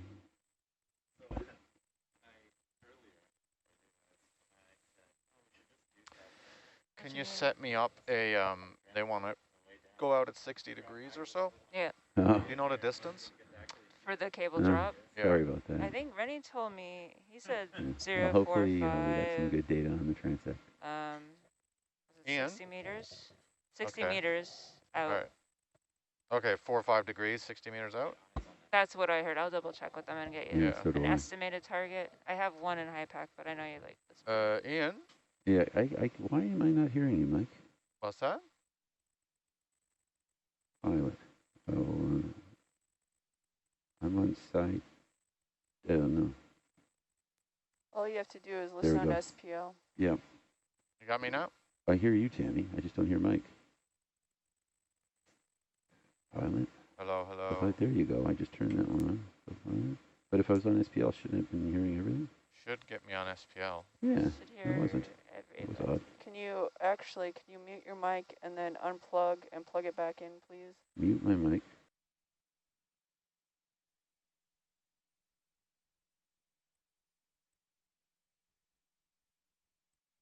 Okay, I just muted, unplugged, and replugged. No worries. Yes, Mike. We have 3. Is the range and bearing for this cable at 45 degrees and 60 meters run? Yeah, no, that's about right. Why? What's the issue? Nothing. Just asking so I can get a endpoint notated on my nav screen. Yeah. Here. Okay. You'll have to bear with me so far as position-wise, but I'm assuming we are on the northeast side of the platform. The instrument platform. It's behind you? So Instrument platform is Oh, right. I see it. I see it in the corner there. I see it. Yeah. Okay. So you're heading what at about 100 right now? My heading right now is 55 degrees. 55 degrees. Okay.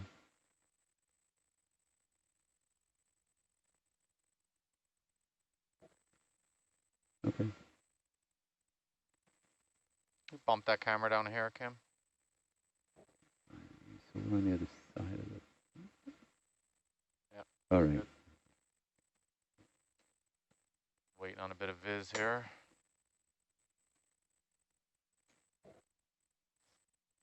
I just see the red tape. Yeah, can you zoom in? Here all day. Bump up, I guess.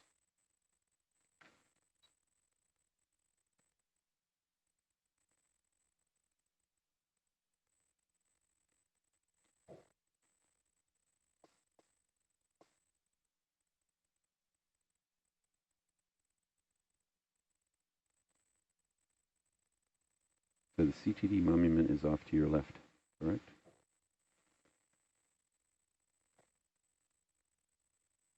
I haven't seen a CTD monument. Okay. Oh, hold on, I'm staring at the wrong site. Oh no. Yeah, wrong site. Yeah, I'm awake.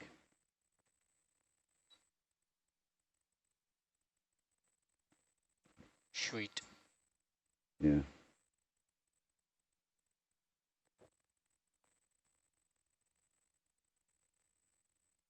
So those maybe tickle this bungee, I guess. Dang. Would have preferred that to be the other side, but okay. All right, looks like it's all freed up, Ian. Okay. Can I take a minute to put these pins in the box? Yes, or? please. Pins the box and the... You go around the side? No, I'll throw them in the front too. And the piece of blue tape is on the top. But I think you got it on the handles.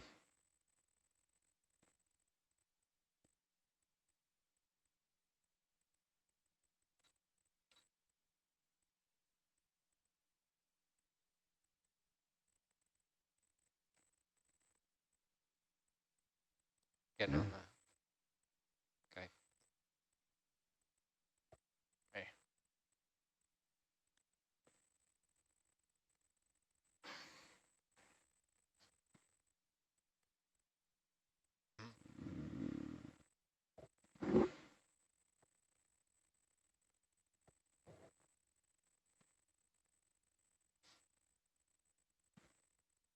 So Mike, out to us at almost at about a 45 as well as the Titan, which is the green cables. There's two sets of green cables going in. One's the Titan, the other's the tilt meter. We're probably going to end up running pretty close to the tilt meter, but that's okay. If we see it as we head out, we'll probably stay to the north of that second green cable as the two of them split. But we're probably not going to see that because we're going to go almost straight up.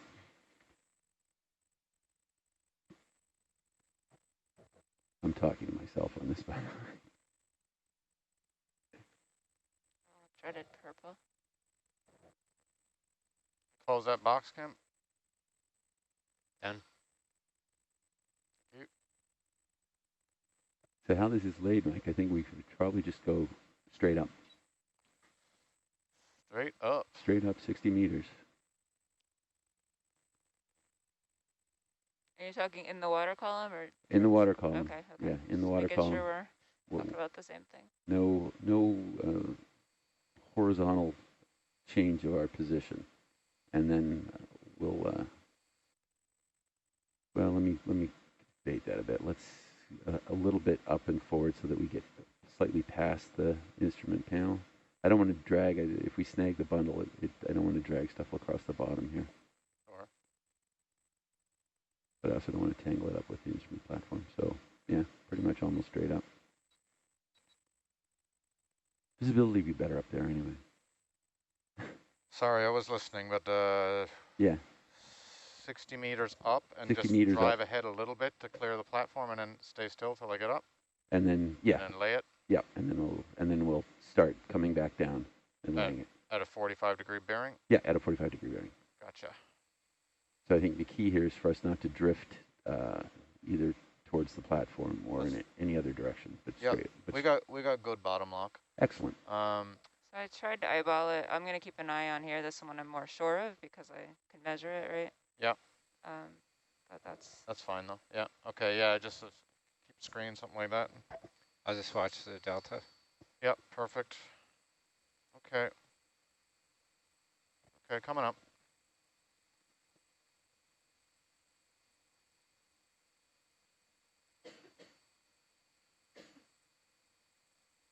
Be a dust storm here. Yeah. We'll get out of Dodge quick enough, hopefully.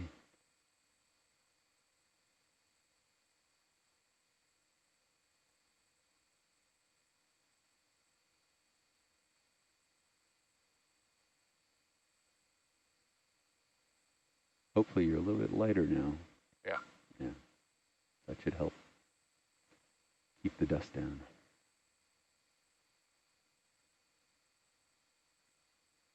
just going ahead a little bit. Just a Just a smidge. Just a smidge. A scooch. Scooch. Okay, that's my scooch.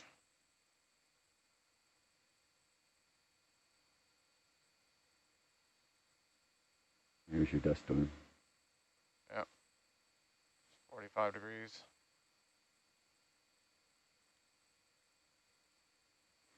And we're 16 meters off the bottom. And climbing. Great.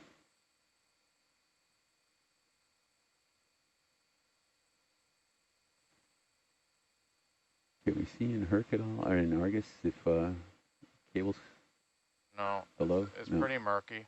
Yeah. Oh, I see it just disappearing into the sediment there now. Or into the cloud. 25 meters. What a big cloud.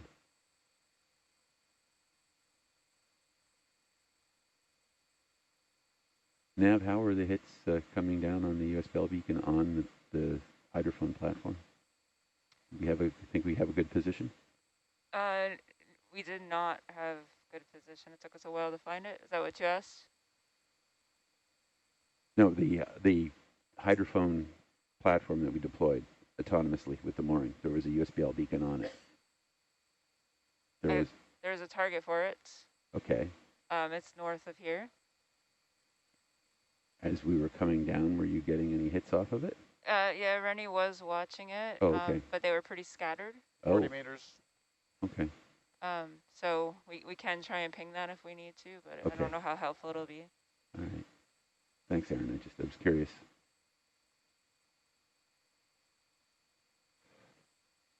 $45 meters.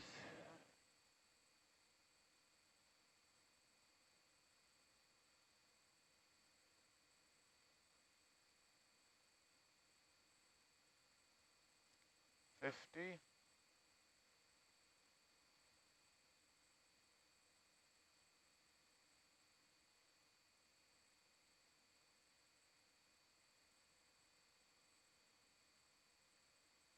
Autos are excellent on this sub, Kim. 55. Yeah, I was surprised at how well. I mean, it was Josh just programmed it in. I said, like one ahead and one up, and then one ahead and one down. Yeah. 60. Okay to go ahead? Yes, sir. 60. Step forward. So see, Kim, I put in a 60-meter step. Yep. And I have auto XY, I have auto head, but I have manual depth. Okay, now you want to start coming back down, Mike. Yeah, I'm coming. So all I'm doing is driving the Z and watching it. All right, I need to get that ship going. Any Yeah, preference? get the ship going, yeah. Bridge nav.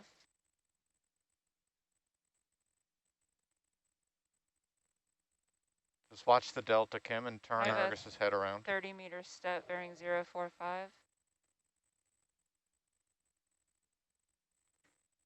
Yep, thank you. All right, 30-meter step in 045. That's a nice setup.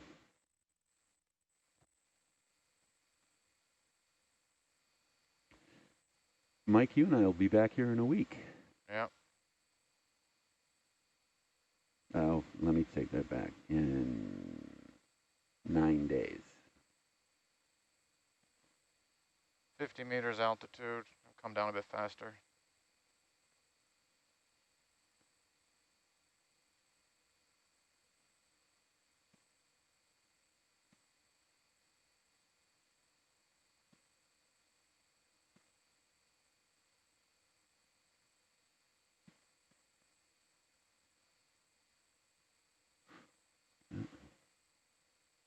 Jelly.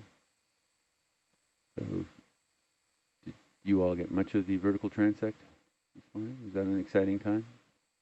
What's that? The vertical transect, everything went well?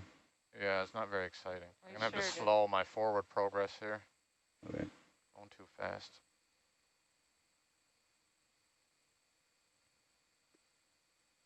Car wash.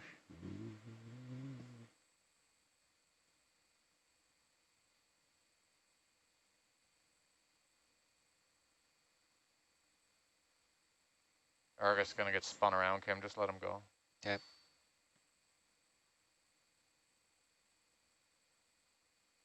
About halfway, I got 30 meters altitude.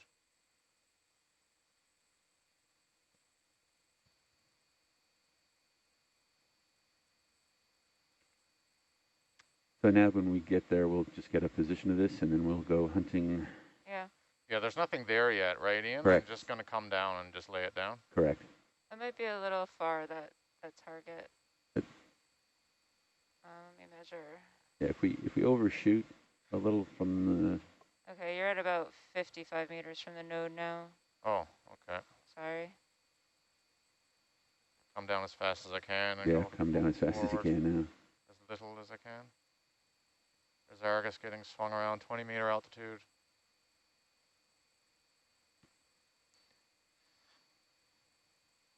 You're maintaining 20 delta. All right. Roger. That's about 60. I went faster than I thought. We're at 60 now? Based on high pack, based on the point, we're about 60 meters. All right. Do you want to hold it there? Well, we can overshoot 60 a little bit, but not a lot.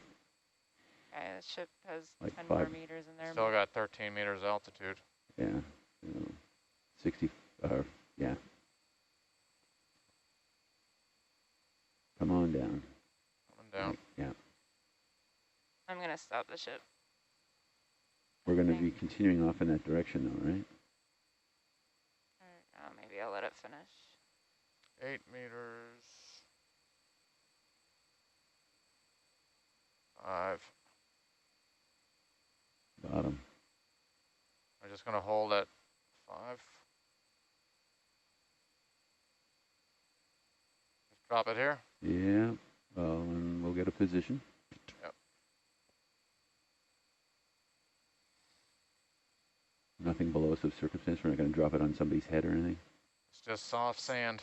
I'm just a couple of meters up. I just don't want to make such Yeah. a mess down No, agreed. Agreed. Wind stopped at 20. All right, position on that. Yep.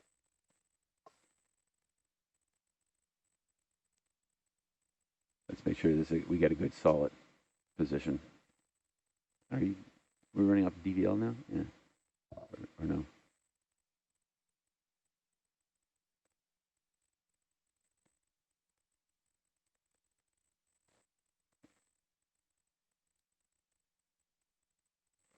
Okay, so somewhere north of us is a hydrophone. Okay. Let's go find it. So, supposedly,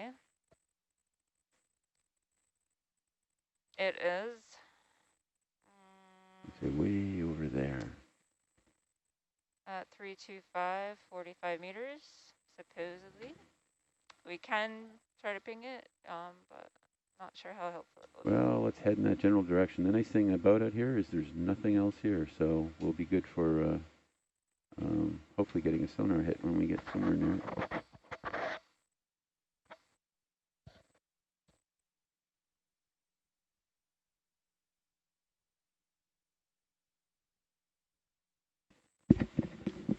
It's come down about 2 meters, Kim, on Argus.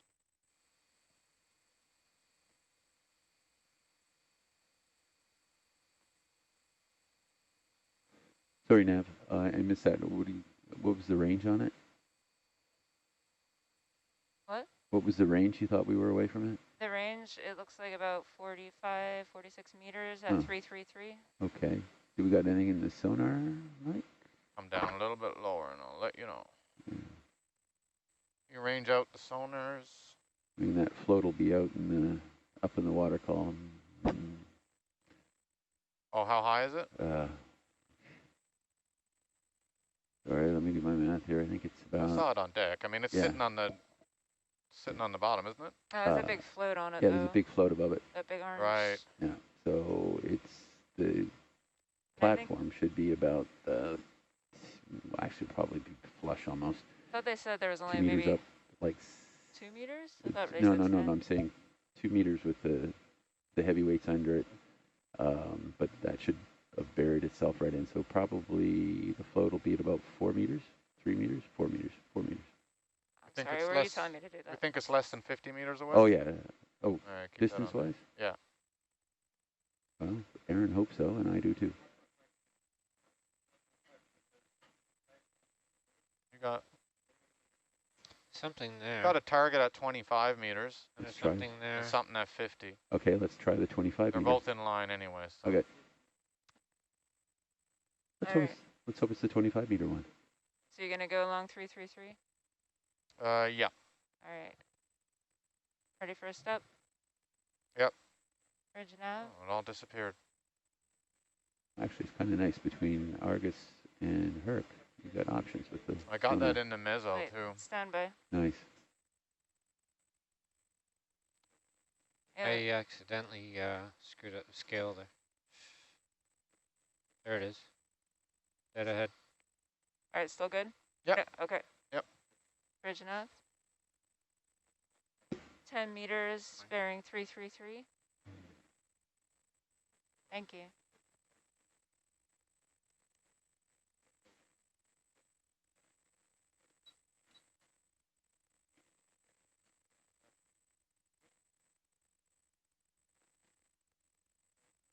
Was there? This one. The other one, I think, was around there, but it looked like still there. I see. Okay. I don't have it in the mezzo anymore. Oh. Morning.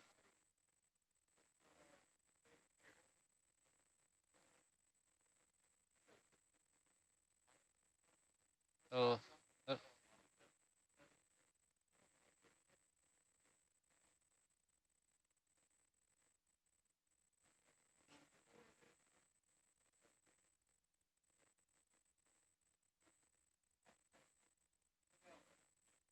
So we're about to crew change here, so You have to be.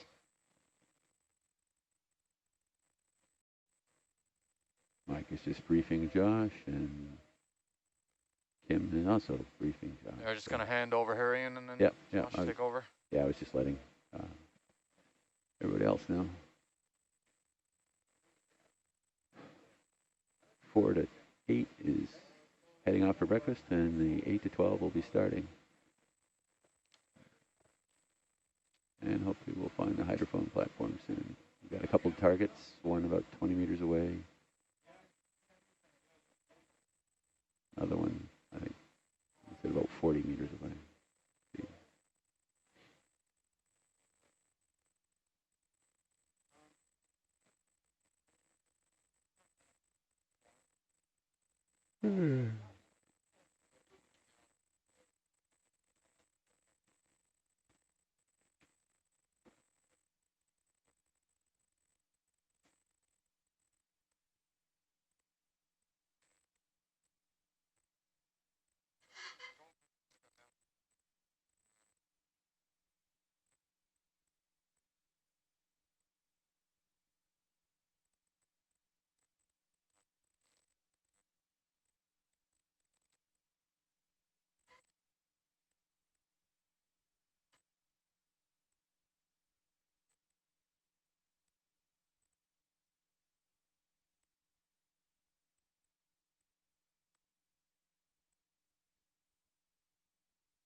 Hey, Matt.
Morning, Nico. Good morning.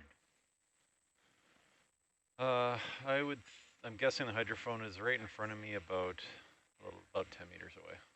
Oh, excellent. Let's go take a look. Waiting for everyone to settle in, and then Okay. just going to go look at it. Yeah, we'll do an inspection, see how it landed. Okay, I'm just going to wait till Matt switches out here.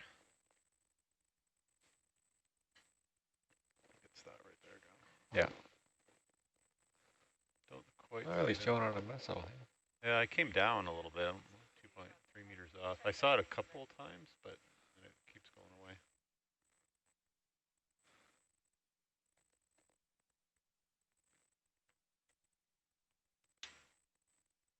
Do we have a mark in ROVNav on where a cable is put down? Yeah, I see it on the... I can see it in the seeprints, this one here. Yeah. Oh, I see that. Okay, I'll step forward. 5.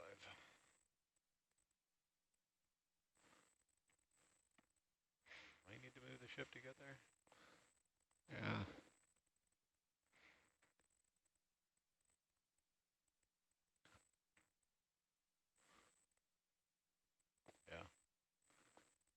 Start that. Let's do 10 meters, 345. Roger. Some remnants of a frame. Bridge nav.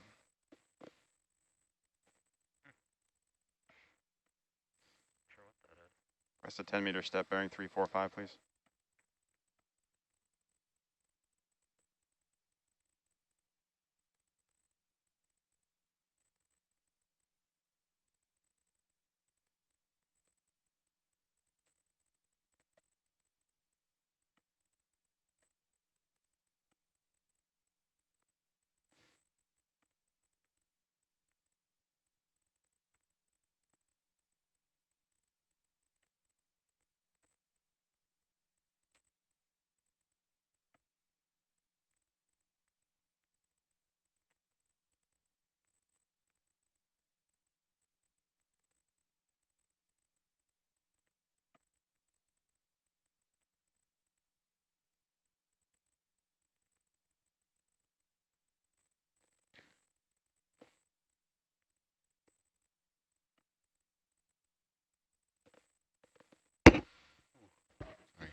Range to beacon about 20 meters.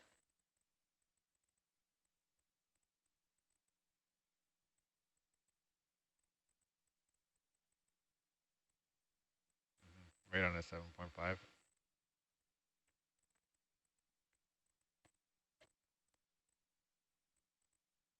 Say again, JZ. Oh, I was talking to Josh. We're tracking the hydrophone platform in the C-print sonar, or so we think. All right. Target.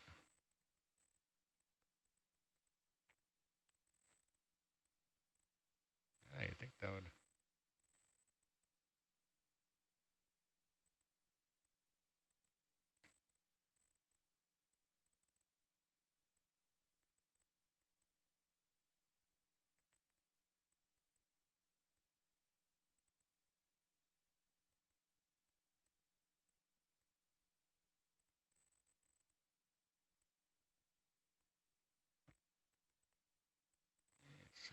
Yeah, it's a pretty bright target.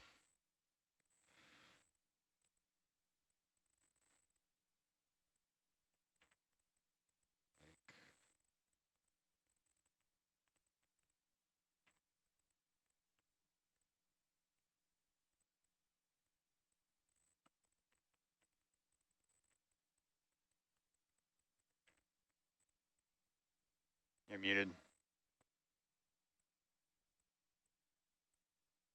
Push down to talk to SPL. Where'd that? I don't know where that went. Why did I push that off? Sorry. These two should correlate. Okay, so it should be that way. Maybe that bright does, I'll turn my head.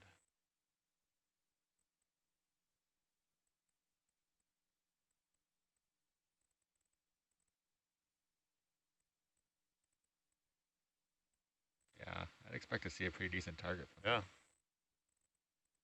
Especially down here. Not much down here.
How far above the sea floor was that float? The sun-kissed float? Pretty tall. Yeah, the hydrophone array is maybe 2.5 meters tall, and then another 3 meters up to the float. I'm surprised I don't see that. It's a big bright. Yeah.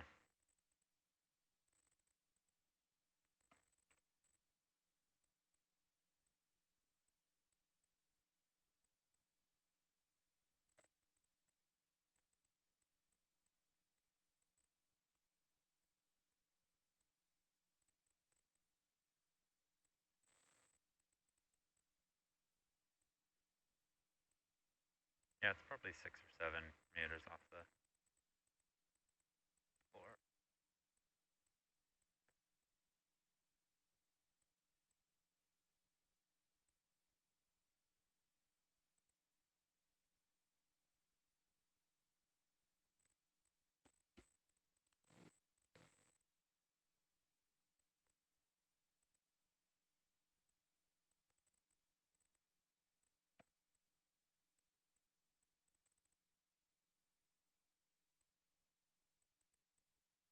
Got something in the mezzo like 20, 40, 60, 80 meters away. Well, right there. Yeah. That's a target. Dive Chief, this is Data. There, Go ahead. I have message from shore saying that we need to notify systems 30 minutes in advance to power the hydrophone. There, that's pretty bright. Just so you're aware. We're not there yet. Yeah. Nav, is the hydrophone is the green line on HIPAC or the orange one? Hydrophone doesn't show up on HIPAC right now. Oh, okay. That's why I don't see it. Roger. Yeah, I got a pretty solid target in the mezzo, 80 meters dead ahead.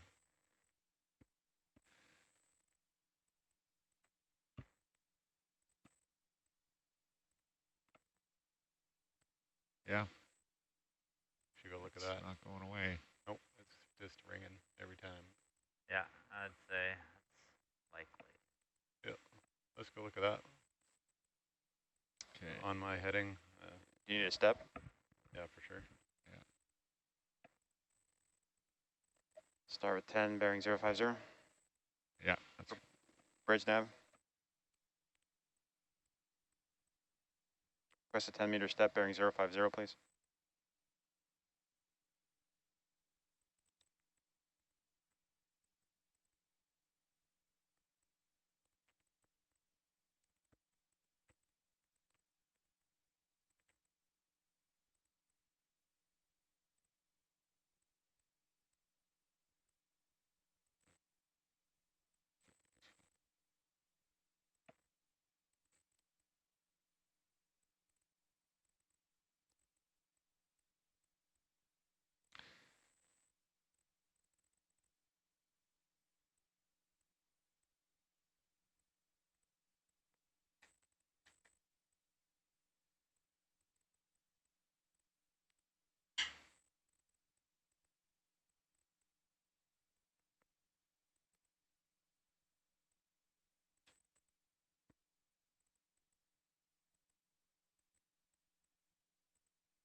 Ships in position. Let's do 30. Sure. 30 meters? Yeah, 30 meters. 045? 045. Yep.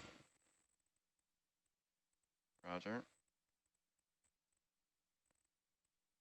Bridge nav. Request a 30 meter step, please, bearing 045.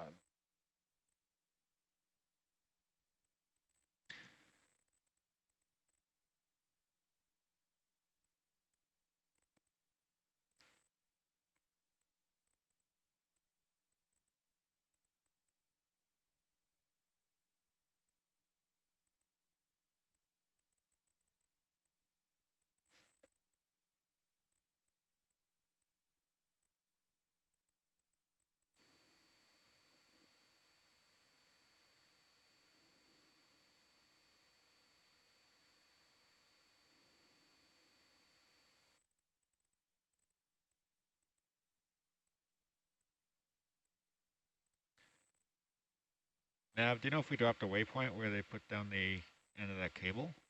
We did. Oh. Yeah, I see one. What's it called? It's called drop position connector, and it's about 30 meters due south of us. Oh, okay. It's not in ROV nav though, right? It should be. It should be this cable drop cursor marker in red, but I don't think it's accurate.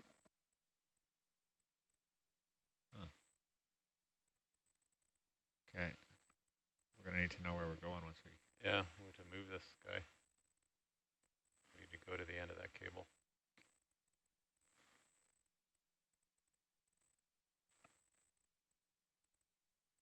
Cable drop. Nico, do you know if we made a solid mark on where the end of the cable is?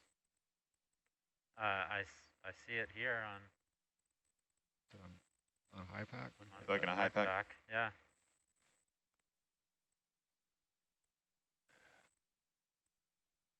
So it's these two positions. They should roughly correlate.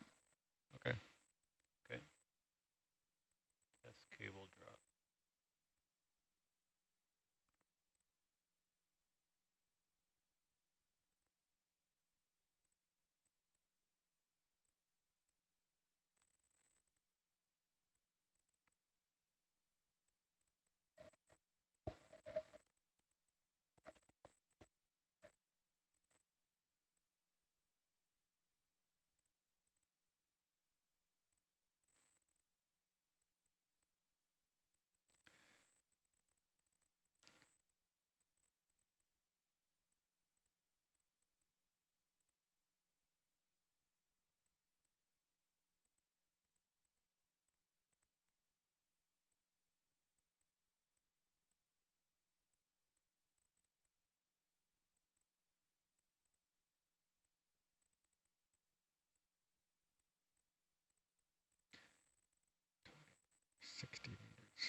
That drop is where we started and made this turn, so really I think that's where I want to go back to.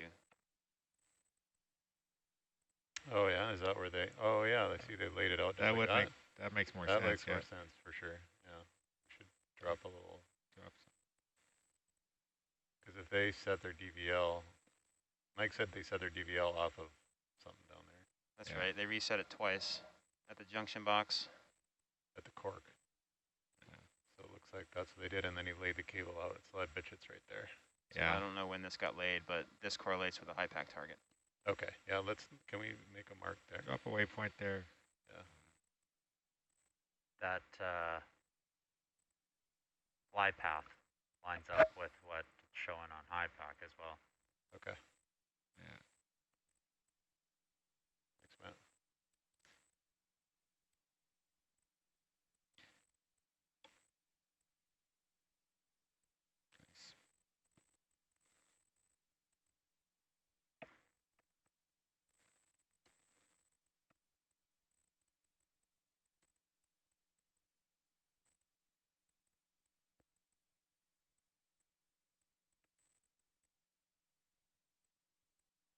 Ship's in position now. Let's do an R30. Same direction. Same bearing. Bridge nav.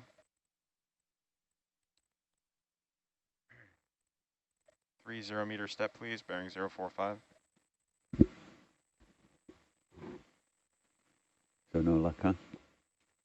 We're heading in the direction of a good sonar hit. So. Nice. Nothing off the USBL beacon? On the track link? Yeah, the track link. Yeah, it wasn't. We went to that point and it wasn't that. And then I bumped out the range on the mezzo and saw a pretty steady target that's dead ahead of me right now. Yeah. Hadn't been tracking. Nice. Okay. A long swing from 2,700 meters. Yeah.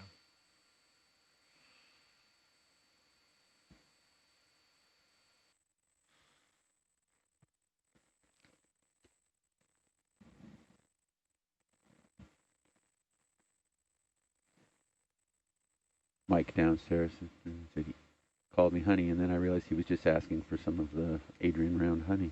I got all excited there for a minute. I thought I made a new friend.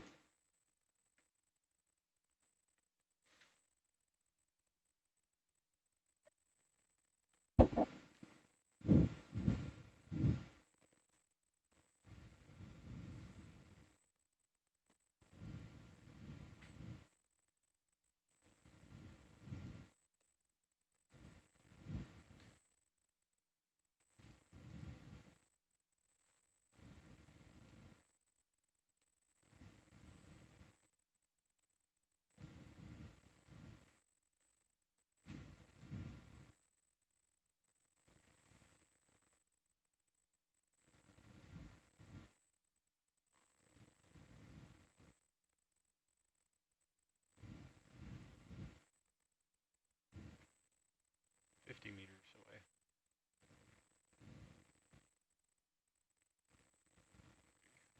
Oh, 45.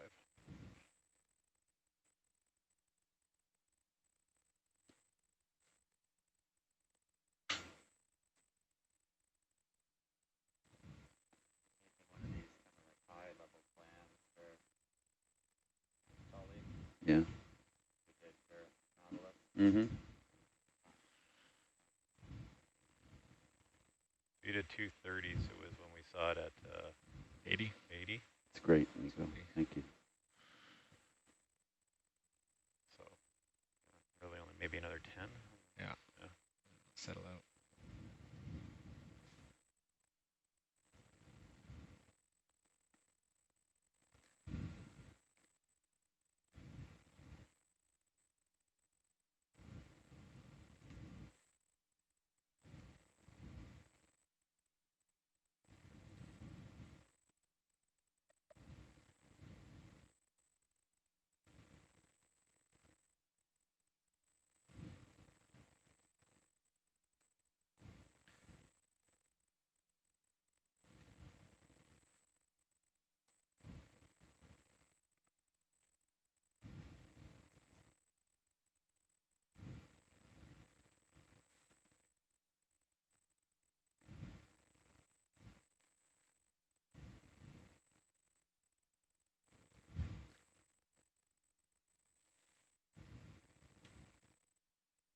What are the divisions on the mezzo? 10 meter division on Herc mezzo. That's the head number 1. That's a very bright target. Yeah.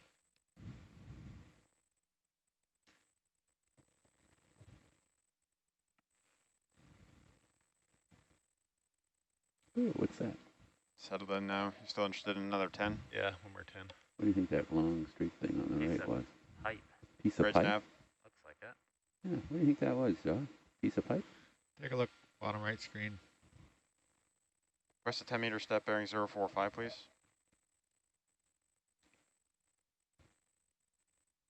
Want to zoom in on it for a look-see?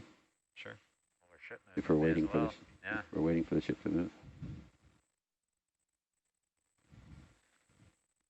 Can you zoom in, please? You never know what you can find on the bottom of the ocean. Rusty things. Look down the other end, if you can, or if we overshot it. Have we overshot it?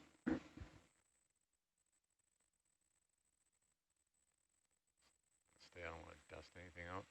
Yeah, I don't. Yeah, it does look like a piece of pipe, huh? Okay, come wide, please.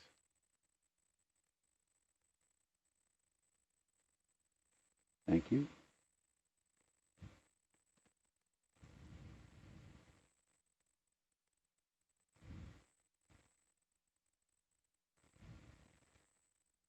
Are there just like big holes in the sediment around here? We came across one. Are there what? A big hole. Yeah, there's I forget what they're called, but they're just naturally occurring, like kind of like a sinkhole. Yeah. Small little pot marks. Sorry, pot marks. That's what they're called. This one was big. Yeah.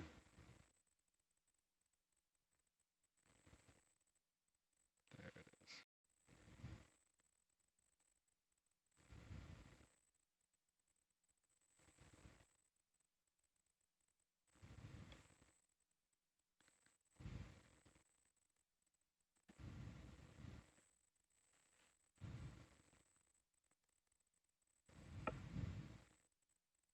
Oh yeah. Is that corroborating? Just because I know what I'm looking for.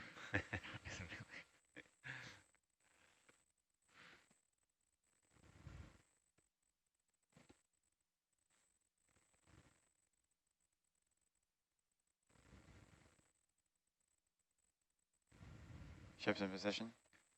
Roger.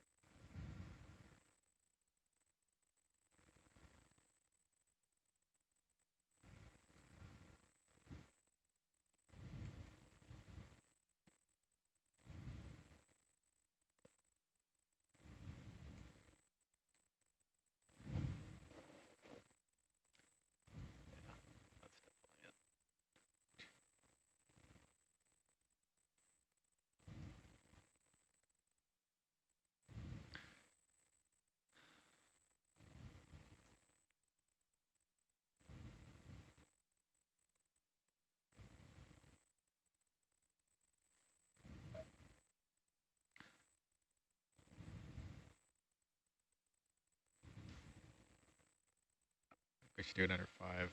5? On the ship. 5 on 045. Roger. Bridge nav.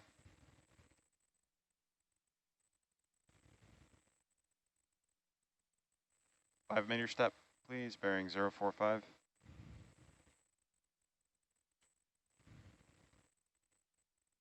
There it is. Oh. Good on you. Okay, let's have a short prayer here. Yes.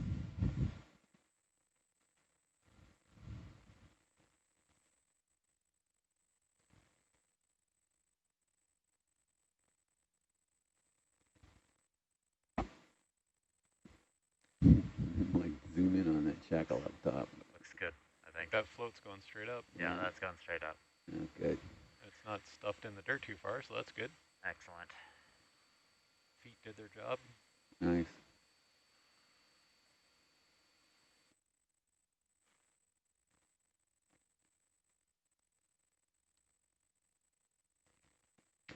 How far away are we from the connector end, nav, Matt? Nav. About 80 meters. 80 meters. Oh, it's a bit of a haul. It's good. And we dropped this all the way out here so that we could avoid any possible drift into straw, which is a 2 moorings side by side, a little over 50 meters tall in the water column. We'll be inspecting them on this dive. Yes. I pulled up pictures. Yeah, Arena actually sent. I asked Shore because I was wondering how tall they were and how. Oh, I could have. Yeah, I had them on. You were asleep. I probably should have just put them on the dive plan, but yeah, I was asleep. Oh, AJ got up. Changing the lights there, Dave. He called in today. He said he forgot he had a doctor's appointment. So oh. Yeah, he'll be late. Okay. Yeah. Or no, he had to drop the kids off at the rec center or something like that.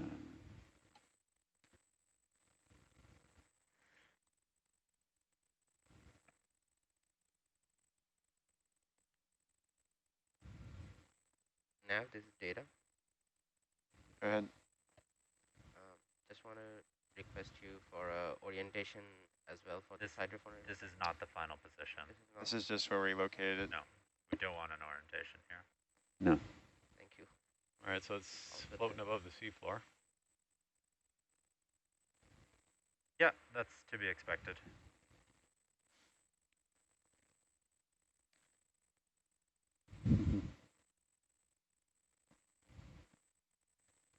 Because the second weight pack, the one that's closer and just under the green grading there is. Right, so the first. Yeah. You're calling the first weight pack though. The ones that are attached to the. Yeah, the two green chain. grading, the big shackles. The two chain links. The second one is the other one sitting on the ground. The two chain links are, what are those things called? The little, you stand on it, looks like a ball that guys drive up and down the street on at high speed.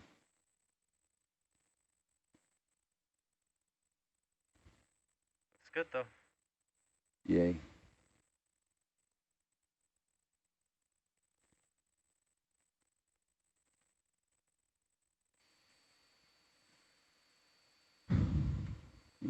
You're fading. I'm fading, yeah. Yeah. I think I'm like blue under the eyes. Go, because I'm going to need you very well awake at. For node. Yeah. Oh yeah. Yeah. I just want to see how one of these poles go. Oh, okay. There is a backup plan. If node doesn't happen right away. Well, no, not that. I'm talking about. You said ready for node. We should look at what we need to do to hit the other Cascadia basin site. Yeah. Because if things slip at all, we'll just pop right over there. Sounds good. I think that's a great idea. And if things go real south, we could lay a cable. Might try and. That cable's actually going southeast. Okay, yeah. Yeah. It's pretty soft here. Yeah, just on it. Plus I carry so much of it with me when Yeah. I sit.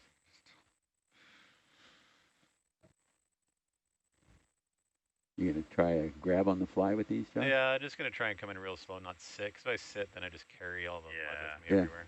Yeah. It looks pretty good there right now. I should be doing screen grabs, but of course. See it hidden down there, the window. Yeah. Josh, can you look up in the camera, try to, and I'll just do a screen grab of that? Sure. If I could. Yeah. Here, I'll get the arm out of there. Somebody told me that grabs every 30 seconds or something. Oh, it's grabbing anyway? Yeah.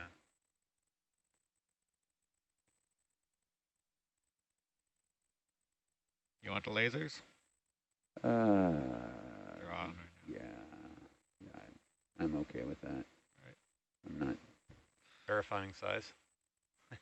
Yeah. Thank you, Josh. Okay.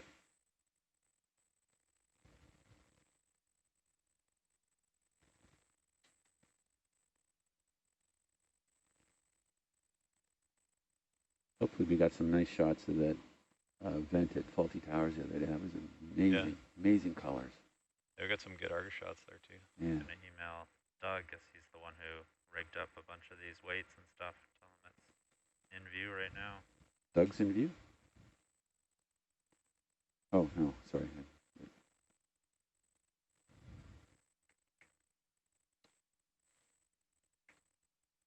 Ready? Yeah.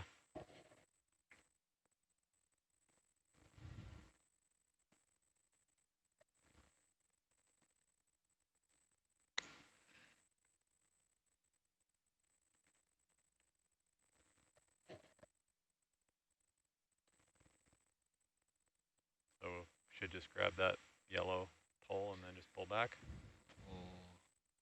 Is it back or to the left? Back or down or something. Take a look.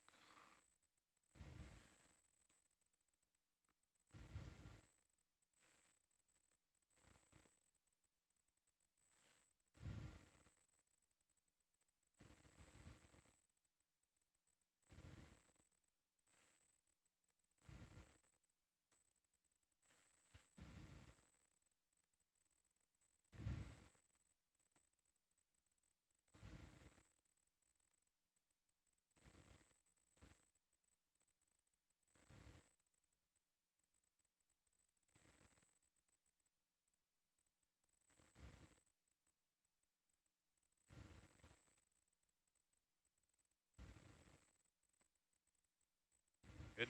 Nice.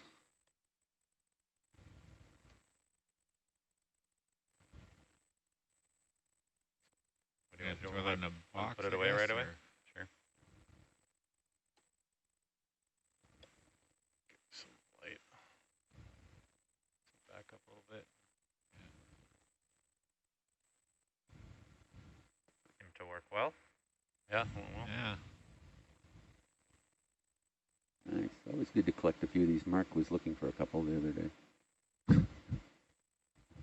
Or no, what was it he said to me when I was reaching over the side? He said, "Don't drop that. That's the last one I had." Of course, he was kidding, because he then told me he's got a box full of them, just in case. Let's see. That would be a bit end on the concerning. far corner, I think. Yeah. Let's get this side, and then I'll come back around. Sure. We don't have a boat for our shackle. We're going to have to go back to shore.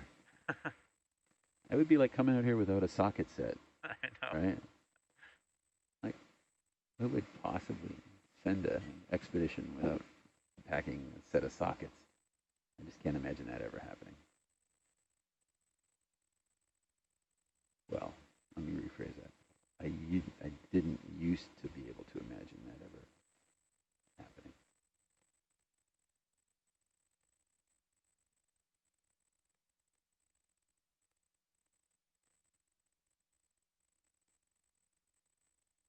Oh, I see. So for our weights, we're using a lot of used truck brake drums. Yeah, just buying them from the scrapyard. Yeah, which was funny. I biked up. Nice. I cycled up the Malahat, and yeah, good pull. I was halfway up the Malahat. Nicely rigged. Yep.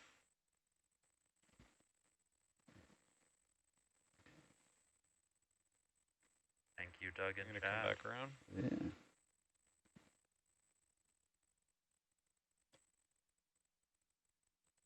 Yep, Doug Hines, he was a co-op for us twice. Or 3 times. Twice. No, I think 3 times. Twice for sure. Twice for sure. Yeah, anyway, Doug Hines, now a graduate of the University of Victoria. And he's working now for us.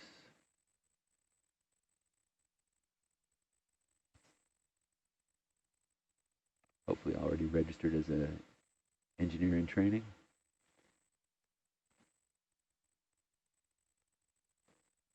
It's funny, our co-op students and our junior engineers and junior technicians, sometimes they have to do some pretty simplistic tasks, but I think the motto is, I'll never ask you to do something that I didn't have to do myself, or no kidding. Or I still would do myself. Speaking of which, the bathroom needs a little cleaning there, Nico, if you're... Actually, I cleaned it the other night. Everything to make the expedition go easier. Oh, there goes another shackle.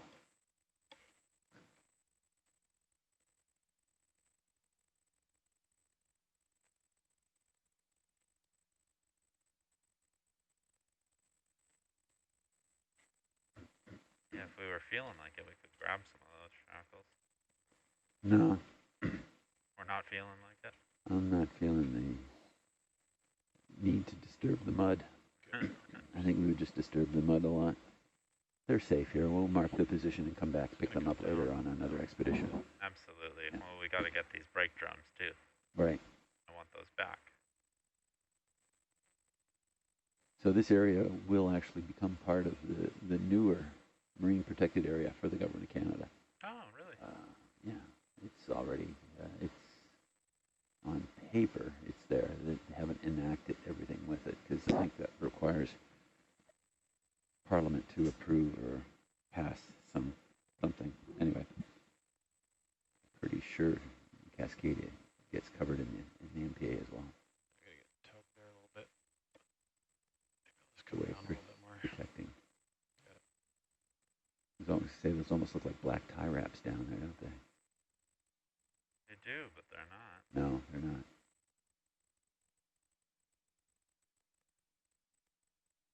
One more to go, right? Yeah. Nice. I think I had that in the, what did I have in the dive plan for that?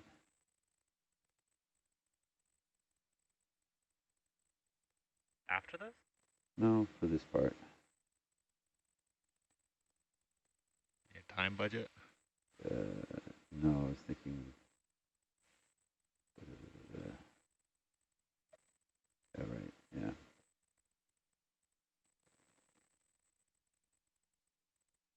Mark the location of the dropped weights. Oh, I think I had in the dive plan we were supposed to have gone counterclockwise around on the releases. Oh. Oh. Deviation. Mark it. Yeah. Guess you were wrong.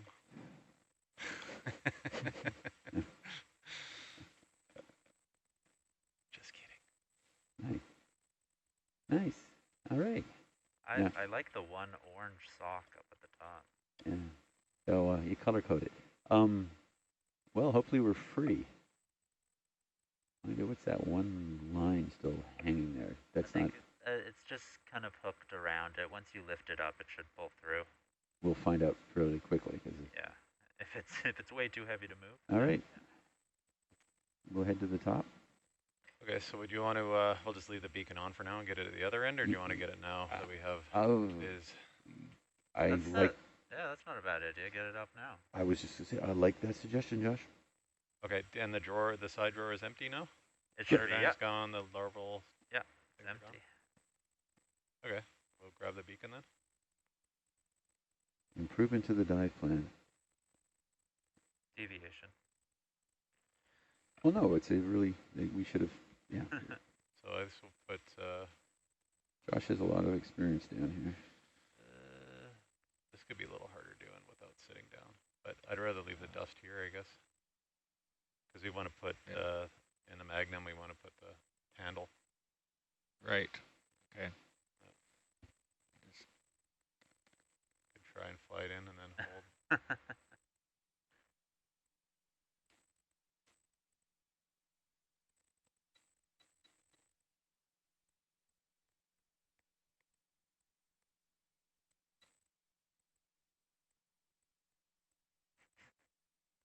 I feel like there's an easier way.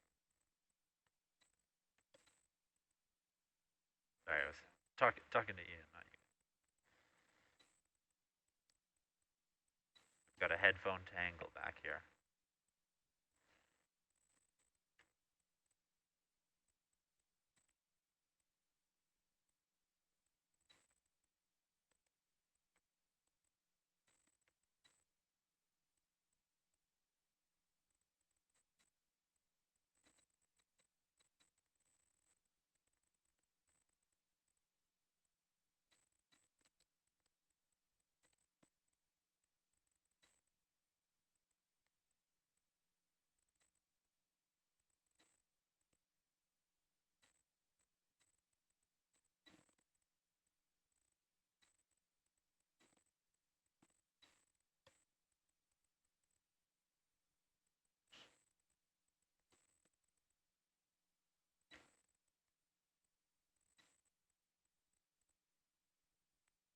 We just flip the, rotate the jaw around. Jaw around. Yeah.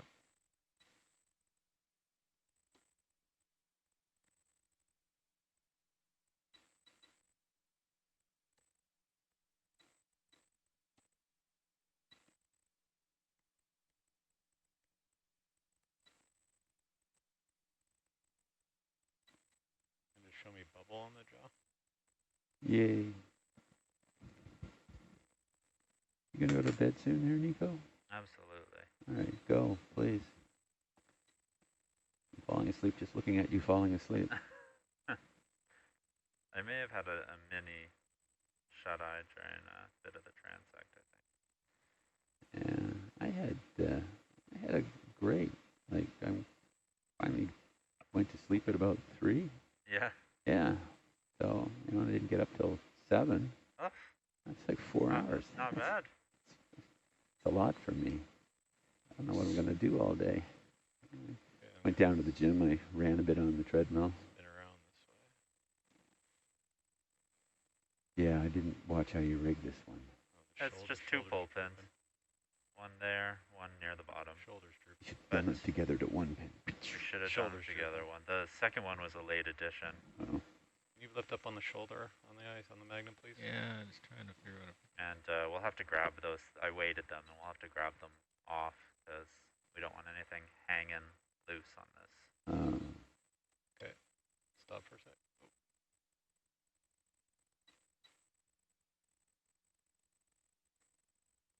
Pins are still on there, right? Yeah. Yeah. Yeah.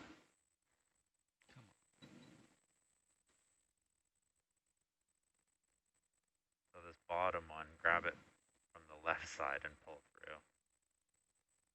The top one doesn't matter. That's going to be a little difficult because he's on the right side. Grab it from the left side and pull through. Oh, I mean, after. Don't worry. Like, do the pull pins first, and then talking about the leftover remnants. Shouldering up. And pull us in towards it anyway.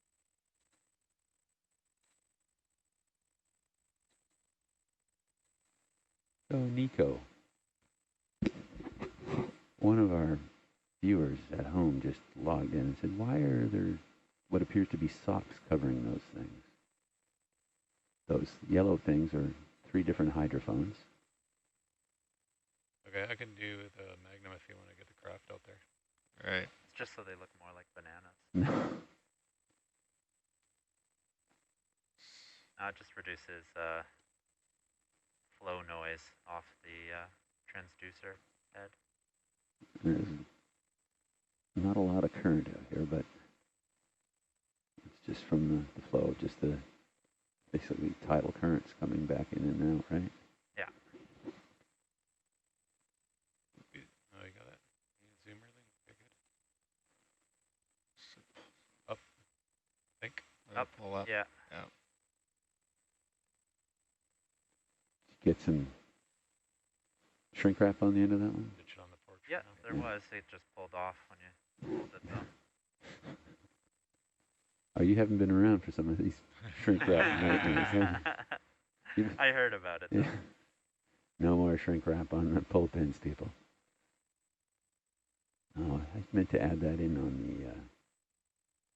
on the list, which I'll do right now. I think there actually is some on this one. I just grabbed some out of the tote, but that's just tape. Come off. Down, yeah.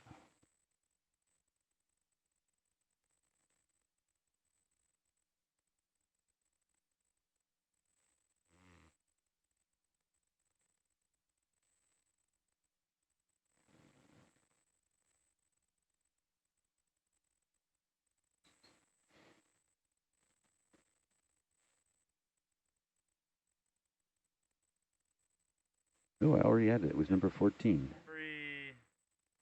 So we'll have to go back for those lengths of AM steel. We don't want those sitting on the platform. Roger. Just gonna back away from this. Yeah, we know when you're.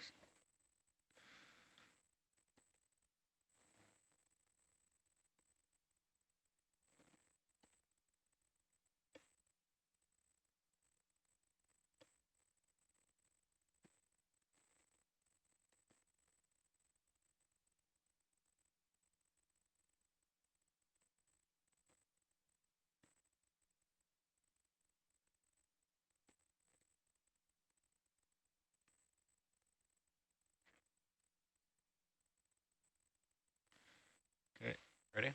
Ready. Opening jaw.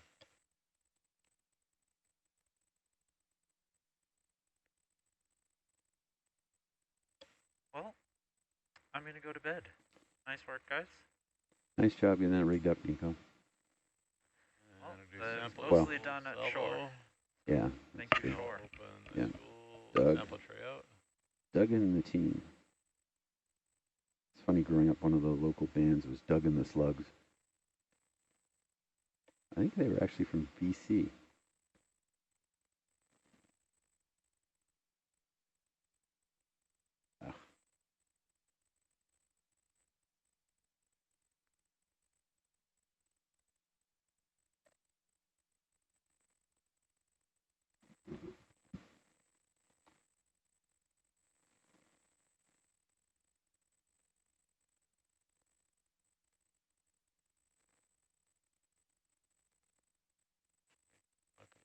Oh yeah, so as I mentioned, that the AM steel that goes through the green grading to the bottom, it's weighted on the left side, so it's going to be easier to pull from the left side. Pull from the left side. Yeah. Yeah. All right. Thanks, Nico. Have a great sleep. I will. Good night. Buenos tardes, señor.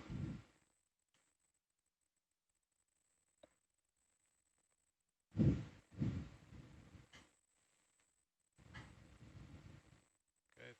In? Yeah.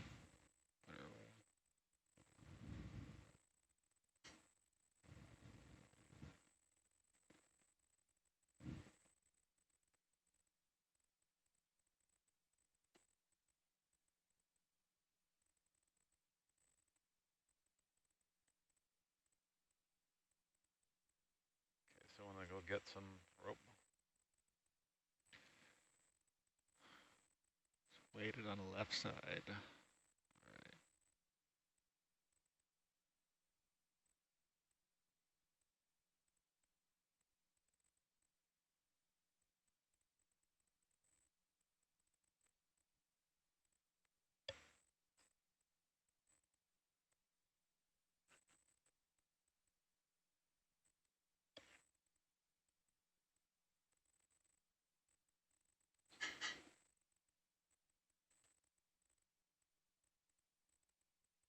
What are you going to go for first?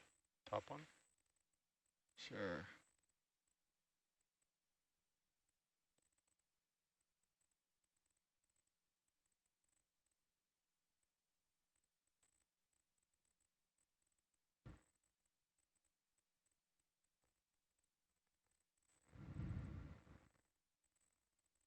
Like the Shoney's big boy, I'm back.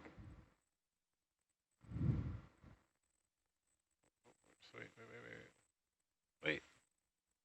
Heard me. Pulled me right into it. Or pulled it towards us, I guess. Yeah. All right.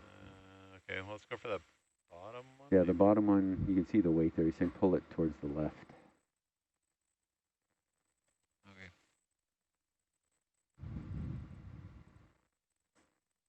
Or pull it from the left. The weight's on the left. He's got a washer on there.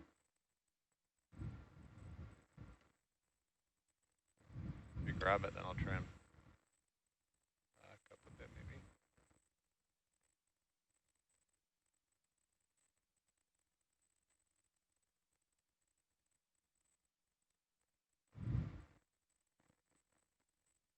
Sorry, I'm not giving you the best position here. Here, let me come around.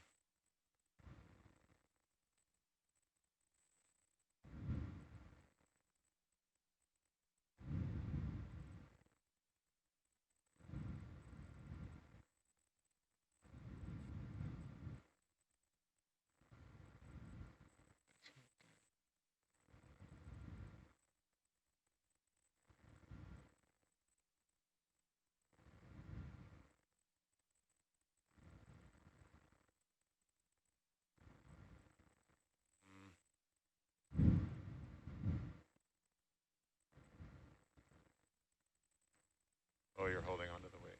Okay. Yeah. So can you, we'll just draw out and I'll throw it right in there. The front one? Yeah. Wow, that's awfully long. Do you want to bring that back?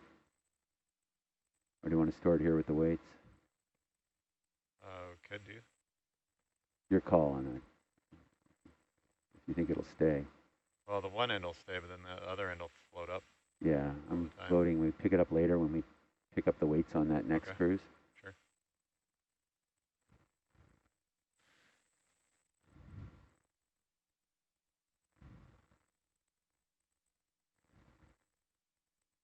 It would ruin our whole day. It has the potential.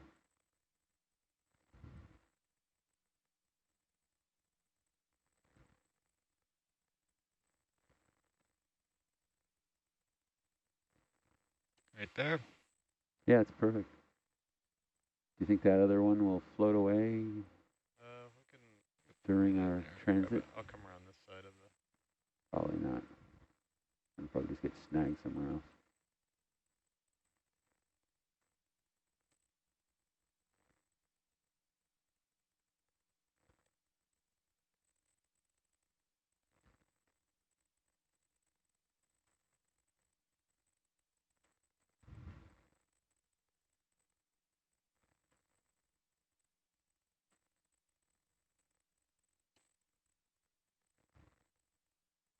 So there are 4 hydrophones on here that make up an array. And it's pretty amazing for the spacing on them. It does then allow us the ability to very much pinpoint the location of whatever's making that the noise that it's picking up, or the sounds. So it's not necessarily noise. Could be a whale, could be a ship, submarine.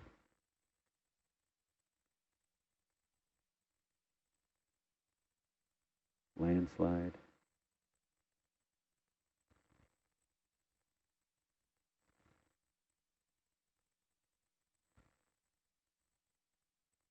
Okay, that's not working. Backing out. Why don't we see what happens to it as we go? Oh, it's right there. Look at it. It's just... Oh, it's right by the cable, though. Yeah. Josh? Sorry? I'm fine with leaving it. Fine with leaving it? Okay. Yeah, we'll fly. It might pop off during the flight. If not, it might... Sure. Okay. Start heading there. 108. Yeah, so we'll actually be... We'll just make a note to go look for it later. Can you give me a range and bearing to the drop for the connector? Drop? Yeah. Probably want to be... it's 90 meters, bearing 210. Right to the exact connector? Yes. Yeah, so...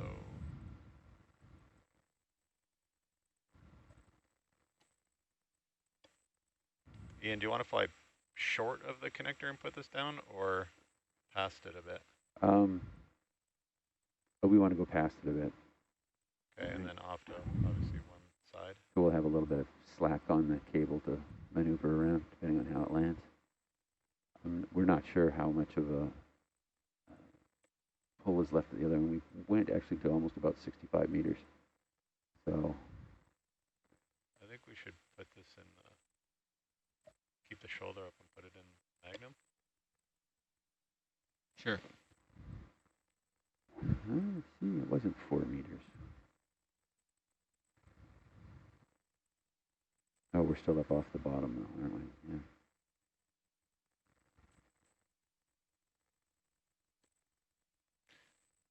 Yeah, it's still floating.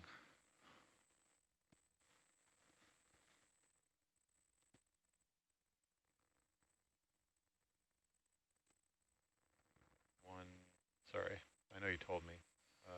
90 meters, bearing 210. 210, thank you.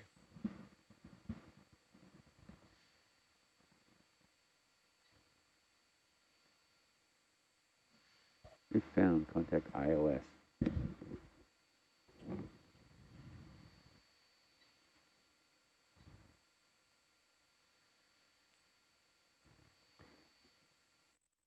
John, I think this is this one of the original floats? Might be, yeah. They kind of all look at the same at some point. So when did those go in originally? In 2011 or 2010? Rick Thompson's experiment, do you recall? Well, it was...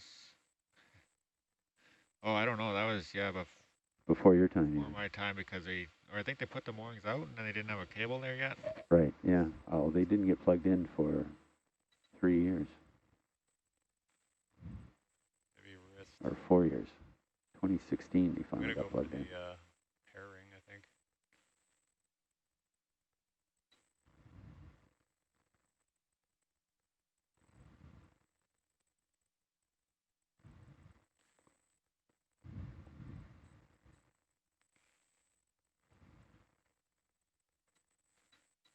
Do it with the elbow up.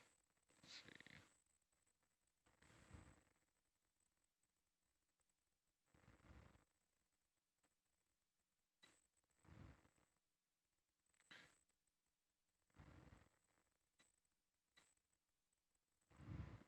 It's funny, one of our instruments, the vertical profiler, its float got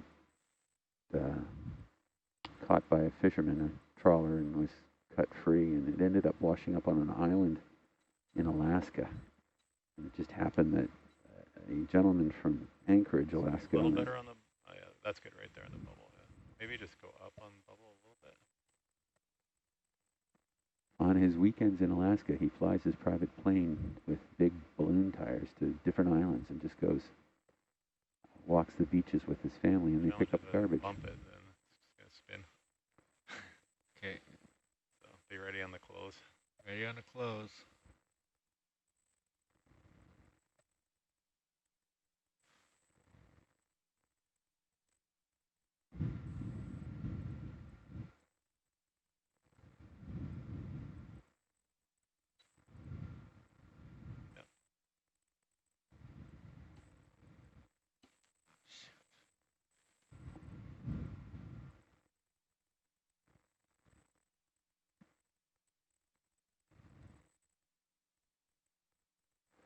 Now let's see if we can lift it up.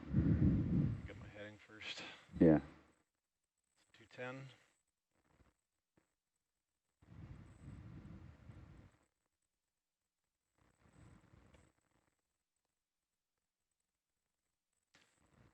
In a bit of an unknown state with the Mongo jaw lock here. He's still on bottom?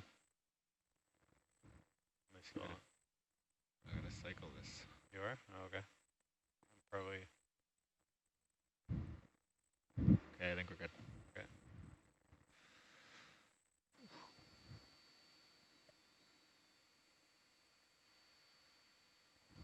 Shoulder up. Yeah. Keep it right up.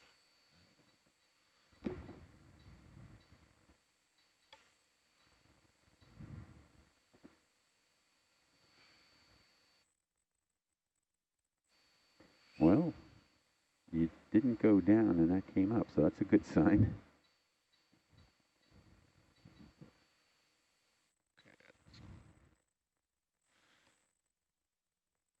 Okay, I'm on 210 heading. All right. How large of a step would you like to do first?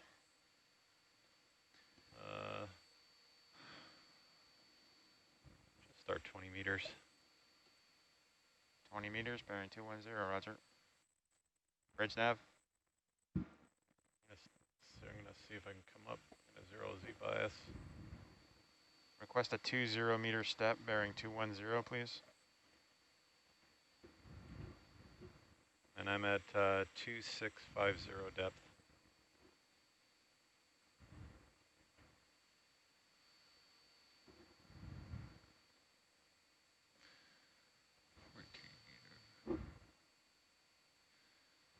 Coming up.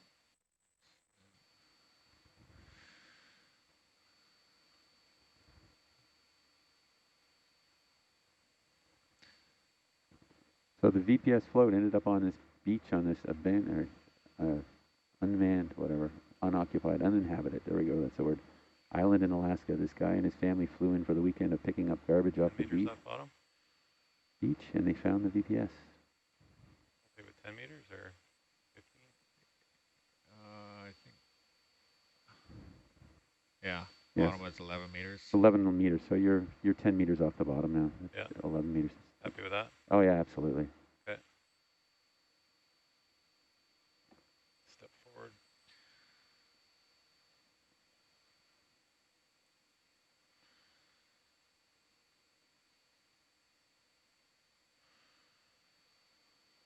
I keep going back to the vertical profiler story. So we found the float. All of the lettering and IDs on it were gone. The only thing he found was a CTD that had a serial number on it, and he contacted the vendor. And they in turn contacted us and said, hey. Then we contacted him, and we got it all back, which is pretty amazing. Just going to do a series of steps if you're fine with that, Josh. Sure, yeah.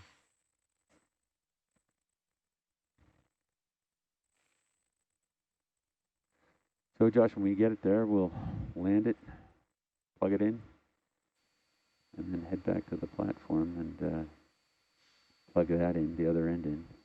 Can you, is it possible to increase the DVL track?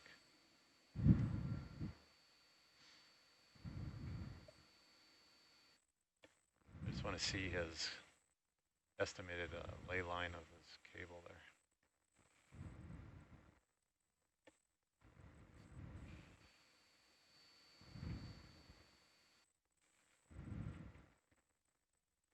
How's that? Great. Bridge nav. Another 20 meter step, please, bearing 210.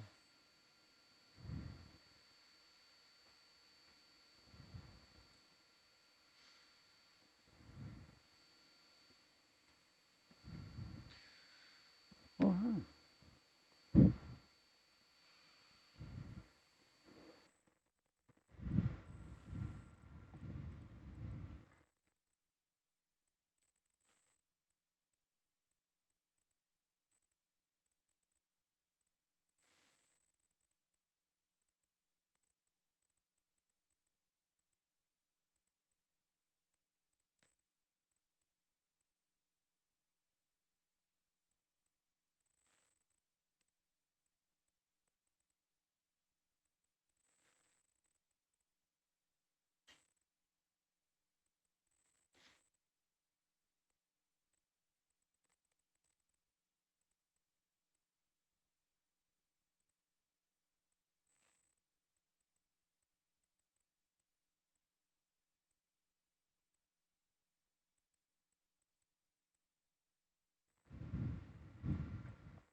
That was what I did put in that.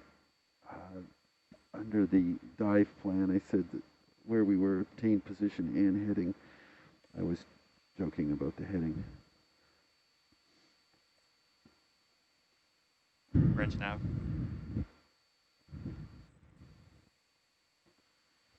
Another 20 meters, bearing 210, please.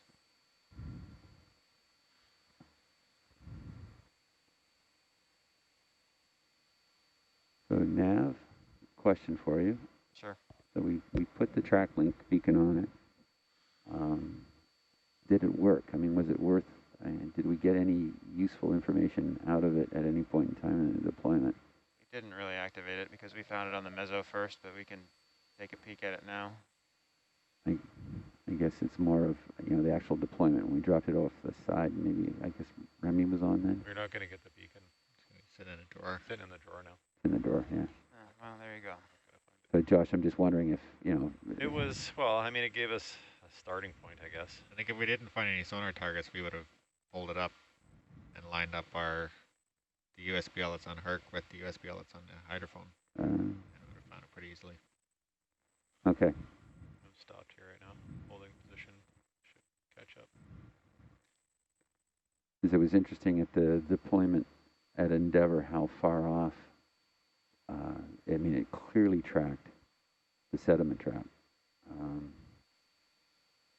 You know, what was it? Almost 200 and something meters, 260 meters or something like that. But then it turned out it was 28 meters away from.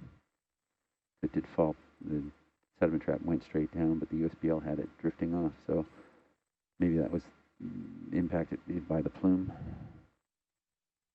I'm just trying to look forward to see whether or not it's worthwhile to be doing. It's a little extra step to put a beacon on one of these and then take them off every time. Yeah, I think if you use the differential between the USBL beacon on Herc and USBL beacon that you've got on the seafloor, you'll get quite accurate results from the USBL. Okay. But if you take a point from the ship and then dive Herc, then and change the ship's position, you're not going to get within 20, 30 meters. I just want to see this line here. Maybe worse if the plume's going. Yeah. So you want to shorten the step this time, 10 meters? Sure. Hey, Ian, do you see this ROV screen? Yep. So that, see the connector drop target I'm headed towards? Yeah. And then that green line is roughly the cable. Is there a particular, I'm going to put it down beside, obviously not right on the cable. Mm-hmm. Is there a particular side do you? No, whatever's, no. Just somewhere in the vicinity? Just nope. maybe a couple of meters off? So I don't Bridge nav? Yeah, a couple of meters off. Trap it underneath it? Yeah, absolutely. No preference. Okay. Yeah, just, you know, a little bit closer so we've got some play on the cable. 10 meter step, please, bearing 210.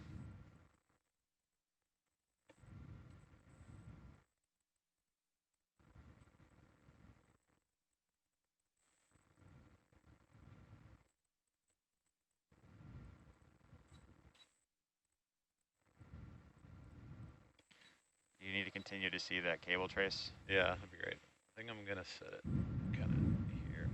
Or maybe about just past it. Right in that little spot there. North side of that cable? Yeah, I think right in the little 90-degree angle there. Yeah.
Settle here for a bit.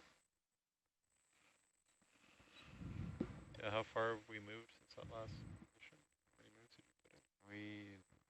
In total, about 60, 70 meters. I think we could probably do another 10. I don't know.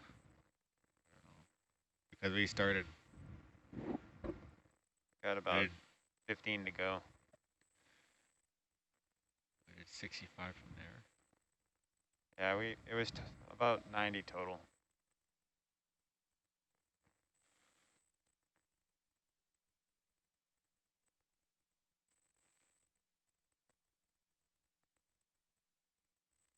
How about just a short one, just 5? Sure. Hey, can we just zoom back in on this spot, please? Sure. Pretty good zoom.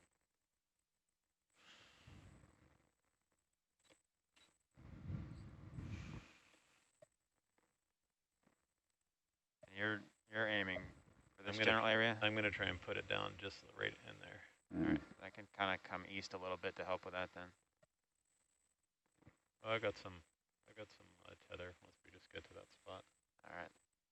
I'm not gonna go far. I'm just gonna go like a few meters. Bridge nav.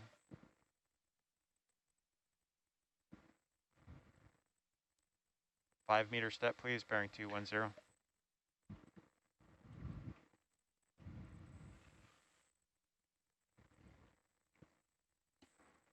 How much of a mess do you think this is going to make when we land it? A little bit. I'll try to go slow, so I'm not gonna just like ditch it into the dirt.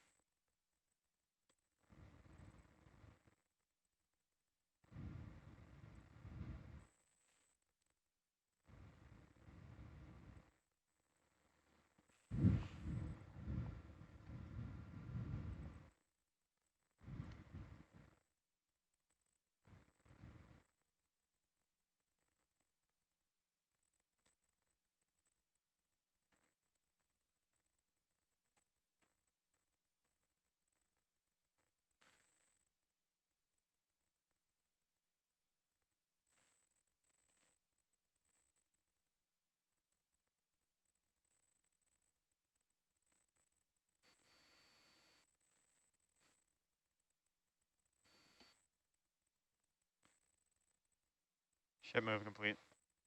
Roger.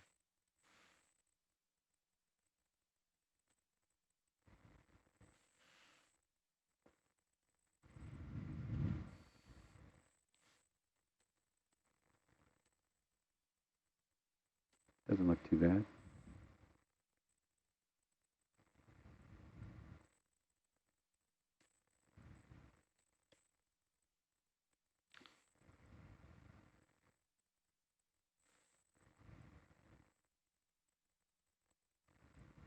Far enough over from it?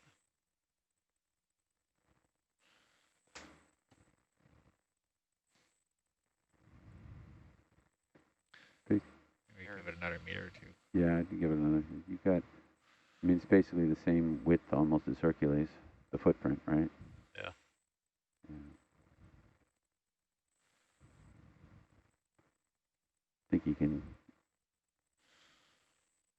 maybe a meter more forward. Meter more forward? Yeah. Just to cover us. I'm not sure where the connector's going to end up. Yeah.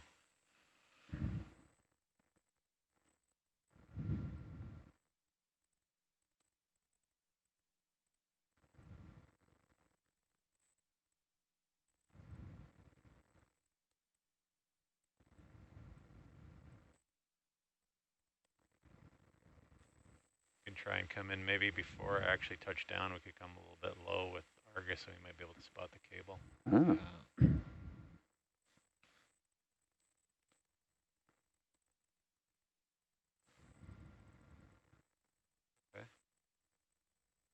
Okay. Try to go down there.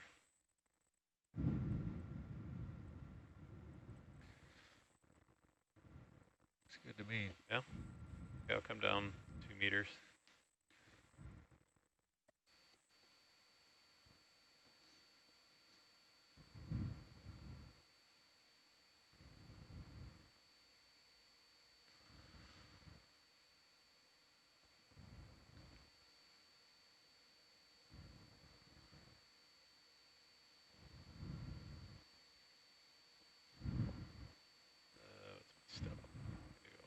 That should be great.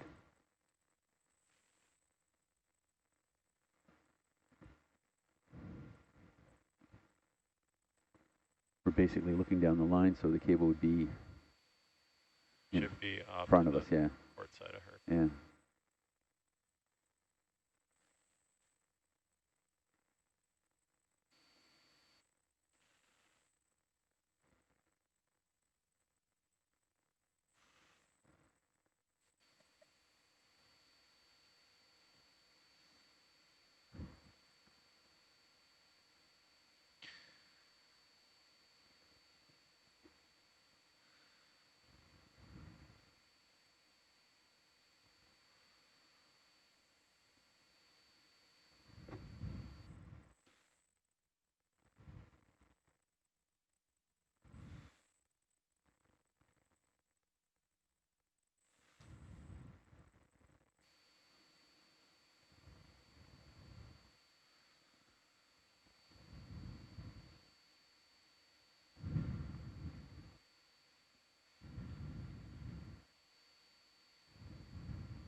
bunched up with Argus, so I don't want to get too far lower tether. Anything there?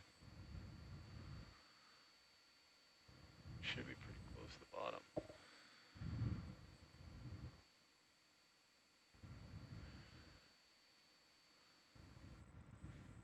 A release as soon as it sets down. That's gonna come down a little more. Yeah, it's on bottom. Release. What do you think? Yeah, I can't see anything. Yeah, I can't see it. So okay. nothing we can do but release. Right. Yep.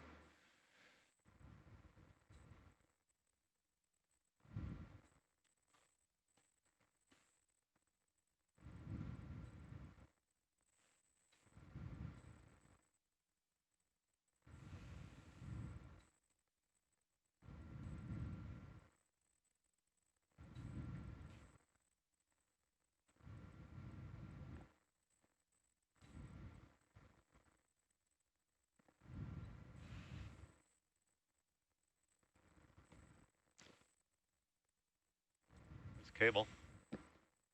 Good. Should be just back behind me, right? Theoretically. In theory. Wow, that was nicely.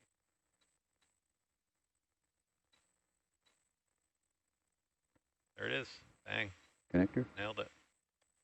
Awesome nice. job. Oh yeah, there it is. How come you see it before I do? So, You better I see. So the dummy cap's on the other side, so that's fine. It's facing the where it's coming from, so that worked out pretty well. Yep. And do we need to get an orientation of this on the deployment? Well, we're not going to be able to get an orientation really because, correct me if I'm wrong, it's, unless the mud's a little softer here, that thing's still floating in the water column. The platform? Right? So until we get it plugged in, it's going to spin a bit, and even after we plug it in, it will tend to spin a bit until the float is released. Am I wrong in that assumption? I think that's a pretty decent assumption. Yeah, thank you. You nailed that, Josh. That's great. We got enough spare. DVL works well. Yeah. Sorry, let me back up. Matt, you nailed that. Great navigation. Thanks. Team effort all around. Wonderful.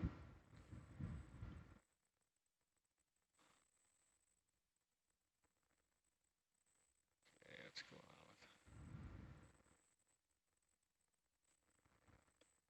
Okay, again, I'll try and come in, not land. Let me just get Argus sorted out for Sure. Yeah, I know we're a little. I'm gonna end up going back there anyway. Yeah. Right underneath you. Okay. Just.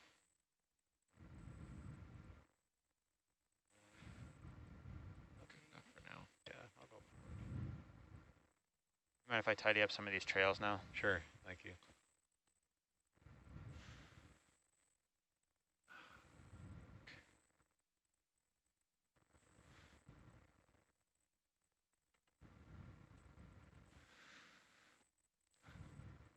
Grab the handle.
Shake that there, I guess.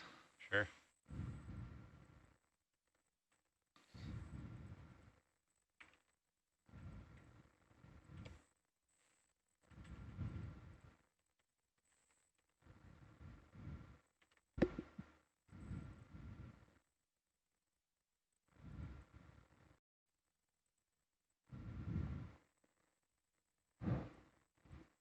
there's a dust cap on the platform.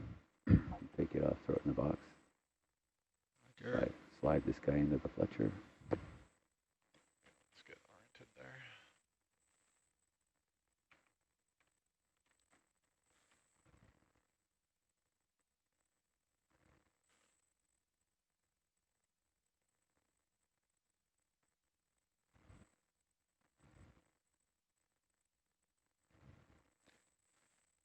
So in reality, we're not going to have a proper heading on this until the next time we're down here. Well, we could take a quick shot after we release the mooring, though. Yeah. Can we have an approximate heading? Well, we will. Okay. We'll give one, but until we release the float, you understand it's just going to spin.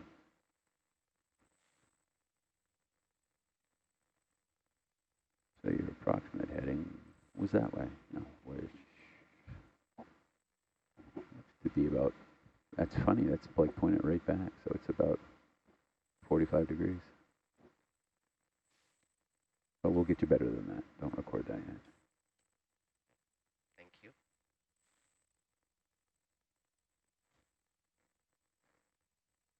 Did that bungee line float away, or is it still on top of the platform? It is still there.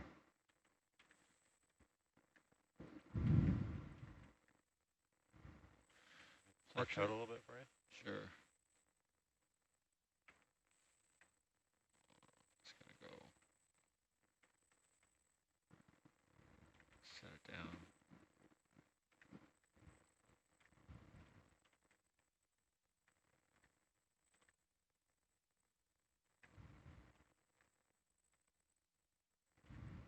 You might be able to slide it right in. No, not the way the angles. Yeah. Oh, okay. Nice balancing job. Stay there. Stay there. Ooh. Nice grab. I'm thrusting around a little bit.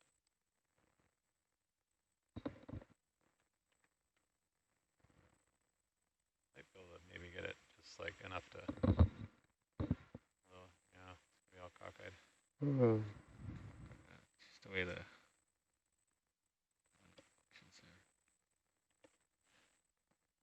You just try and lay it down and then come in straight on the handle. Oh yeah. Lay the handle down. Balancing's gonna be hard. So we have 2 of these hydrophone arrays to deploy on this expedition. This one here, another one at Clayoquot Slope. The one at Clayoquot Slope is actually replacing one that we deployed in June that has a ground fault issue. Which sometimes happens when you deploy instruments at depth.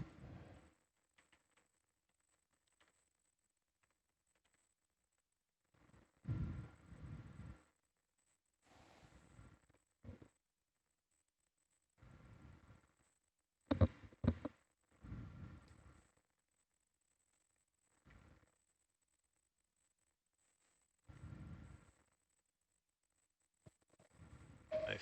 Over a little bit. Yeah. Shaky, but all's well that ends well. I'll crank this back.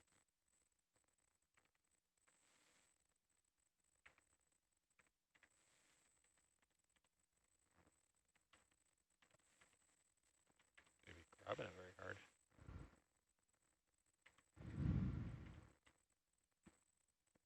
What's going on with that?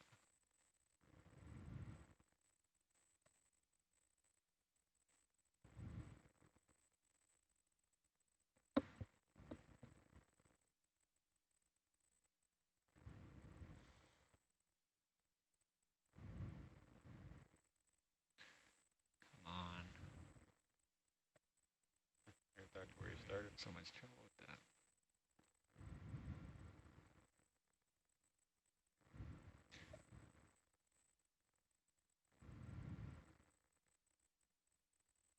You can throw it in the drawer.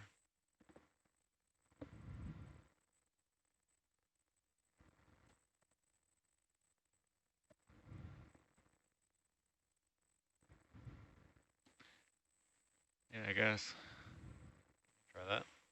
Yeah. down a bit.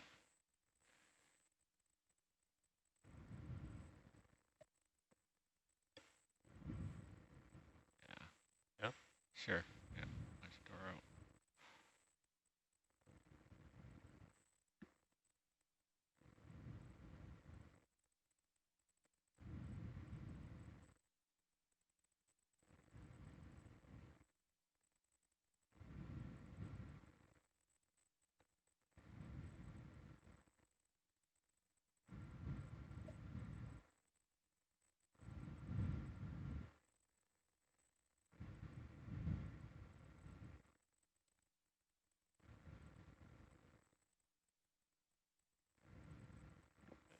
It'll let go.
So I'm gonna let go of that, take the dust cap off. Yep. Roger. I think what I'll do also, since the hydrophone is floating off the seafloor, is we'll get the Magnum out there and I'll try and grab onto the frame on the left side there, that handle on the side. Right.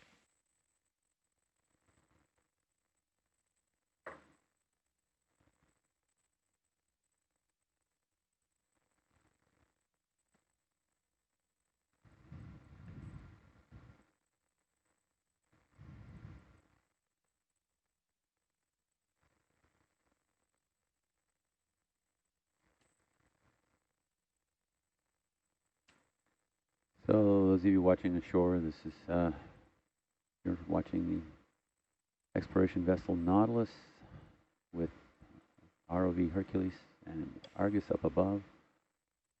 We are deploying a hydrophone array at Cascadia Basin near one of Ocean Networks Canada's sites.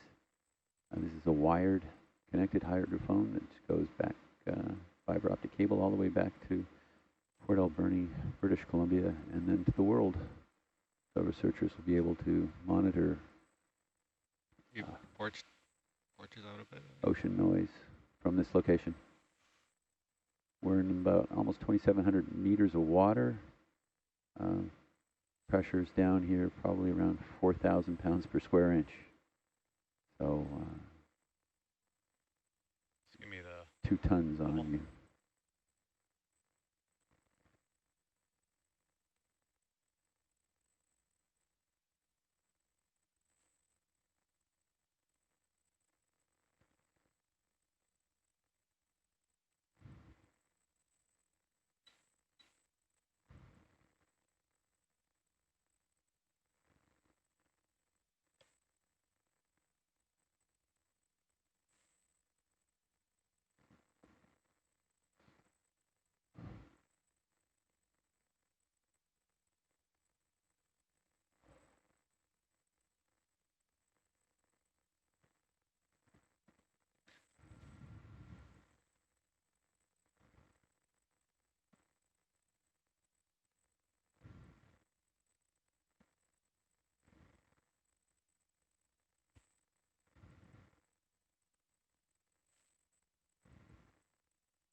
closing? Yeah.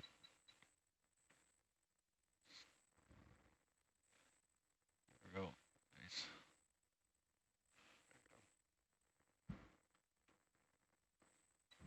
Heading around. Or you might have to bring the heading around. So I'm here, let's see here.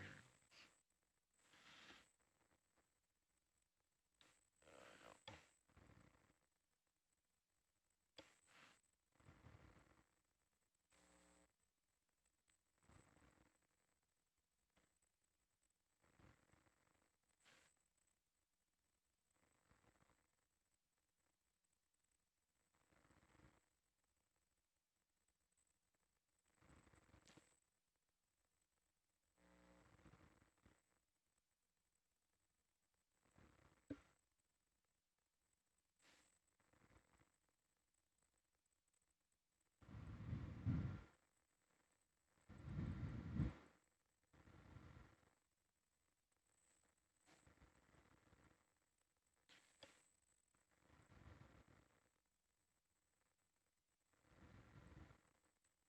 Right, shouldn't I?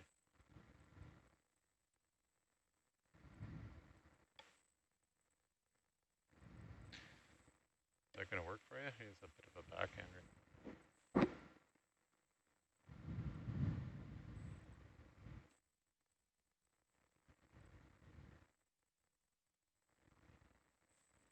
Yeah.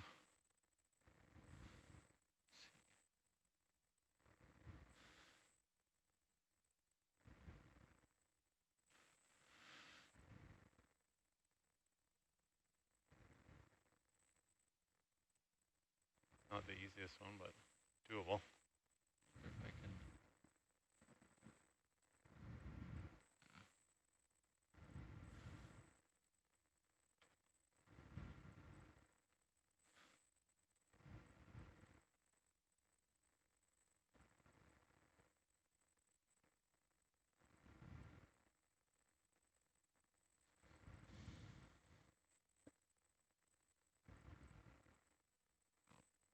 All right.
towards the vehicle.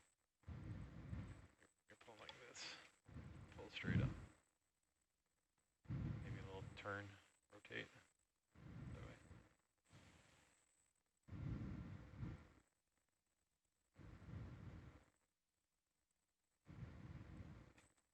There you go. So yeah, you came up like that. Yeah, you're pulling in towards the vehicle. Okay, I'll try in.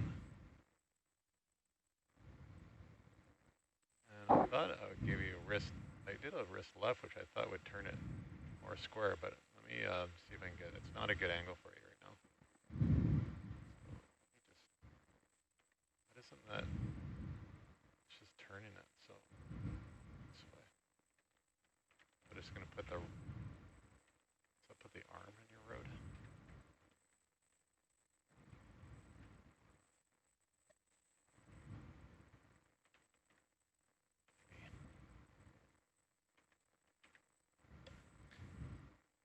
Always operating in that deadband wrist.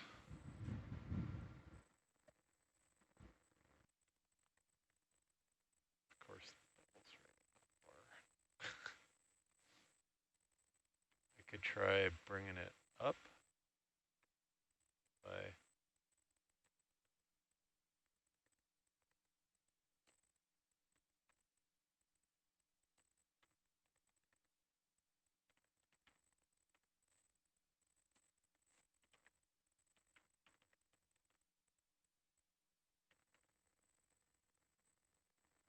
let me know if we get that wrist out of the way.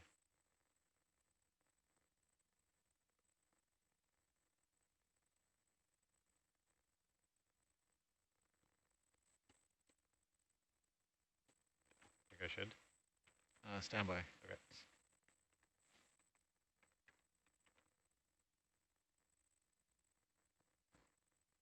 Right in the. It's right in the bar on bubble. Yeah, there you go. A little bit better.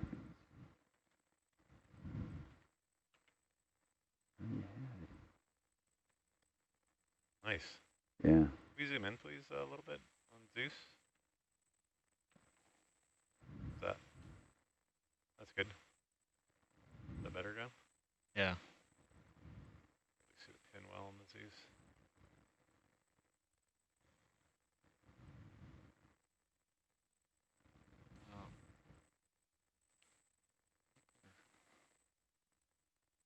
Pushing it is going to be difficult. Yeah. Interesting. Very difficult.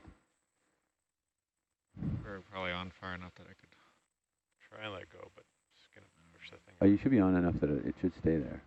Yeah. Yeah. You can always regrip it. The key is to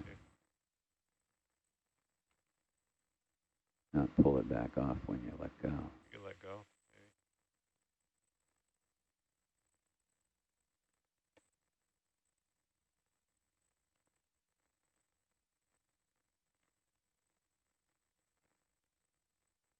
Yep. And then do instead of poking it with the fingers, remember that I did that backhanded slap? That worked really well. Then it can just kind of wherever. It will just give it a backhand. Ooh, the technique I haven't seen. This will be. Well, you got more surface to just mash around on it. Yeah. Oh, absolutely. Can't do it with a connector bank there, but when it's a single out like this, just slap it. Just give it a slap. We'll call it the Josh slap. Look at that. Smack. Ooh, that clicked right in there. Yeah, the backhander. Nice. Okay, a new move to add to the playbook. Awesome, guys. For home, Come you want wide to just... on yeah, I was saying, it's latched. We saw it, tines go in. Nice job. Sure. Can we come wide on Hercules, please? Thank you. While we're out here, Josh, we'll try to grab that bungee that didn't fall off. Oh, the am's still in behind? Yeah, I'm still, sorry. Okay, so I can let go of this and we're done with this part? We're done with it. Nice. Do we want to put our 12-way Fletcher away? Yep. Okay. Maybe clean up our pull pins too while we're sitting nicely.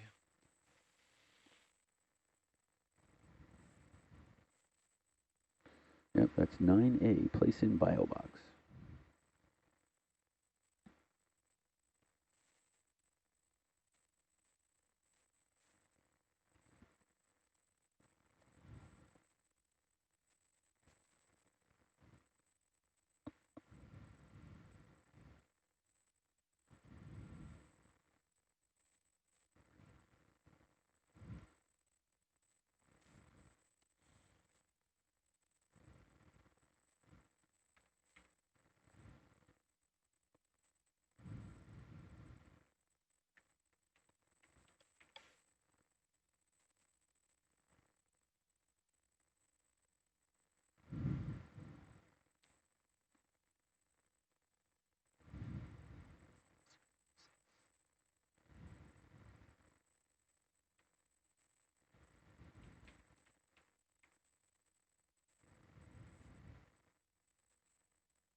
You know, go one up first.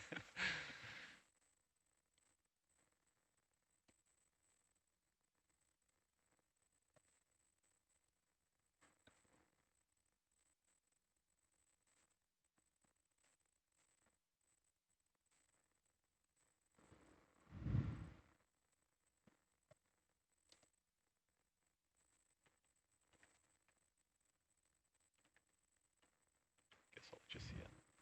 Oh, yeah. Increased challenge.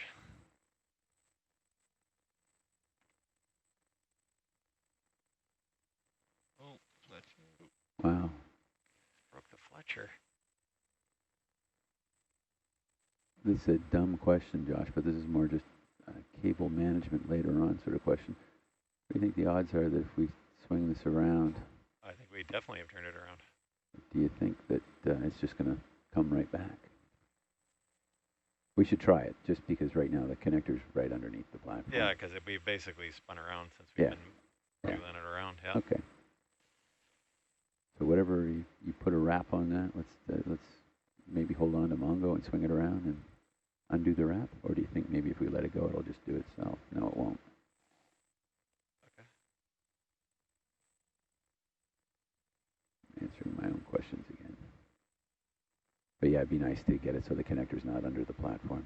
Roger. Happy with that away.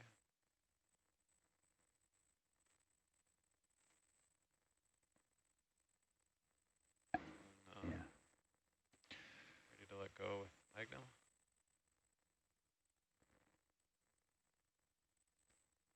So maybe before we do that, we'll grab the M-stall. Yeah, I don't know that we can reach it from here. I'm going to have to come back around to the other side. Yeah, no. Yeah, understood that. I'm just thinking, though, when we try to spin it and maybe pull the cable out, my visibility will probably go to not as good as it is right now. Right. Okay, ready to release? Yep, ready. Opening.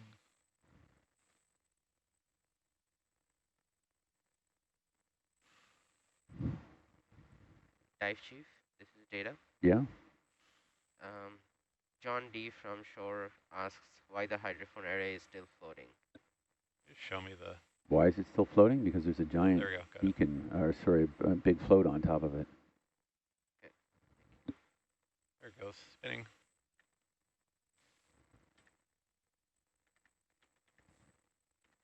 It's a magic flying platform. We installed thrusters on this one.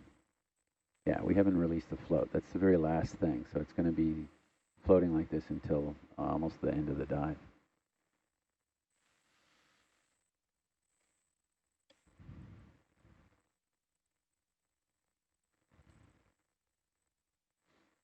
Yeah, so if it wants to sit like that when we get over and get the AM still, Josh, we maybe just slide the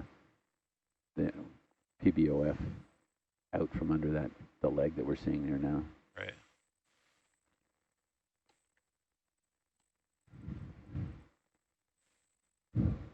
Oh, Chad entered the room.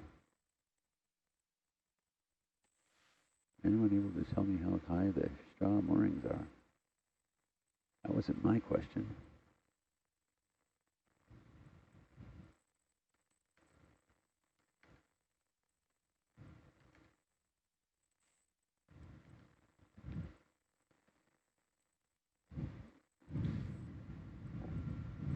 Okay. Let's see if it would stay, but...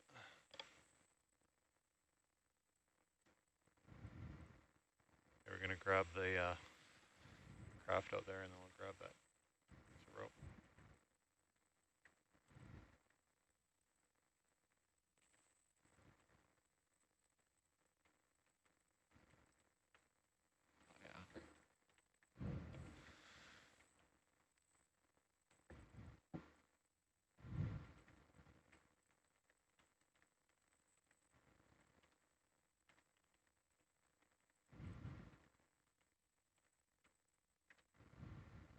Presenting itself nicely.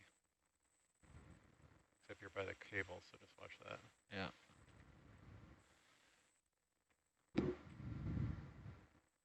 And the yellow sock.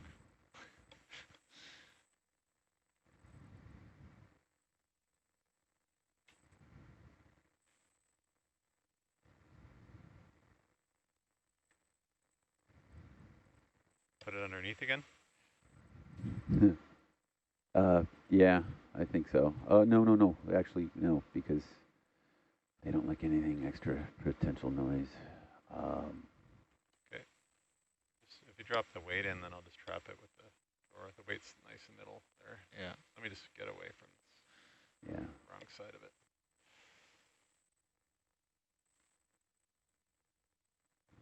Mind you, those weights are going to be underneath it anyway, but.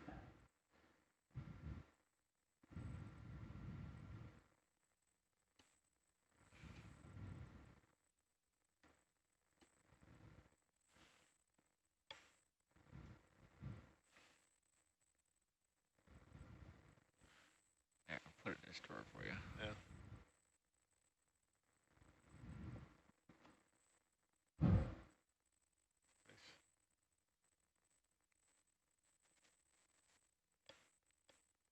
Yeah, that should stay in there with that closed.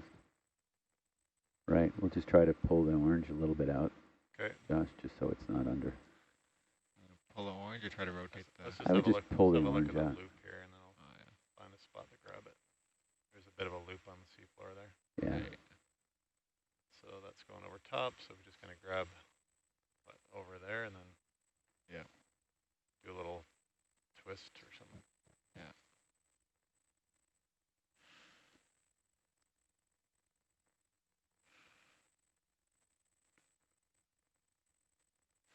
Oh. We didn't name this cable.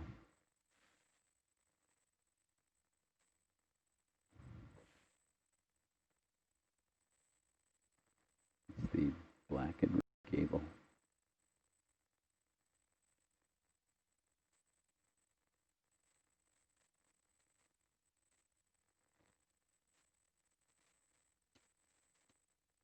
Nice thing here is how soft the sediments are.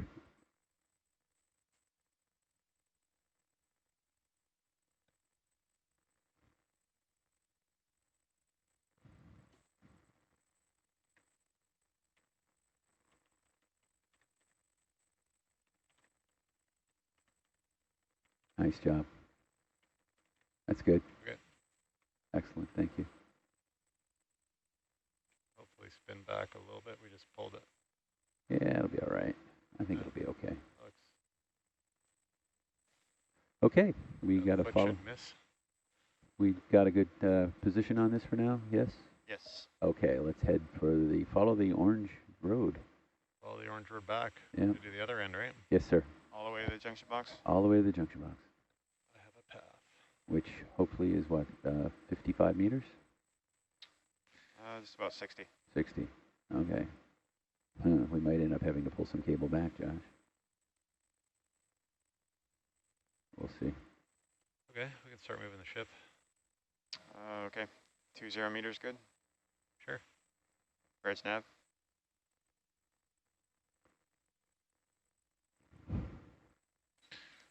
Press the 20 meter step, bearing 210, please. Is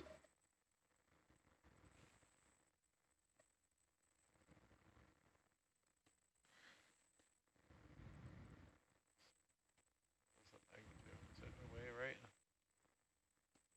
I think it's quite right.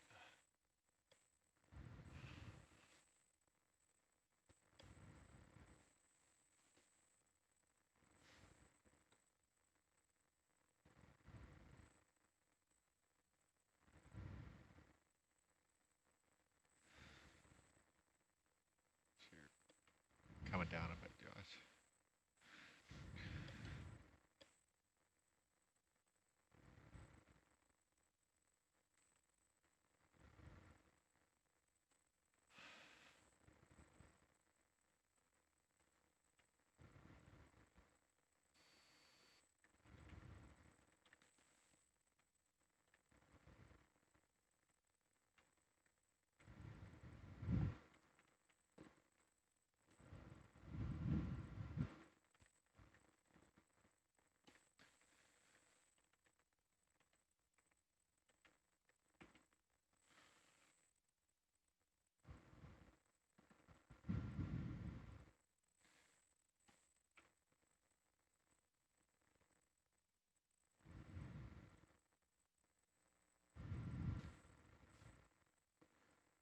So after we plug this in, we're going to go look at the straw moorings. There's 2 of them. Been deployed for 2 years now. It's part of the neutrino experiment.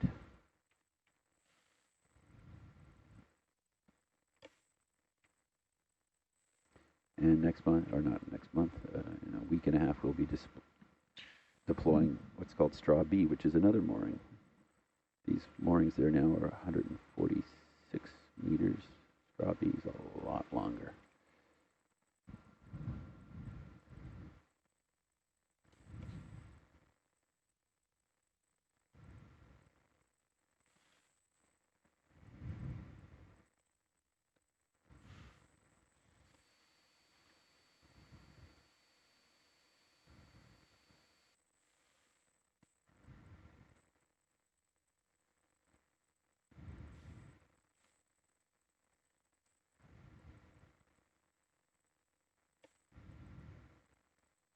Bridge nav. 20 meters, please, bearing 210.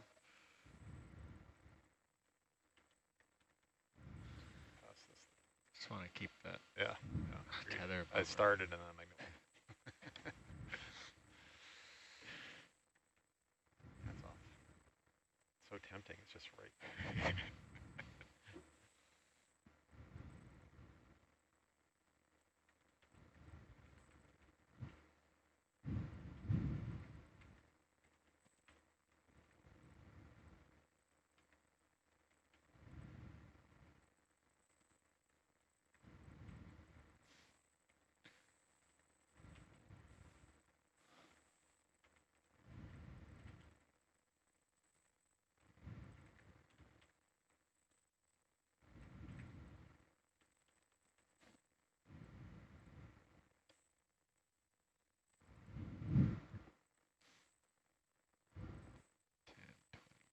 So next year when you guys are back here, Josh, there'll be the 2 straw moorings at basically 150 meters in height, and then there'll be one that's almost 500 meters in height.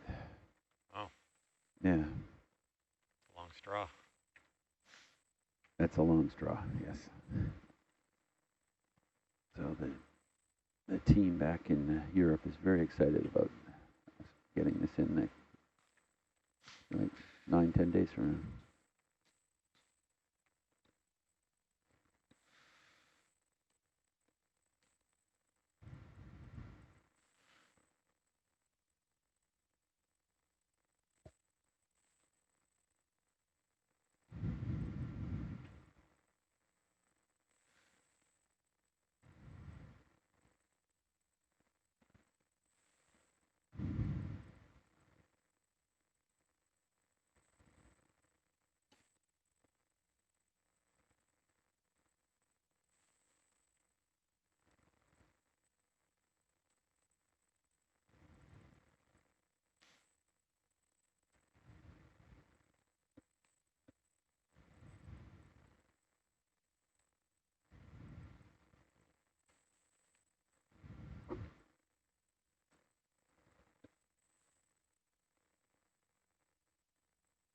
Bridge nav.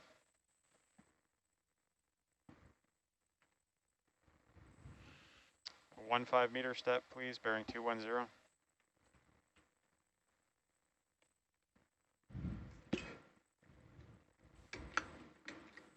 To 35 meters. Yeah. Herc.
All right, so that's the, should be the tilt meter buried in there.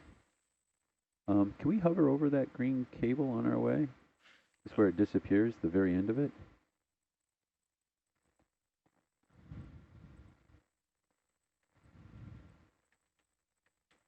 Just to get a position of it. That should be the tilt meter. What's that sticking out of the sea? Oh, there it is. Do you see it? Yeah. Yeah. There? Yeah, that's it. Just on the right of your okay. Let's put it right over the... Right. Okay, got it. Right in front of the vehicle now. Unless, of course, that's the Titan. But we'll find out soon enough. It should be the tilt meter. If we see another green cable off to the right, that would be going to the Titan. Yep, and we do. Good. Okay, we won't mess with the Titan, but we'll lock in the position there for that tilt meter. The RBR tilt meter. Nepean, Ontario is where RBR is located. Bridge nav. Ding. 10-meter step, please, bearing 200. There's some Alvin weights. What is Alvin doing over here?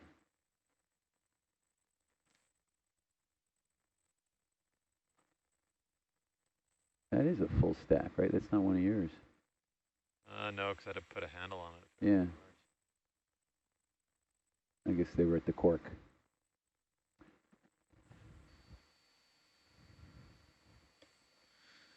going down on Argus.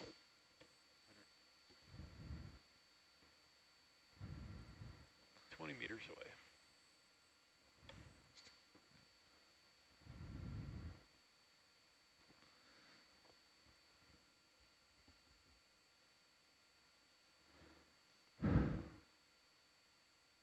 The Integrated Ocean Drilling Program has one of their cork sites here, which is a cased hole cork. What is that? Circulation, ovulation, retrofit kit? Yeah. Up for some grading.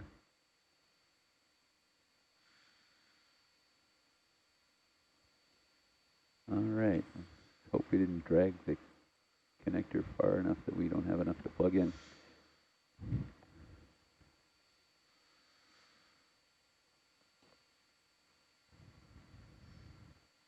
So data, can we confirm the J8 is turned off on JB18, please? Put our rigging away too. Oh, yeah.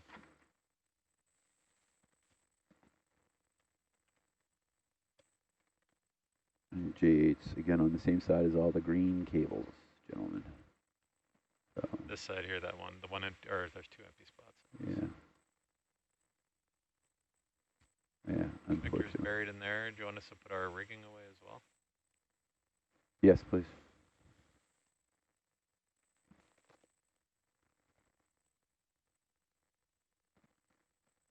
North, are we looking?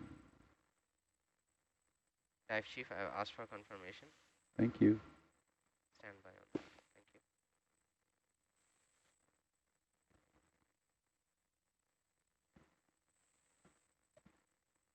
Yeah, we're pretty much looking south.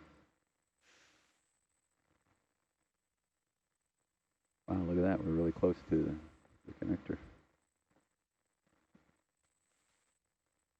What do you want to grab? I'm trying. What do you think? That red handle? That's buried.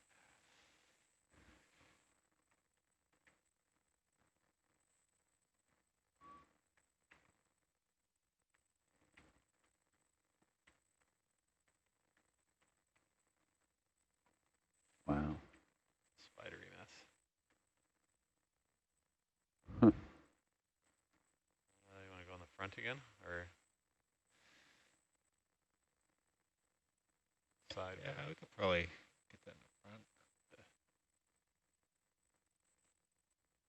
Back away a little bit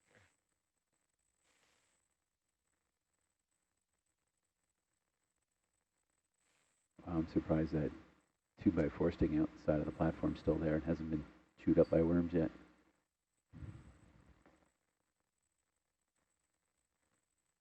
Maybe the side, the bigger drawer?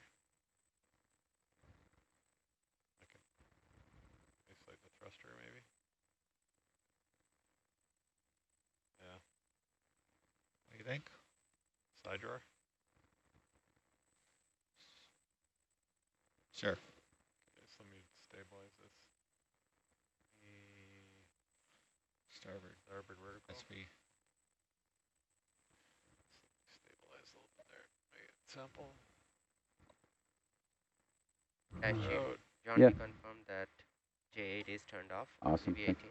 Thank you.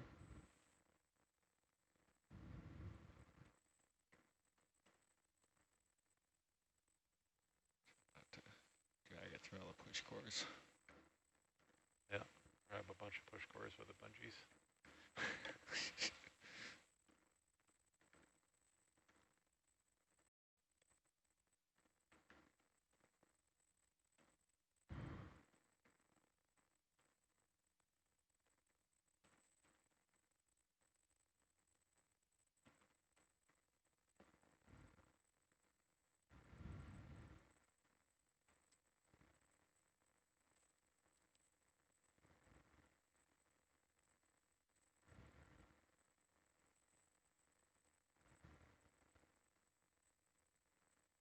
Probably a do not open drawer again. Drawer. Tuck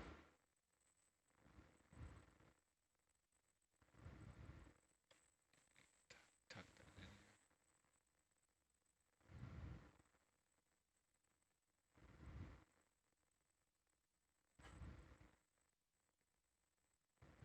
That do a little spin. Yeah. Nice. Nice one. Okay, in. Yeah, should do it.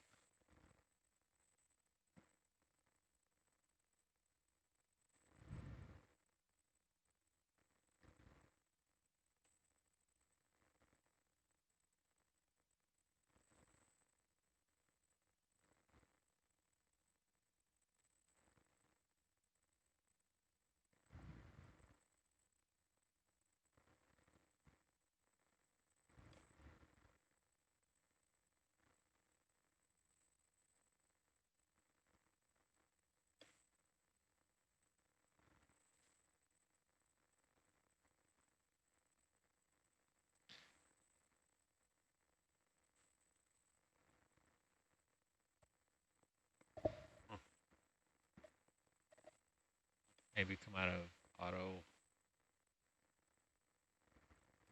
Shouldn't do anything. Yeah. Just the bomb flew. You try clicking it with your. It's weird. Turned off, fine.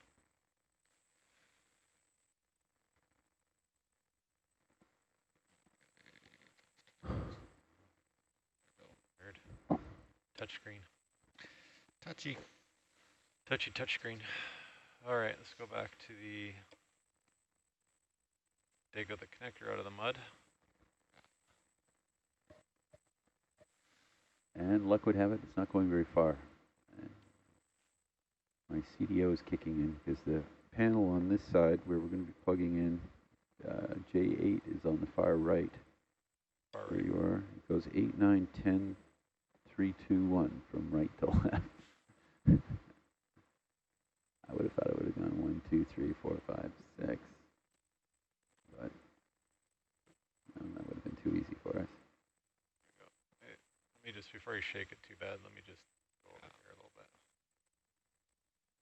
Like a Polaroid. So we need music in the background. Guys did a nice job putting that beacon in there. That was Mike earlier on. Yeah, nice. With Kim, yeah.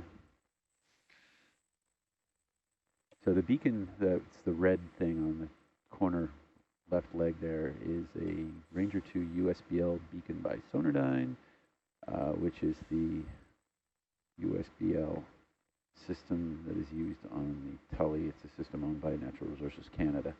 The Tully is Coast Guard ship Tully.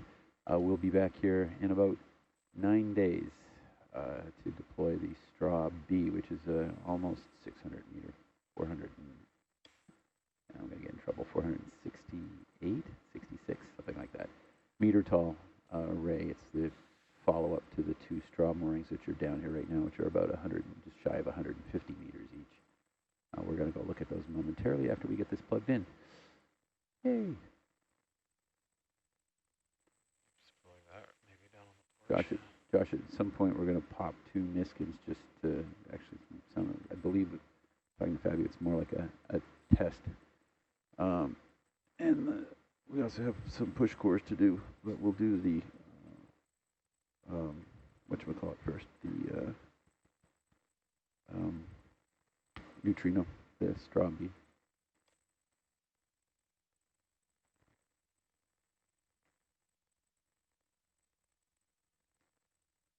Are you trying to smear it? Yeah. I could just put it down just like that. Hopefully it stays. All right, gotta do dust caps and stuff. Grab it from the front.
Wherever let go. Slide, tap it in with the, slide it in the back, or might have been pushing down too hard in it.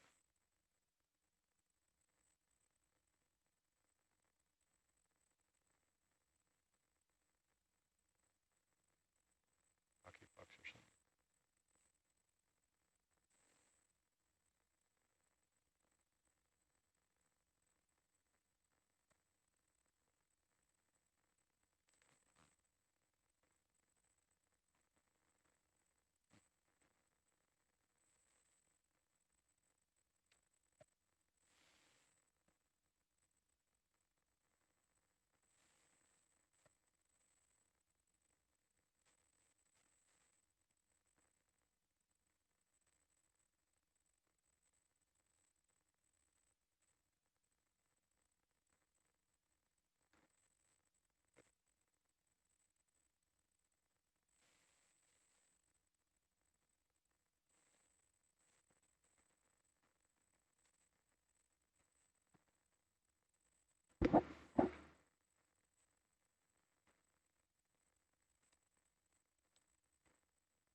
Hey, when I get back into Victoria, apparently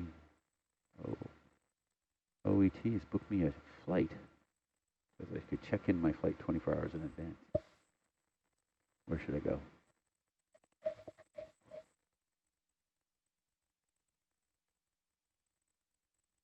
Could just land, I guess. See if I can not land.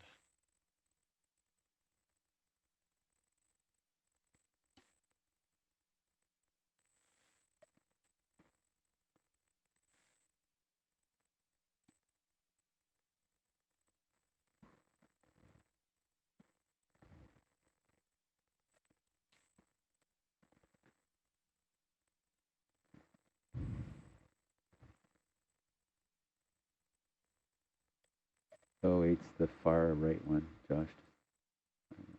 Far right, yeah. Yeah. Sorry.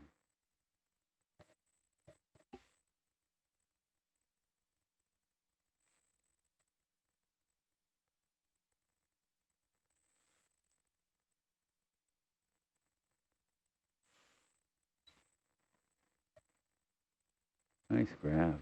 Wonderful flying in there.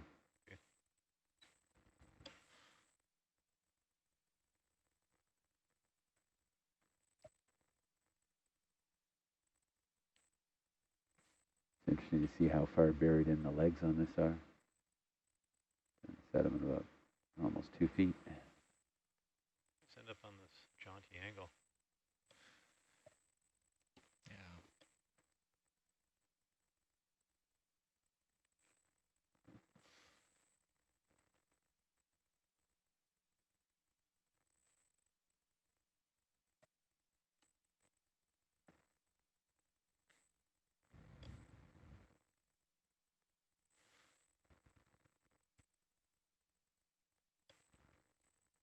That's really not great. I wonder if I should just... If you lateral aport, does it move? Well, no, because I can't mount, like the magnet's not going to adjust for me, is it? Maybe. Torquing on it. Better. Huh. Yeah. That was easier. Okay, am I too far away? Let me see where we're at. Just reach out there and see. We can always pull shoulder up and get closer. Nav, this is Data. Go ahead, Data. Can we have position confirmation on this platform, JB18? Yeah, that should be JB18. Oh, I meant, can I get the coordinates for this? Oh, right.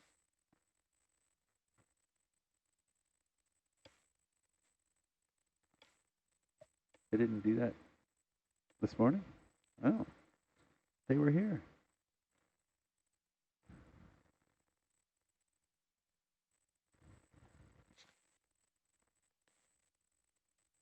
Thank you, Nav. Certainly. And wow, our heading is like 181. 180.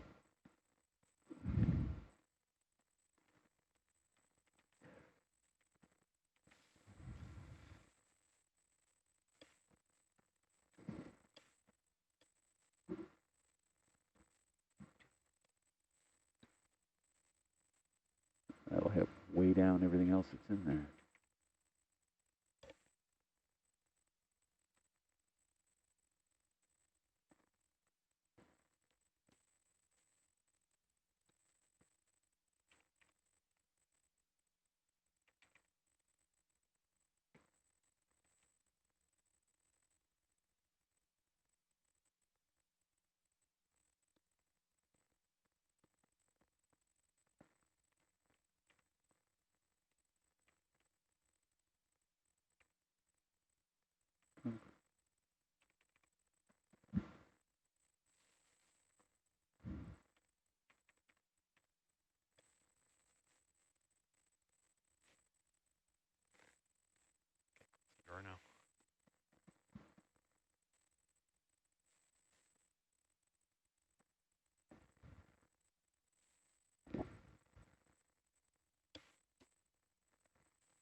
Is it always in the dead zone of my wrist?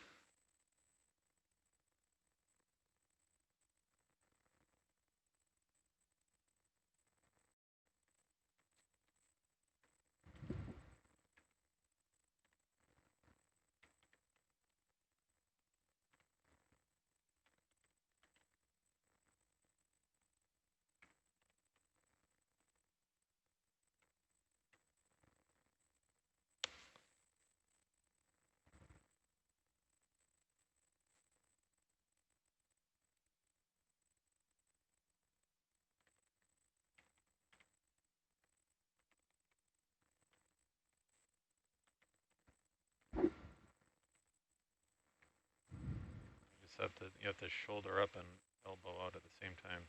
You're like straight up. You're kind of like doing this motion.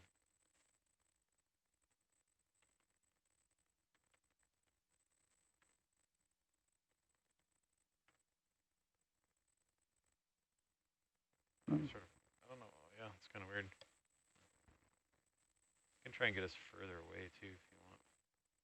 Too tight.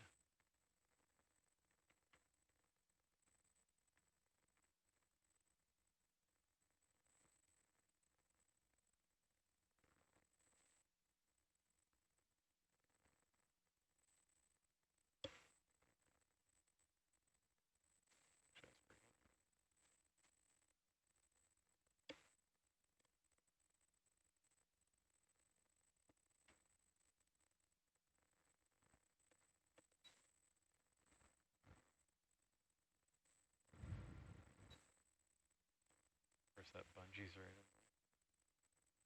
A little zoom.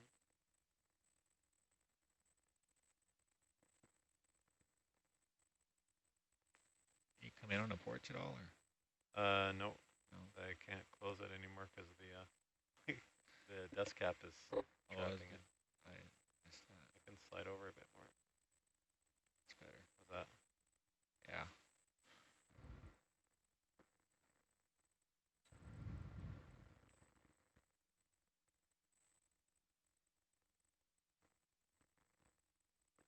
That bubble bar always gets right in the way. Yeah. Yeah. Little zoom.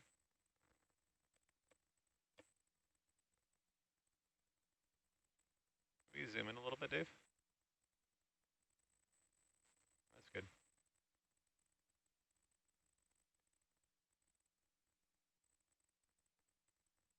Looks like you're halfway on, isn't it?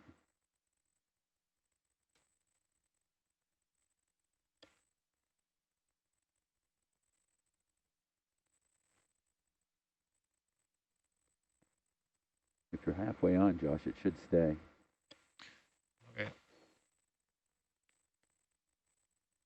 I emphasize should.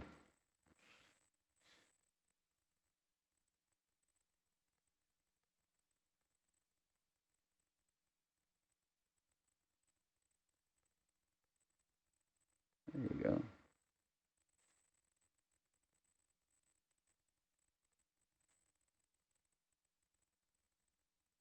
And the finger point or the Josh slap? Finger point. Finger point.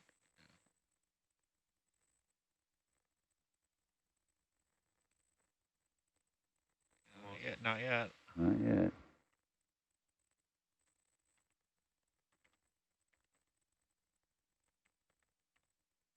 There it is. Yeah, there you go. All right, logger, you could ask systems Come wide on her, to please. power up. JV18, J8.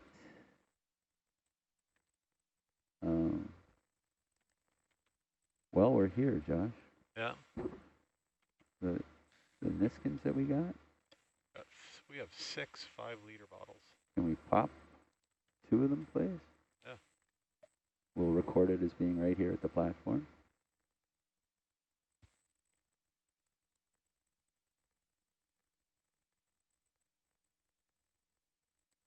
Oh, I just got a text message from Jason Williams. He says hello to everybody. What's up, Jay? Thanks for tuning in.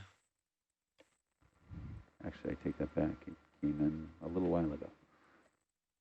You were busy. We can park the parking position too. Well, Niskin's first. Yeah, you're right there. Are we full wide on the Zeus? Yeah, great. Thanks. Just leave it like that. No, full wide, please. Thank you. Okay, so we're popping 2 of the 6 Niskins that we have on board. Logger. We are popping Niskin. You want to start with 1 or? One is in the very back. Oh, is it? That's cool. But that's fine. Pull whichever ones you want. Oh. Whatever you can reach.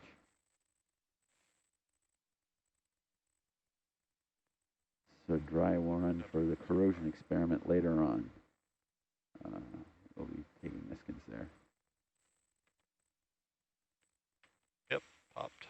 Niskin 1 is popped. Yep. Ready for a second one? Yes, sir.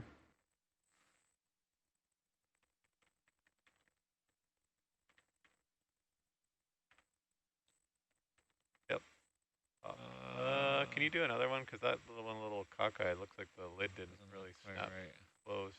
Try number 3. Nope. Going to 3 just in case. Just as a backup. Yep. Precautionary. It's good always to have a spare.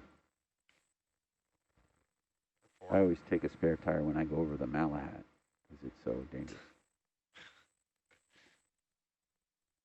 I'm talking about on my bicycle, by the way.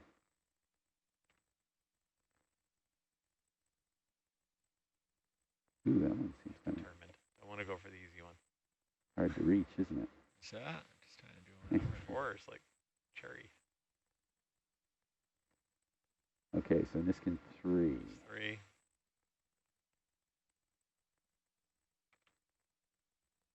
That's better.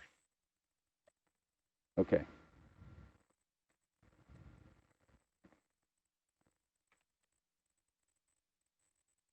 All right, we're going to grab our 12-way. Down with fletchering. This is data. We got 3 Niskins. We got 2. The Niskin bottle number 2 might have triggered. So it did trigger, but it's just like the top is a little cockeyed over, so I think 1 and 3 are probably the best samples there. Okay, we'll have thank to you. fix that. Put a little bungee there. Yeah, this guy can go in the box. Maybe at the same time you could bump the dust cap over so we can close our drawer completely. Oh, yeah.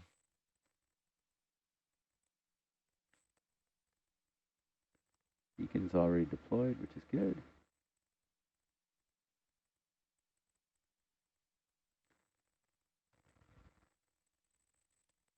I'll have a clean up porch of other releases.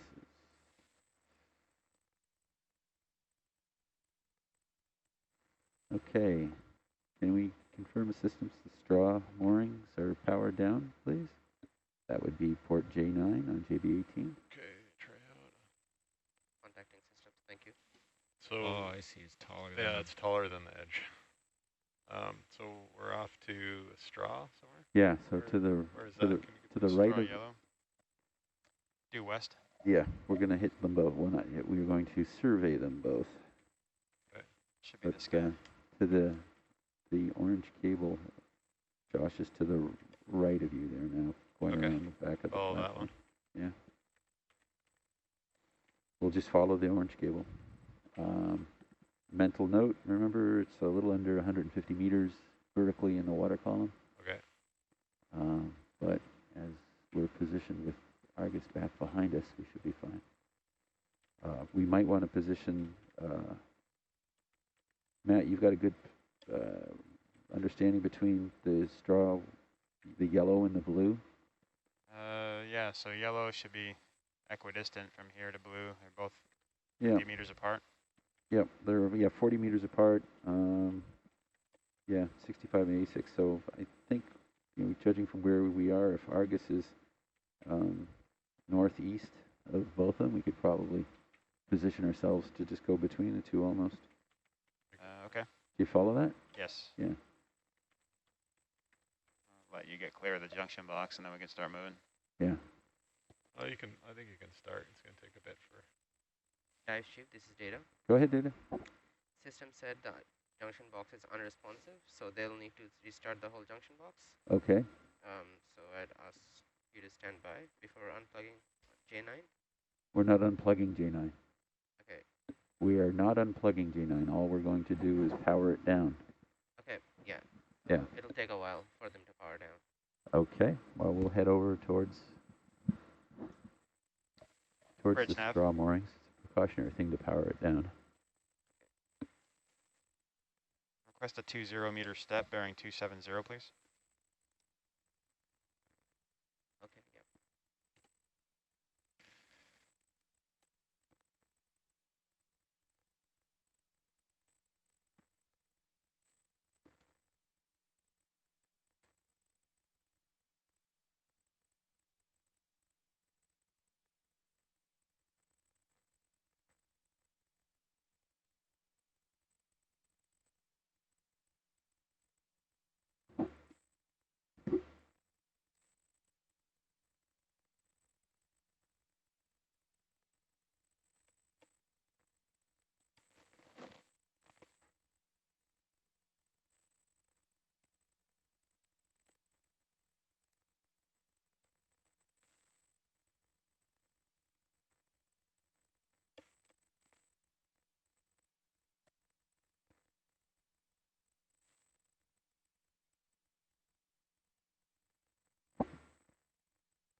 Cable management here.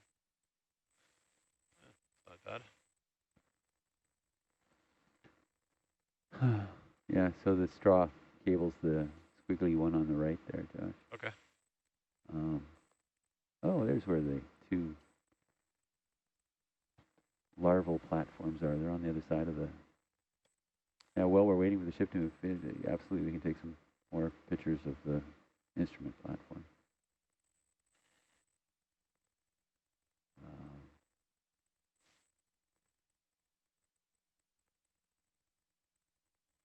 That hose is tied on with a string release. I'm surprised that, see that 2x4 sticking out of the side? I see that. Yeah, that was for the caisson for the Titan. I'm surprised it hadn't been eaten away with little bugs. It wasn't pressure treated. It was just a normal stud, 2x4.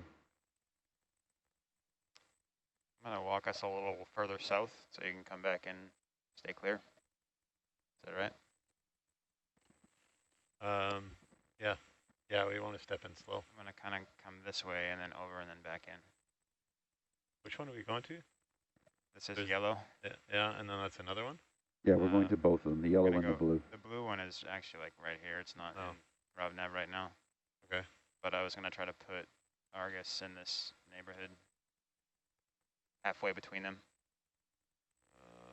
Well, that sounds a little dangerous. Sneak up on the first one first. Yeah, let's get to the first one. And then we'll see if we can pick up the other one in the sonar and then step over, figure out that one. Well, I'll still come more south and then over, and then we'll just see how it settles out. Okay, that's good. Bridge nav. Yeah. Sorry. That's your cable. That's my cable? Okay. Yep, to the right. 20 meters, please, bearing 225. It's nice to have these cables. Unfortunately, we didn't color code them all earlier on, but from here going forward, we will. It works out quite well. Except when they get buried in the sediment, you can't see them anymore.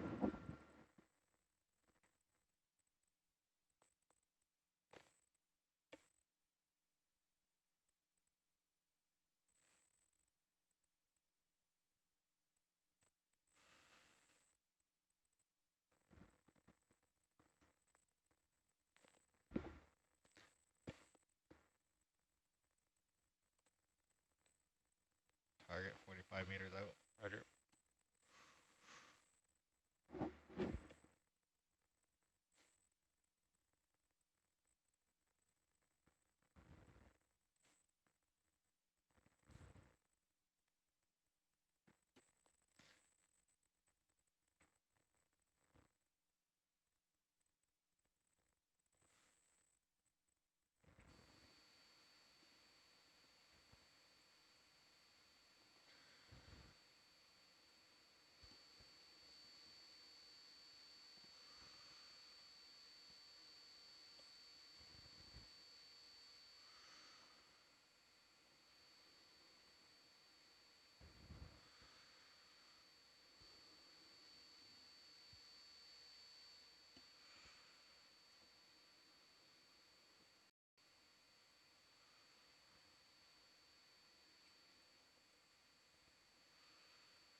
Dive Chief, this is Data.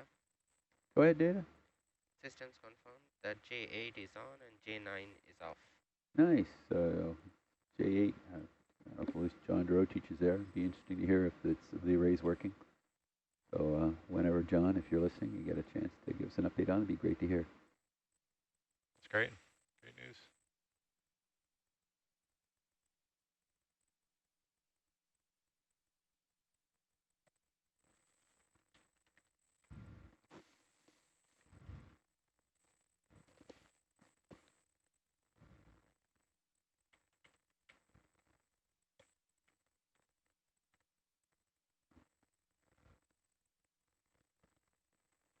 So you'll see, Josh, as we go up the mooring, we'll start at the bottom where the anchor points are, but we'll just go up. As we go up, you'll see it's got little glass spheres, for lack of better descriptive words. Okay. Spaced out on them, and we'll just have a look at each one. You just want to do a full kind of... Yep, we'll go right up and right down. Okay. Up, down.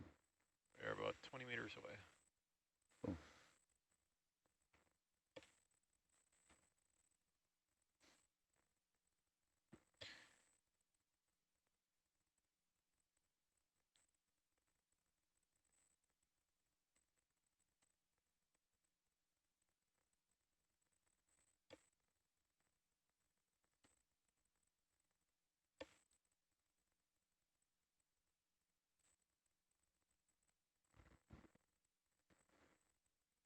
The top 50 meters on both of them is just spectral line and, well, not spectral line, but and then the float up top.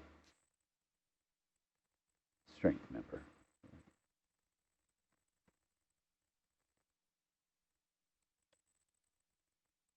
Bridge nav.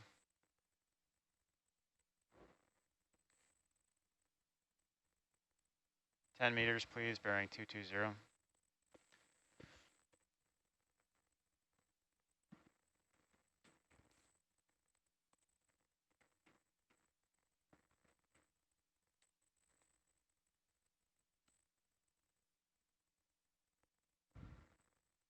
I'm not sure who from TUM might be watching right now, but hopefully it's not too late in Germany for those watching.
Anything you want to look at in particular at the bottom here?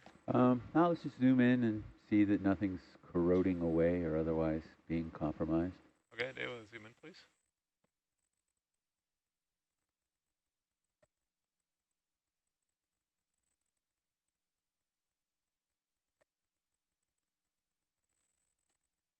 Couple of train wheels there. In pretty good shape. Yeah. Put them back on our train. All right, let's start, Josh, if we can. Just a slow ascent. Okay, we'll come wide, please. You'll see there are modules as we go up. 5 of them? Okay, you ready, John? Yeah.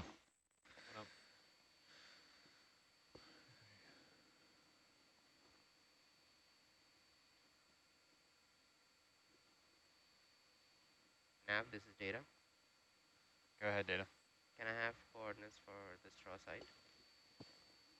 Got those pulled up on IPAC now. Yep.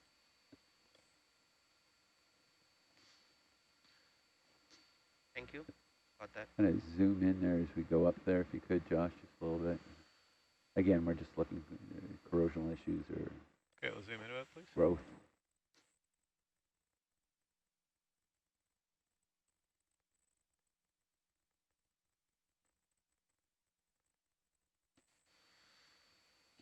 A little bit of growth on there. There are 4 modules as we go up. First one's 30 meters off the bottom.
Should be a module coming up pretty soon.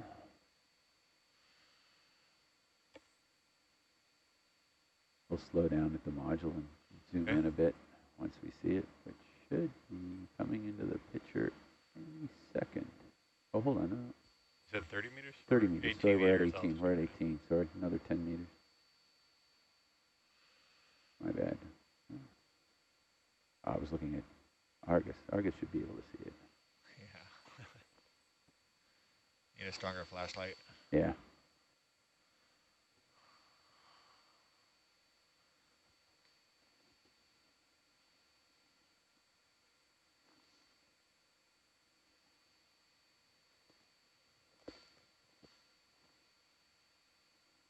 Uh, 24 meters.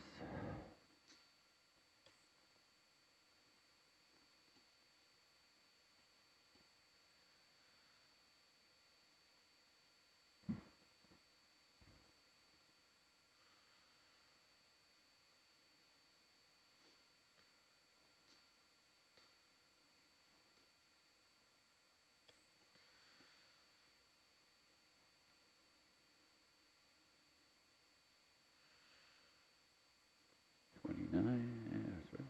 Yep.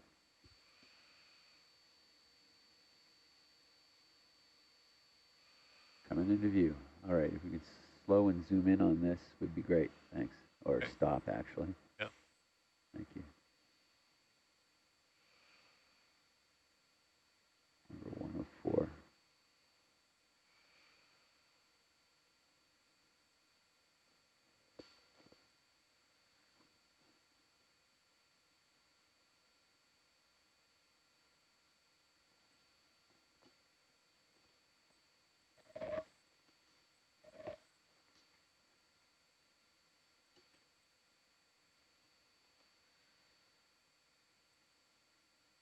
Okay. Okay. Come a little wider, please. Not seeing any smoking guns there.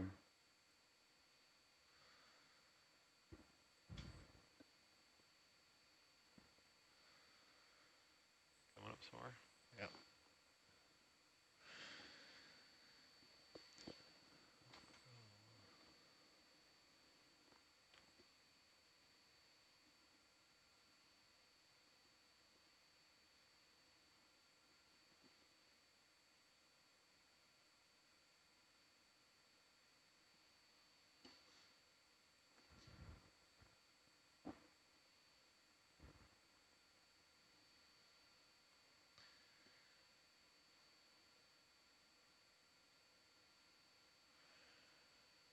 Chief. This is Data.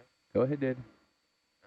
The tiltmeter and Titan are back up after the junction box restart, and John is working on the hydrophone array. Nice. Thank you.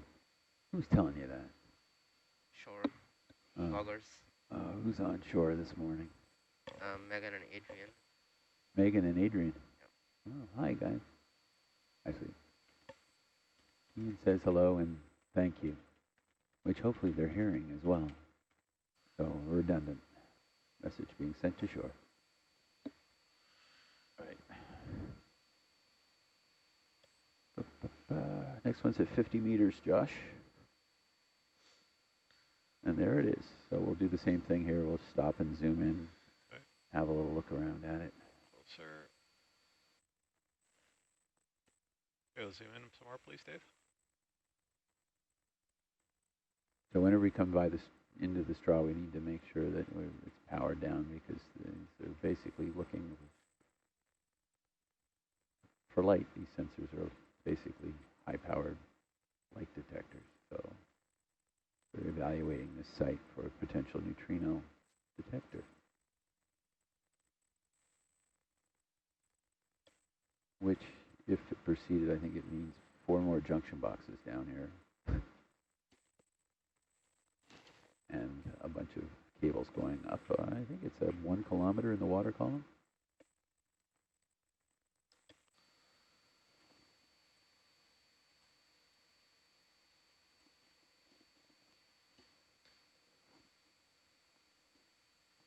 Looks good. Okay. A little wider, please. Let's keep going. Going up. Next one's at 70. And then the last one's at 110.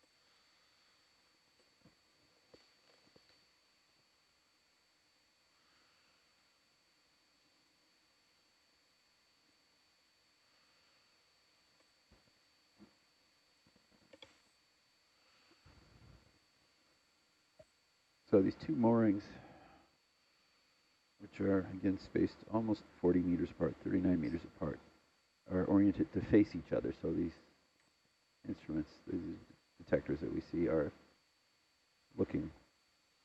communicating back and forth between each other.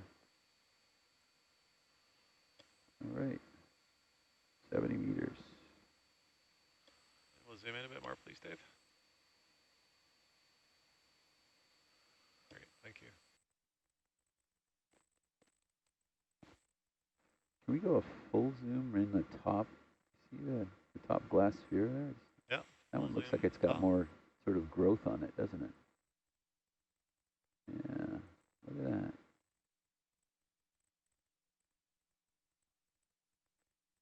And can you look down a little bit? Because this guy's got, see, he's got those little critters growing there. The other ones didn't have that. So that's something that we could probably take the OET EV Nautilus patent at T-Boss on a future dive. To clean that off if that's an issue. Is the bottom one the same way, Josh? There's a... come a little wider, please, Dave. Sorry, I think we've already overshot that, but the one on the bottom doesn't look... It's glass on the bottom as well. Come full wide for a second. It's set up here. I'm going to tilt the camera, or tilt the camera up.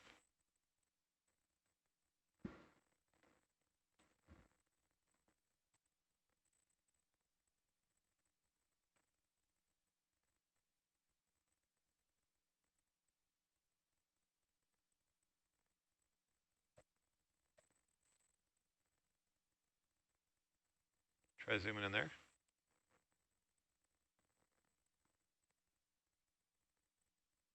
Yeah, it looks clean down there. Not getting a whole lot of light on it.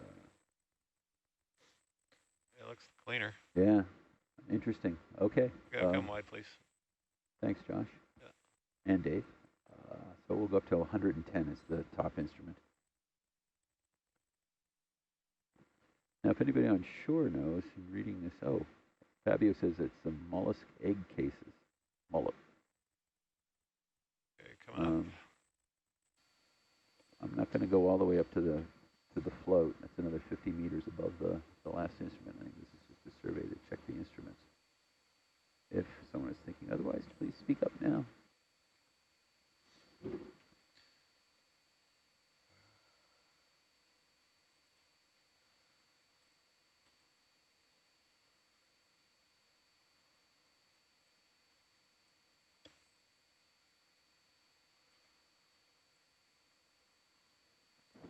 How do they rig this? They use a football field? This was on the back deck of the Tully on a spool. Wow.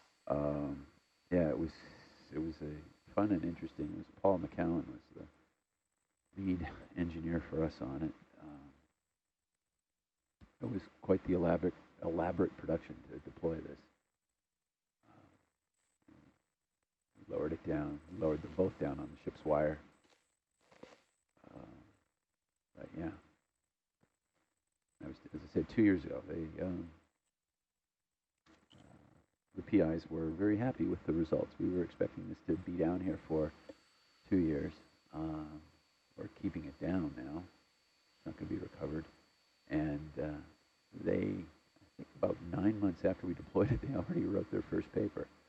And the results have been really good, so that's why we're deploying this second phase of it in another week and a bit.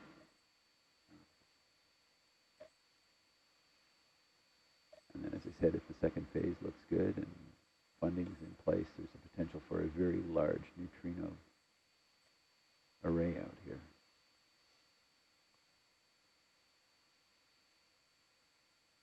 Not optimal conditions, you know, luminescence is an issue, but it's a pretty dark place.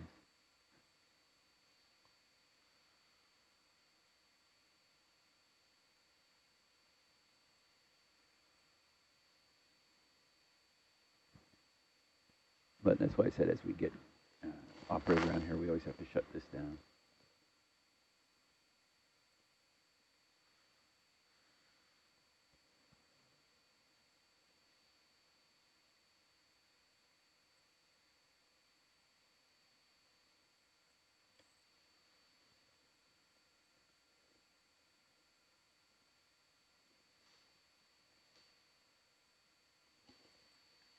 Zoom in, please.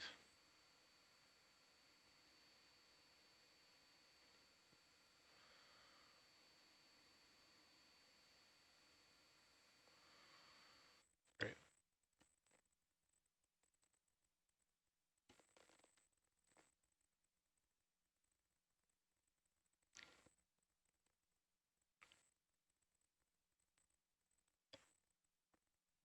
That one, same thing, but not quite as bad as the last one, but still a little, I like a little bit of hairs on the bottom, almost whiskers on the bottom module, the glass. Or is that just me? Yeah, it looks like something maybe on the far side. Try to come up a little bit. Yeah, little critters growing there as well.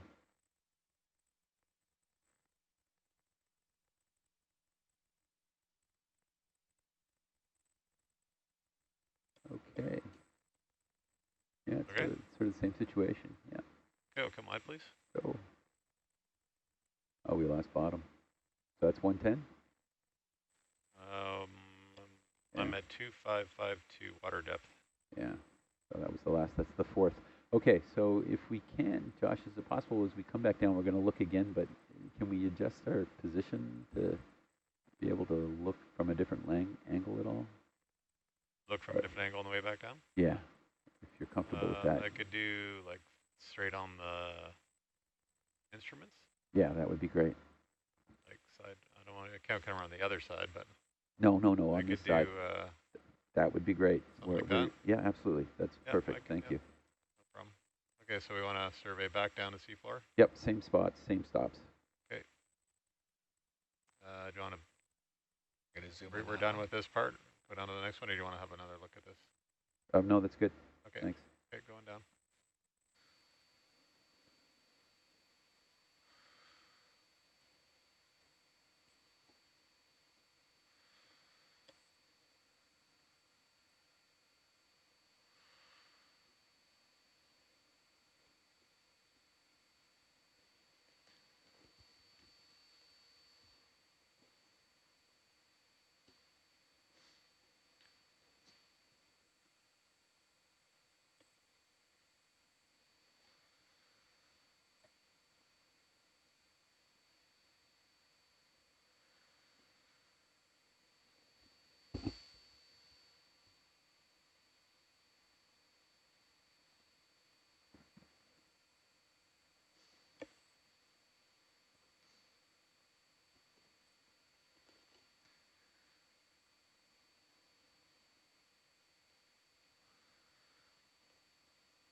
All right.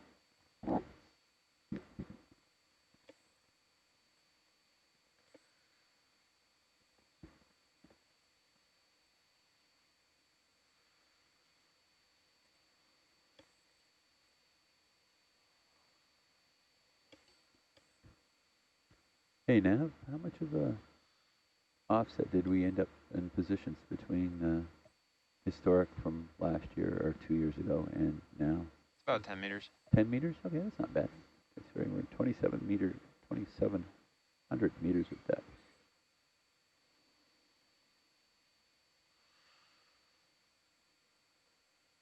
This is our deepest site for Ocean Networks Canada.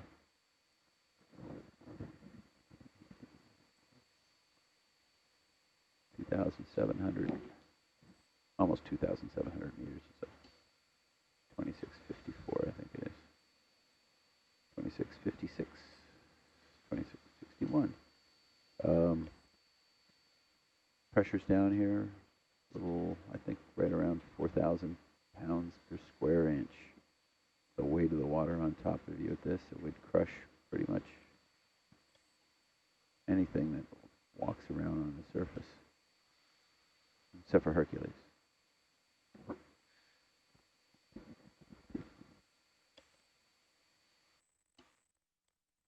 All right, so we'll just zoom back in. Zoom in, please.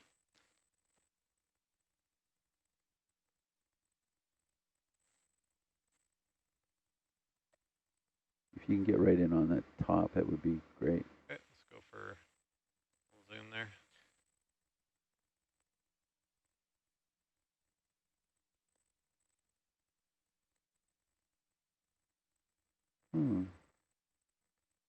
Down, oh, if you can look down.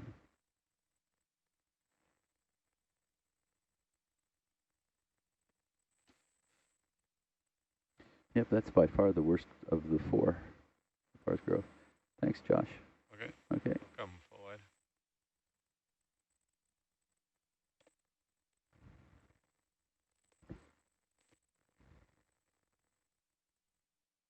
Down.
in, please.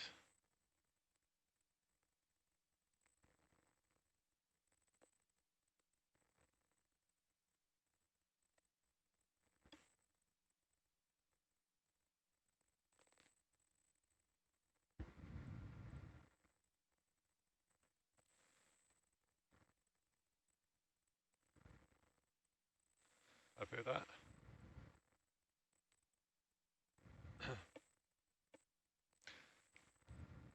Come wide, please. Down some more.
Zoom in, please.